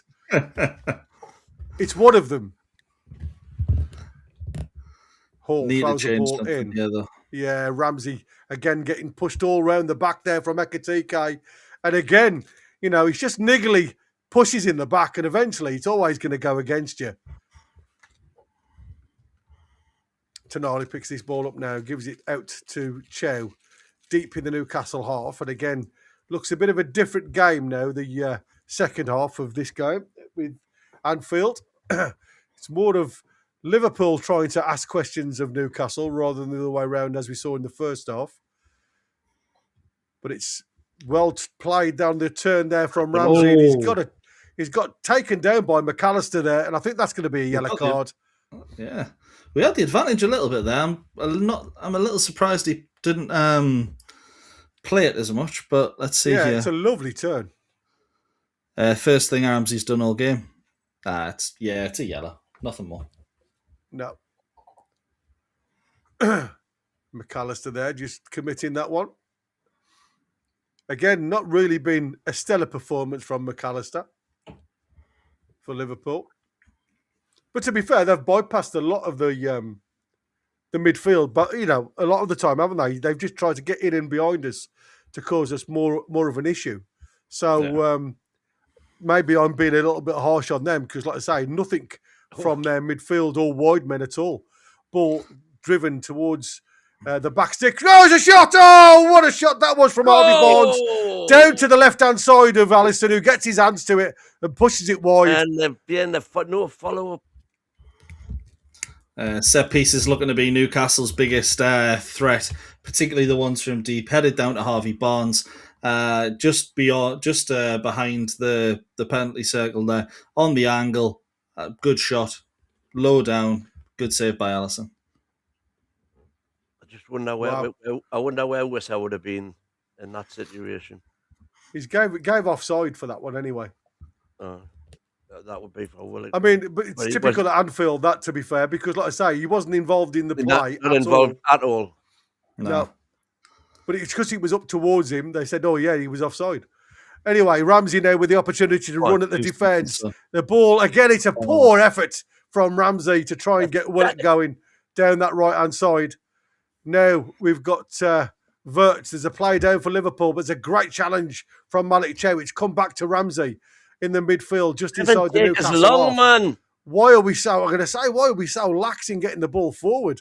Harvey Barnes on this left-hand side, just now moving into the Liverpool half. Louis Hall decides to go on the inside left. He gets a nudge in the back. And again, Zoboslai just nudges him in the back. Louis Hall goes to the ground just when he's trying to cross it. It was poor, if I'm honest with you. Terrible. I was expecting him to try and put, sort of turn back and then try and create a pass from deep, but no chance. Yeah, Wirtz there out to Salah, then comes back for the return ball. Wirtz just in the box, but again, he's trying to do too much. Wirtz, and he gives the ball back to Louis Hall and Tonali, who do well, and it's cleared up towards the halfway line, and Anthony Gordon for Konate just gets his big chest on it. Looks like he's never been away, to be fair, Konate. Yeah, from what I've heard from Liverpool fans, this might be the first good game he's had all season. It's one of those, they haven't been impressed by him at all this year, and he's probably had his only good game because he's no one doing anything against him, really. Yeah, Connor saying in the chat there, losing 2-1 within the 62nd minute and still no striker off the bench. It's an interesting ploy. It depends on whether you want to try and build a relationship for the City game. I think, for me, I would. If you're going to go with that notion, you've got to try and get a relationship going. Ball into the box there by Gakpo, but again, it's Trips who does well. And Alanga and Kirkes again coming together. Gakpo gives it to Ekitike on the edge of the box, gives it to McAllister now, then Szoboszlai. Again, it's wheeling round to the right-hand side. Now Salah running at Hull onto his left foot, but he's been poor all game. Salah gives the ball straight back to Newcastle. Willock now with a run down this right-hand side, but he's not going to have the legs on Szoboszlai, and he gets it back all the way to Alisson. Yeah, really easy just to defend those kind of things. If one player's just going to continue running all the time, it's so easy for Liverpool to defend. Just trying to find what our shape is at the minute, because we're all over the shop. It looks like Anthony Gordon now has come out to the left-hand side and Harvey Barnes has gone more central. Whether he's just going to jog across to that right-hand side and maybe get Elanga more into that central role, but he's not. He stayed centre, Harvey Barnes, so a little bit of a tactical change here for Newcastle. Konate, again, just Liverpool happy just to keep possession because we are behind, so they just want Newcastle to start working the channels. But Elanga does well up against Kirkes there, wins the ball back, plays the ball back down to Trippier. And again, Newcastle trying to play their way out of the corner here, down the line. But again, it's just deflected out for the Newcastle throw-in. Yeah, that was quite good the way we kept possession there. And again, though, it's all in that our final third, isn't it? I think they'll be more than happy with us trying to play out from the back there. But I'm still waiting for these subs, to be honest. I know they don't come to the 65th, but you've got to have a bit more attacking threat in their final third. Ball up towards the halfway line. Again, headed forward by Konate. Lewis Hall picks the ball up, though. Again, running towards Konate. But Konate does enough to push Lewis Hall off the ball. And now we've got players all over the shop. But that's a really poor back pass towards Kirkes and Alisson. But again, Newcastle nowhere near that. And it's easy for Liverpool to take charge. And the ball straight away out from McAllister down that left-hand side with Gakpo. Gakpo up against Malik Chow. He beats Malik Chow, but he can't beat Lewis Hall, who's sat on the edge of the 6-yard box. Gakpo picks that loose ball up again now, driving towards Trippier, finds the ball to McAllister. Now Gavin Birch, who's all of 30 yards, and the ball's over the bar for a goal kick. Every time they're dribbling at a man, they're getting past him. There's not, even if there is a foot going in, it's not strong enough, it's not good enough. Realistically, the second half has been pretty appalling, and changes need to come. First half, I was happy. Even though we were 2-1 down, played well enough for the most part to do something. The second half's been pretty abysmal. Malik Chow looked quite heavy-legged there, to be fair, when he got passed by Gakpo. It's the first thing Gakpo's really done this game. And like I say, he was a bit static. Ball trying to be forced through the middle from Wirtz towards Salah. But again, Newcastle do pick the ball up. Hall gives it to Tonali on the left-hand side. Tonali, again, not got many options forward. He does play the ball down the line. Now Anthony Gordon's showing something for him. But again, that's going to go to a Liverpool throw.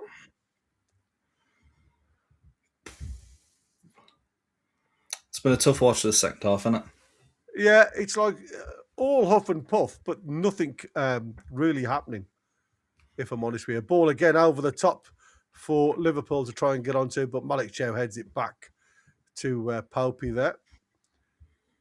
Again, it seems to be a ploy against Newcastle. Every team now, when we're on the press, just go long. And we are turned virtually every time. Ball over on the diagonal for Harvey Barnes. Offside, surely. Harvey Barnes picks it up. Szoboszlai on the back of him, but he plays it back to Willock. Willock now, again, just gives it back to Harvey Barnes, trying to get some movement in front of him. Harvey Barnes gets it onto his right foot, tries to shape a ball to the back stick, but it's too close to Alisson, who claims that one easily. Yeah, it's a half decent ball, but it just needed a little bit less on it. Oh, that's a long ball. It's not going anywhere. Ball from now. Alisson just saying to Pope, have a feel of that. Yeah, have a feel of that one for me. Burn plays the ball to Chow again. Liverpool just backing off and allowing Newcastle forward. But then it's terrible. A poor pass, and Chow again. Gakpo gives it inside to Wirtz. Wirtz plays it outside to Salah. He's going to get onto his right foot. And there you go. Yeah. Wirtz on the literally just inside the penalty box. He's open. He's wide open there. We are so heavy-legged, it's ridiculous. Trying to recover there from that really poor pass from Chow. He gives it straight back to Liverpool, and then they move the ball from the left side to the right side to Salah. They all know he's going to come onto his left foot. He just digs it back, and there's nobody following Wirtz into the box. He's got literally so much time to pick that ball up. Yeah, passing out from the back never exactly has been Newcastle's strong point. But Malik Chow, I'm trying to have a look at where we are. Malik Chow, look at the space he's got there. Toon Army lets him go. Oh my God. It's criminal. Yeah, it's really not good enough. It is a great finish from Florian Wirtz, but it's just one of those. Newcastle's second half haven't turned up. Yeah, he's a waste of money, mate. Hey, listen, with that much time, I'd have finished that. And I'm left-footed. And now we'll make the changes. Yeah. Ramsey now picks the ball up. It's Liverpool 3, Newcastle 1 now. After a really flying start, again, not able to take advantage of all the possession and all the attacking notion that was going on in the first half. Newcastle find themselves 3 down. And again, Liverpool are just allowing Newcastle to get deeper and deeper into their own box. And they're just growing in confidence. That's all I can say. Ball just around the corner from Willock. Finds Gordon. Gordon now, again, just behind Barnes, but he's able to pick it up. Szoboszlai faces him. Barnes gets it onto his right foot, gives it inside to Willock. Willock again loses it between 3 and 4 players. And now here we go. The Red Army goes forward again. Mo Salah on this right-hand side, driving into the box. Salah! Oh! There you go. Again, tries to toe poke it into the near post, but it's not good enough, and it's wide of the mark. Yeah, it's one of those. Try to do what Ekitike did, didn't quite get the same contact, and it looks like he's tried to go for the near post instead. See if Pope covers the near post pretty well, actually. So probably not the right move, but Salah's not exactly in the best form. But Liverpool hitting us on the counter at every opportunity now, aren't they? Yeah, I mean, it's just too easy. We're wide open in the middle. Again, whatever they've discussed, Langer now with the run on the diagonal from central into that right-hand side, being held back by Kirkes, which literally has stopped him in his tracks there. Trippier now picks the ball up on that right-hand side. Plays the ball back out to Langer. Again, we're very static, and there's not many black and white shirts in the box to aim for, to be fair. Everybody is out on that right-hand side.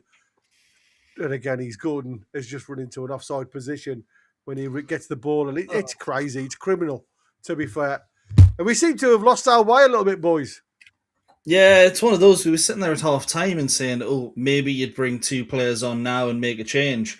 But 70 minutes, let's be honest, for 25 minutes in this first half, we haven't looked like scoring. And for there to be no substitutions at the minute, I cannot defend that, I'm afraid. There's a lot of things that Eddie Howe does that I do defend, and I think he is a good manager. Voltemade coming on now. Murphy looks like it as well. But to have 25 minutes in this half in nothing is pretty inexcusable when you see how poor we've played. Well, especially how poor we did in the latter ends of the first half. Yeah, Barnes again trying to run through Szoboszlai, and again he gets blocked. In a good position, Newcastle there. And the ball cleared, gets all the way through to Trippier, who gives it back to Pope. Pope goes square to Toon Army again. It seems to be very solo at the minute, and again drops back in between the 2 centre halves. And again, just to play. What ball is that? Straight back to a red shirt, and now they're on the offensive again, Liverpool. McAllister plays the ball back to Szoboszlai. Again, Newcastle just at walking pace at the minute. They are all over the place regarding the shape. 4-5-1 at the minute with Liverpool just inside the Newcastle half.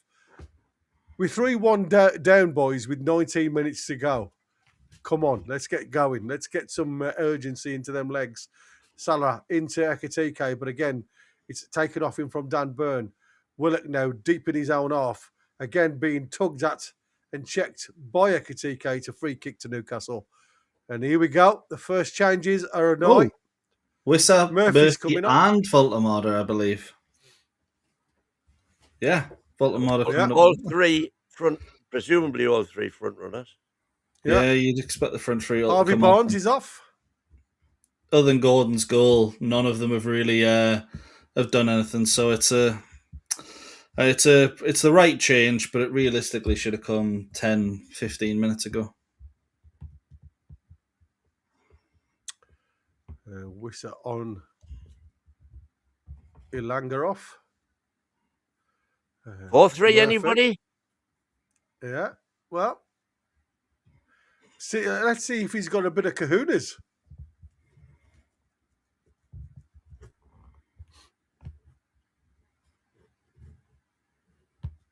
So, yeah, they've gone 4 up top, guys. So they have gone with a little bit more.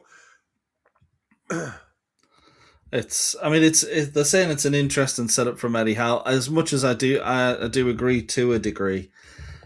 I think it's just one of those now where he's looking to just see, look, we'll see if this works, because there's no better time than to try something new when realistically you're not getting anything out of the game.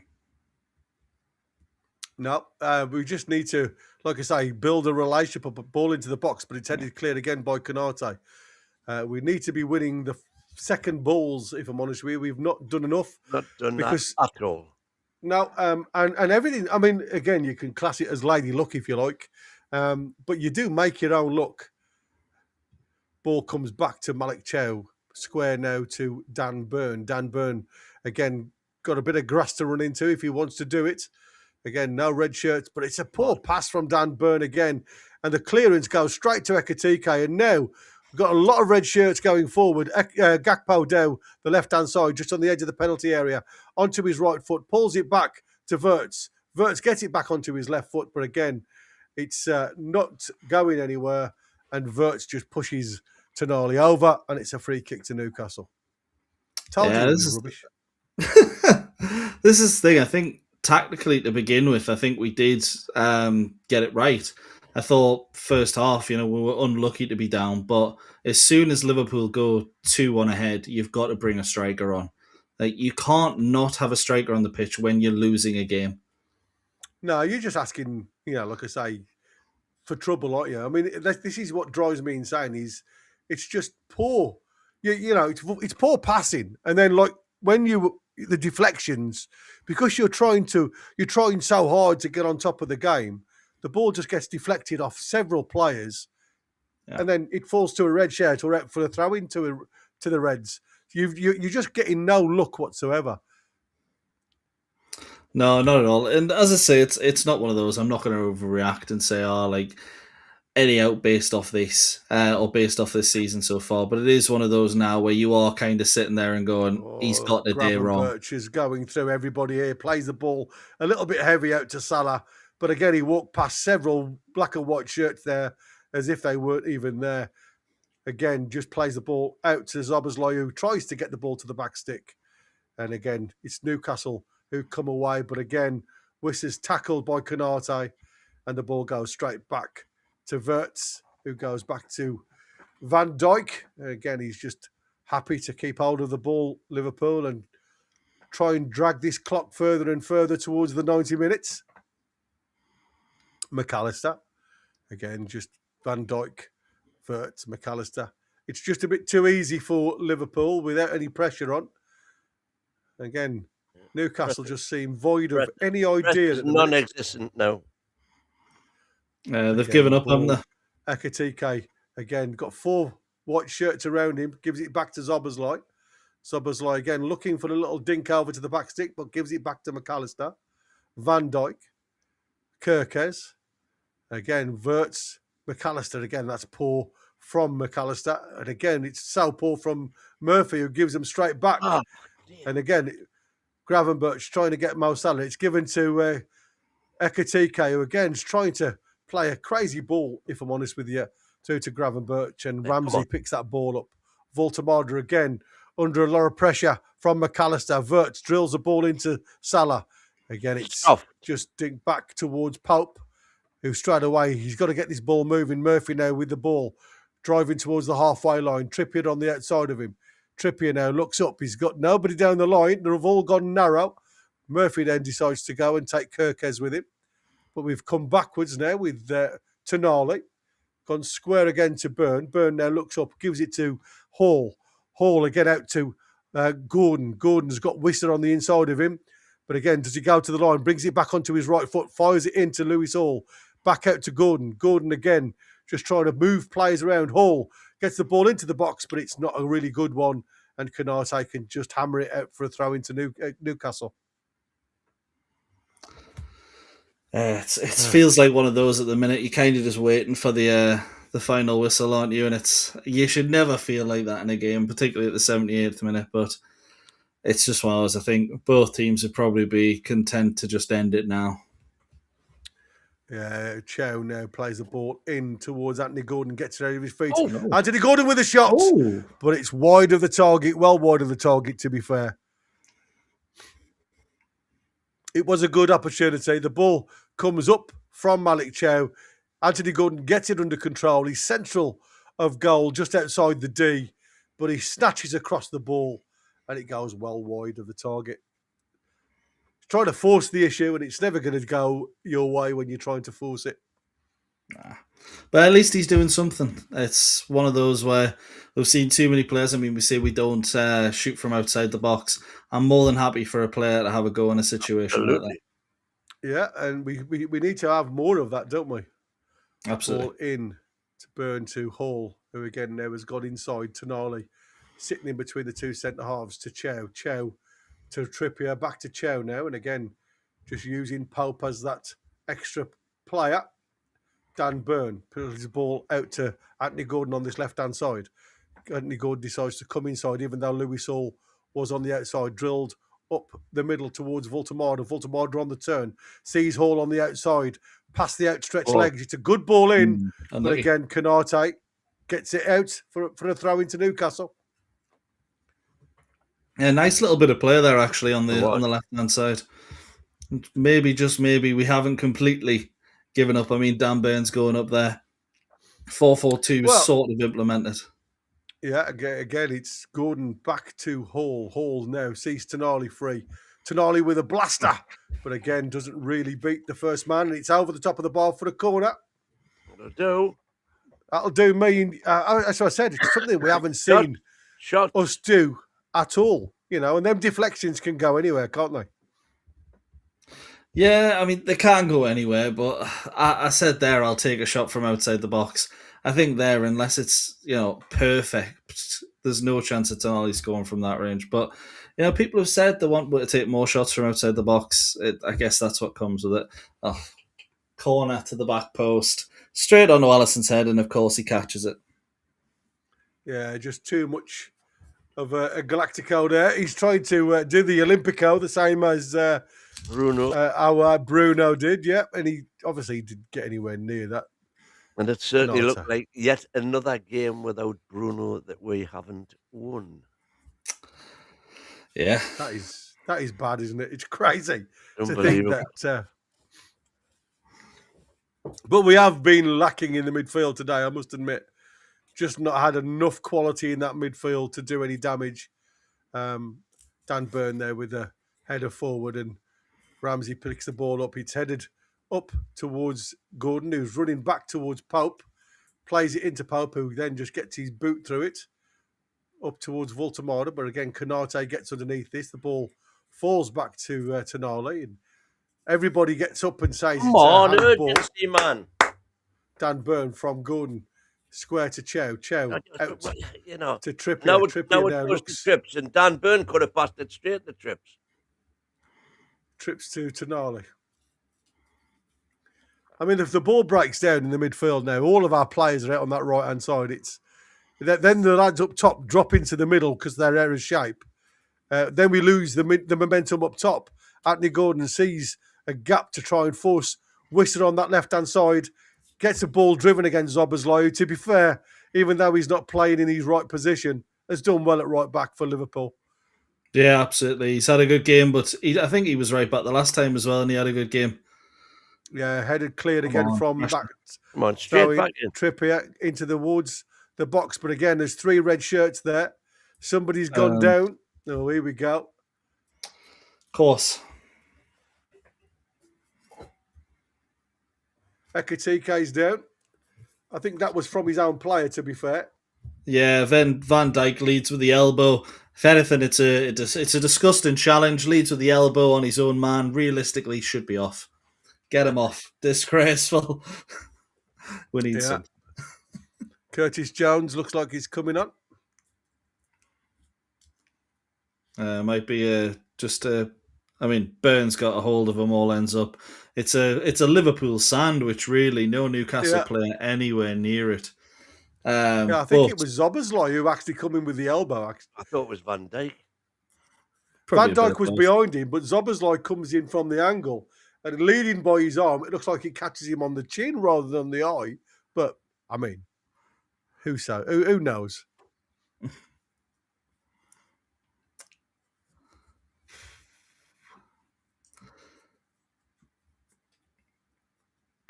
And just show you some reruns of the Liverpool goal with Ekitike.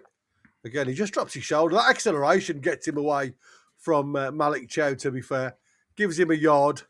And then there you go. Just pumping. All the Newcastle fans giving him some stick. But then he comes round to the Liverpool fans and punches the air, Ekitike.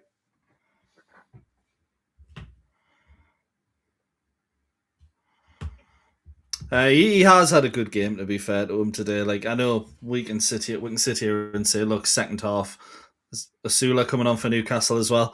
But we can sit here and say, we've been poor second half. But Ekitike's finishing was pretty good, but ultimately he missed his easiest chance, and it could have been 4-1. Asula on for Trippier, was that? Was it? I think so. Oh, okay. I might be wrong. Chiesa on. And Jones is all up our trips. Yeah. So what's it now? Like 3-4 3-2-5. 3-2-5 now, I think, yeah. I have no idea. I don't think it really matters now, does it? No, I mean, this is plan B. Just throw all your strikers on the pitch and hope for the best. Give everybody a run out. Ball into the box again, headed clear by Van Dijk. It's fallen to Voltemade, but again, trying to get it round the back of him. Chiesa, with first touch, gives it out to Zoboszlai, who again looking for that ball across field, but it's not a really good delivery, and the ball is straight back to Pope, who throws it out to that right-hand side. Looks like Murphy's dropped into that right-hand side. Ball down the line. And again, Asula with his first touch gets it into the box, but it's to nobody in particular. It's a good ball for the worm. Now with Liverpool on the halfway line. Gakpo brings it inside again, under no real pressure to do anything. And Liverpool have just brought another midfielder on with Jones just to block it out and cause us more problems. They're probably going to go with 3 now up top, with 3 in the middle. Wissa saying to the rest of the team there, what are you doing? Get forward. Because he was trying to press there and there wasn't a single person joining him. It's crazy now. It's all over the shop. And now Dan Burns been booked for talking himself into the book. Dan, just get away from the ref, man. I know you're frustrated, but it's gone. There's no point in getting a red card. No. Someone, is he... Just, I was going to say, is the captain? He is the captain right now. Yeah. He's having a chat. He's the captain. That's fine then. I was going to say, the captain's armband just so he doesn't get a red for chatting to the referee, but... Yeah. Yeah, it looks like we've gone 4-2-4 now, with Ramsey and Tonali in the middle, Asula on the right side, Wissa and Voltemade up top, and Anthony Gordon on the left-hand side. Either way, we could stick 10 men up. We're going to have another 10 players, and I don't think we're getting Is this the day that Florian Wirtz comes of age in the Premier League? Have we made it happen? There you go. They've gone very defensive now because they've got Endo on. So they've shut shop up. They've taken all their middle tackers off with Wirtz and Ekitike, and they've put Jones and Endo on. God knows where he's going to play. They're going to go 3 at the back and probably wing back with Zoboszlai going up into midfield, to be fair. Or wing back. They could just put 10 players on from the streets of Liverpool from the Wirral right now, and they'd probably still maintain this 3-1 lead. Newcastle not showing anything really to make me think we've got a chance of getting back into this game. No. Oh, Dan. Just send them off and be done. Don't get involved with that. Just send them off and be done. Don't get involved in that. That's silly.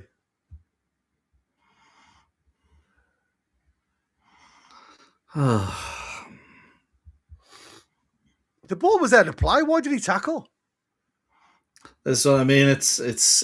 I'm not saying wasn't. Yeah, what is he doing there? The ball's He's not even anywhere near the ball. Yeah. It's just frustrations. Like, realistically, he doesn't get the ball on a challenge. The ball was going out, and I think he was trying to stop it going out for a corner and make it a throw-in. Ref probably should have sent it off. But it was reckless, to say the least. Yeah. Well, I don't think he's got many more in the locker, to be fair. Hey! Alex Murphy. 3-3 incoming. Yeah, here we go. It's good for him to get some minutes under his belt, I guess. I mean, 2 minutes. There'll be 6 or 7 at a time, I think. There's been a few stoppages. Ball into the box from Liverpool, and again it's cleared by Big Dan Burn. Endo with a head forward, but again towards Wissa. Let's see if we can win some of these balls. Why not likely? Oh, yes, it was a chance for Baltimore. Nah. Well, come on. Oh, yes, no. What's every single time, man.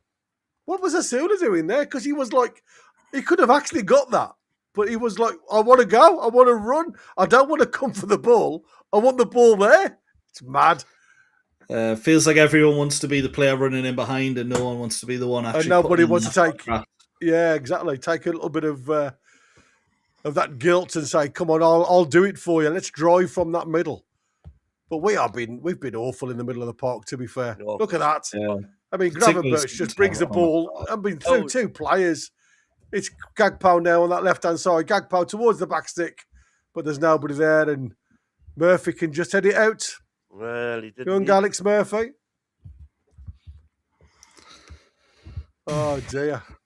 It started so well. Yeah, you could argue the worst thing we did was score a goal. It's probably 0-0 if we don't score. The trouble is now, this goes to that those stats that, you know, how many games have we been in the lead and thrown the lead away again? I mean, I dread to know what the amount of points we've thrown away from a leading position again. Well, there'll be about 22 in all comps, I think. Something like that. 16 in the Prem. Yeah. Zoboszlai into the box. It's Konate swung a boot at it. It's deflected up over the top. There's 5 minutes of stoppage time. We've just entered now. Again, I think it was Voltemada who gets... it was Voltemada who gets a block on the shot from Konate. It was on target. Whether it would have gone in, who would have known? Zoboszlai again with this outswinger to the back stick. It's gone all the way through and over the top. And again, Endo picks the ball up, drills it back out to Zoboszlai. Again, just plenty of time. Endo again with his chance to get the ball into the box. Dan Burn clears. It's only come to Van Dijk on the edge of the D. He shoots, but it's wide. That's why you're a defender, mate. Yeah, it's not exactly his forte, taking a shot from outside the box, but let's be honest, he could have been doing that since the 60th minute, and I don't think any Liverpool fan would have complained. There's no chance of them dropping any points here. I mean, what was that, Dan Burn? Seriously. Just giving the ball straight back to them. Oh, it's crazy. I don't know what you expect from that. There's been a few like that all game, though, isn't there? Well, particularly in the second half, every ball's just gone long. Look at this. Over the top with Gagpo. He's gone straight over the top of everybody. The bounce has beaten everybody. Now he's took on the outside. And luckily, I think it was Murphy who gets his toe on it. It's out for another corner to Liverpool. But the ball bounced over everybody, and then all of a sudden he's round the back of Malik Chow. Like I say, I think Malik Chow is literally blowing out of his backside at the minute. Yeah, just it's one of those at the minute. It feels like a game too much. In reality, it shouldn't be. More realistically, Liverpool played in midweek as well. I know it was against Karabag, but shouldn't be this much of a difference between the two sides. No, not at all. Ball in from Zoboszlai towards Pope. He's dropped it. Oh, Canate. Oh my God. Days. Oh my God. Well, I think that literally seals the night. Pope comes to collect the ball. He drops it on somebody's head. It rolls out to Canate, who pokes it towards goal, and it just goes in. I mean, it's like from 6 yards, That's what goal difference on the journey. Yeah. There's certain teams where usually you can go, you can forgive a bad performance, you can excuse getting battered. A Liverpool in this form aren't that kind of team. Why are you crying, man? This is ridiculous. I'm not angry at Canati, I'm angry at Newcastle, but why is he crying? Oh, he's had some personal issues, if I'm honest with you. They sent him home on... That in. Oh, God, blimey, that's ridiculous. That was from Pope.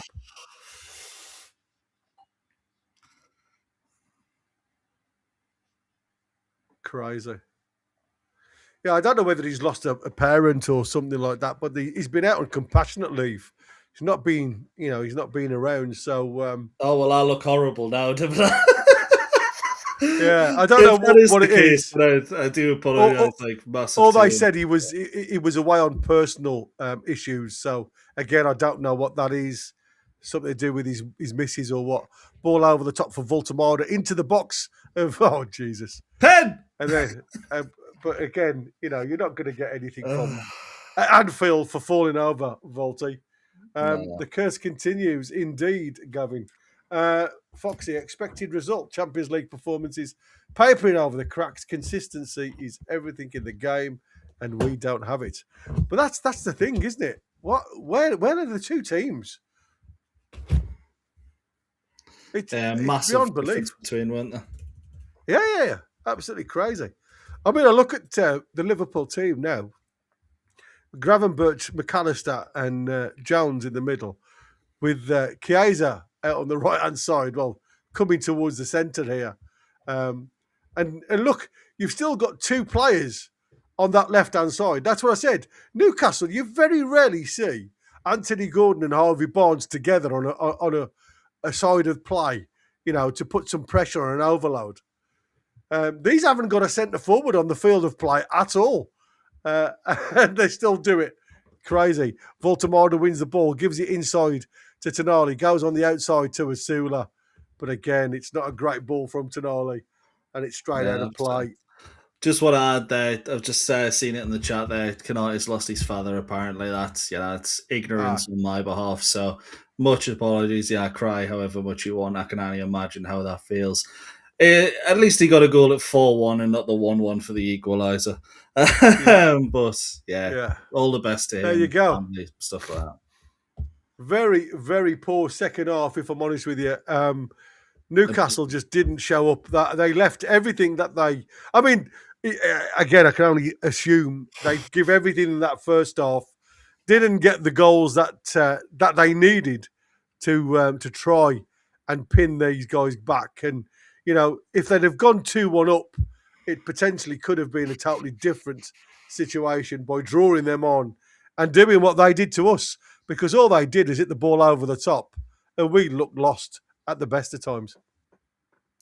Yeah, tough to take that. And to be honest, I wasn't expecting a win, but I was expecting a bit more of a performance. Howe got it wrong in the second half. I think first half we did get it right, but to go from 1-0 up to 4-1 down, that's inexcusable. And people say, we expected to lose.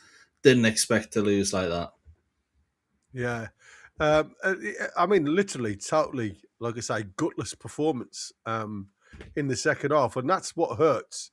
It's the fact that you go 1-0 up. It should give you all the bounce, but again, so easy to come through the middle of the park. And to me, as soon as it went to 1-1, there should have been some change to that middle order of either a shape change and become a little bit narrower.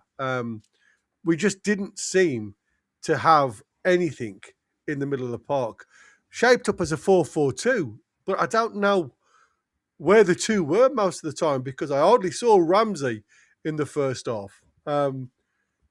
Saw him more in our half than I did in their half, to be fair. Ramsey should have been the one to go off.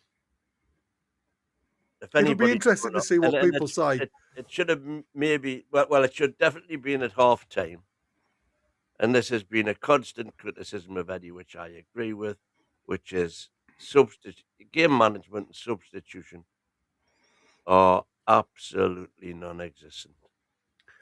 It just gets frustrating, doesn't it? But, my argument is always that the other qualities that he does have outweigh his deficiencies in those departments. But if we can see it and hundreds of thousands of people can see it, why on earth can he not? Yeah, the man who counts. You could see the back end of the first half, they were coming back into it. We've got a 1-0 lead. They get their goal. Change it, man. Change it, for God's sake. I still put the second goal down to Chow. Individual mistake. But, he had the chance at half-time to get a striker on the pitch, for God's sake. Yeah, it's pretty embarrassing second half. The first half proved we could create half chances, but if you haven't got an out-and-out striker on the field, on the pitch, you're not going to capitalise on those chances. Liverpool did have a striker and capitalised on the few chances they had. I said at the start of the game, I thought it would be one where Howe was either a god afterwards or heavily criticised, and there's no way he can't be heavily criticised after that, really, is there? No, I mean, I know everybody doesn't like XG. Their XG was only 1.95, and yet they, get 4 goals from it. And like I said, a lot of it wasn't created; it was gifted, and that's the frustrating thing for me. Our XG 0.33. That just shows you how poor we were in and around the penalty area. 17 shots from Liverpool, 7 on target, 8 shots from Newcastle, 2 on target, and I think I think that sums it up completely for me. But I just really struggled to see what was happening with some of our play in that half, if I'm honest with you. I'm going to try and work out where our team played. I'm not going to get any information at the minute because it's still being worked out. But I want to see where Ramsey was in all of this distribution, because for me, he certainly didn't look as though he was involved in any of the play. Okay. Central on the right-hand side, but again, you don't really get a true picture from this because it's where everything happened when every time he touched the ball. But like I say, the centre circle, he doesn't touch once with the ball at his feet, put it that way. So if you think you're a centre midfielder in a 4-4-2 formation, he does not touch the ball in the centre circle one bit. He's very much on the right-hand side, going forward, and in the defence, he's at one point at right back. Again, I can't fault him from that point of view. He's, you can see he's working back, but again, it's the production. There's very few long balls through the middle. They're all short, sharp passes in and around. It's nice, but it doesn't get you forward, especially when you've only got 2 in the middle of the park. And that's what I said. For me, Newcastle are desperately missing somebody with vision, somebody who can unlock a pinhole, if you like. And even with Bruno, I don't even think Bruno is that type of player. Bruno's great because of his endeavour in and around the box. He'll make those late runs to try and create opportunities, and he gambles a lot of the time, which is something. I mean, again, did you see Tonali in the box today? No, not really. To be honest, I think there was only one or two players I actually saw have a touch in the box. It felt like at times, and we've been completely outplayed by maybe the worst Liverpool team in, let's say, 8 or 9 years. Because no doubt Liverpool, I don't know who their next game is against, and to be honest, I don't care. But I guarantee they won't play like that. And they won't. I think it's against City actually. But I guarantee when they play Sunderland, they won't come out and they won't batter them 4-1. And I know that that's away. It's a bit different at the stadium than what it is at Anfield. But realistically, that second half is up there with one of the worst we've had this season. And to follow up the PSG game with so many positives with that, it's really not good enough. And let's be honest, the next game's one where, even if we win it, we could go out with the League Cup. So it's big task on Howe's hands to get not just the players up for midweek, but get them up for the rest of the season, because we're chasing now. Yeah, but I think that's the issue for me, though. It's a case of trying to get as much game time in, and when you're competing against all four, with the depth of squad we've got, you can see the drop-off is massive. From game to game, the drop-off is massive. They pick them. It seems to be every other game, there's a bounce back. So they leave something in the locker today. They bounce back again on Wednesday. Is it Wednesday we play Man City? Yeah, it is, yeah. I mean, maybe, like I said, but even playing two up, Wissa and Voltemada, did you see anything that you believe that's going to work with these two as a pairing? I haven't. I saw against Bournemouth a couple of bits of play where I was like, you know what, this could work. Today, I think the only time Wissa touched the ball after Voltemada was from a header, which was pretty much going nowhere. Wissa did somewhat well to get on the end of it.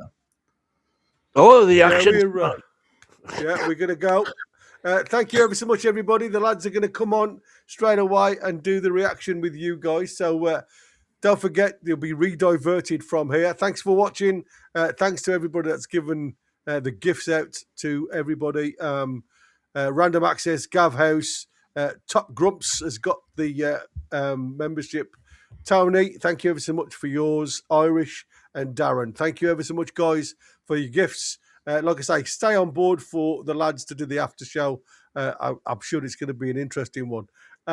Take care, one and all. We'll see you on the next one. It'll be busy because they'll all be out. Yeah, don't forget to have your phone calls on board. Come and join us. Take care, one and all. See ya. Take care. Away the lad.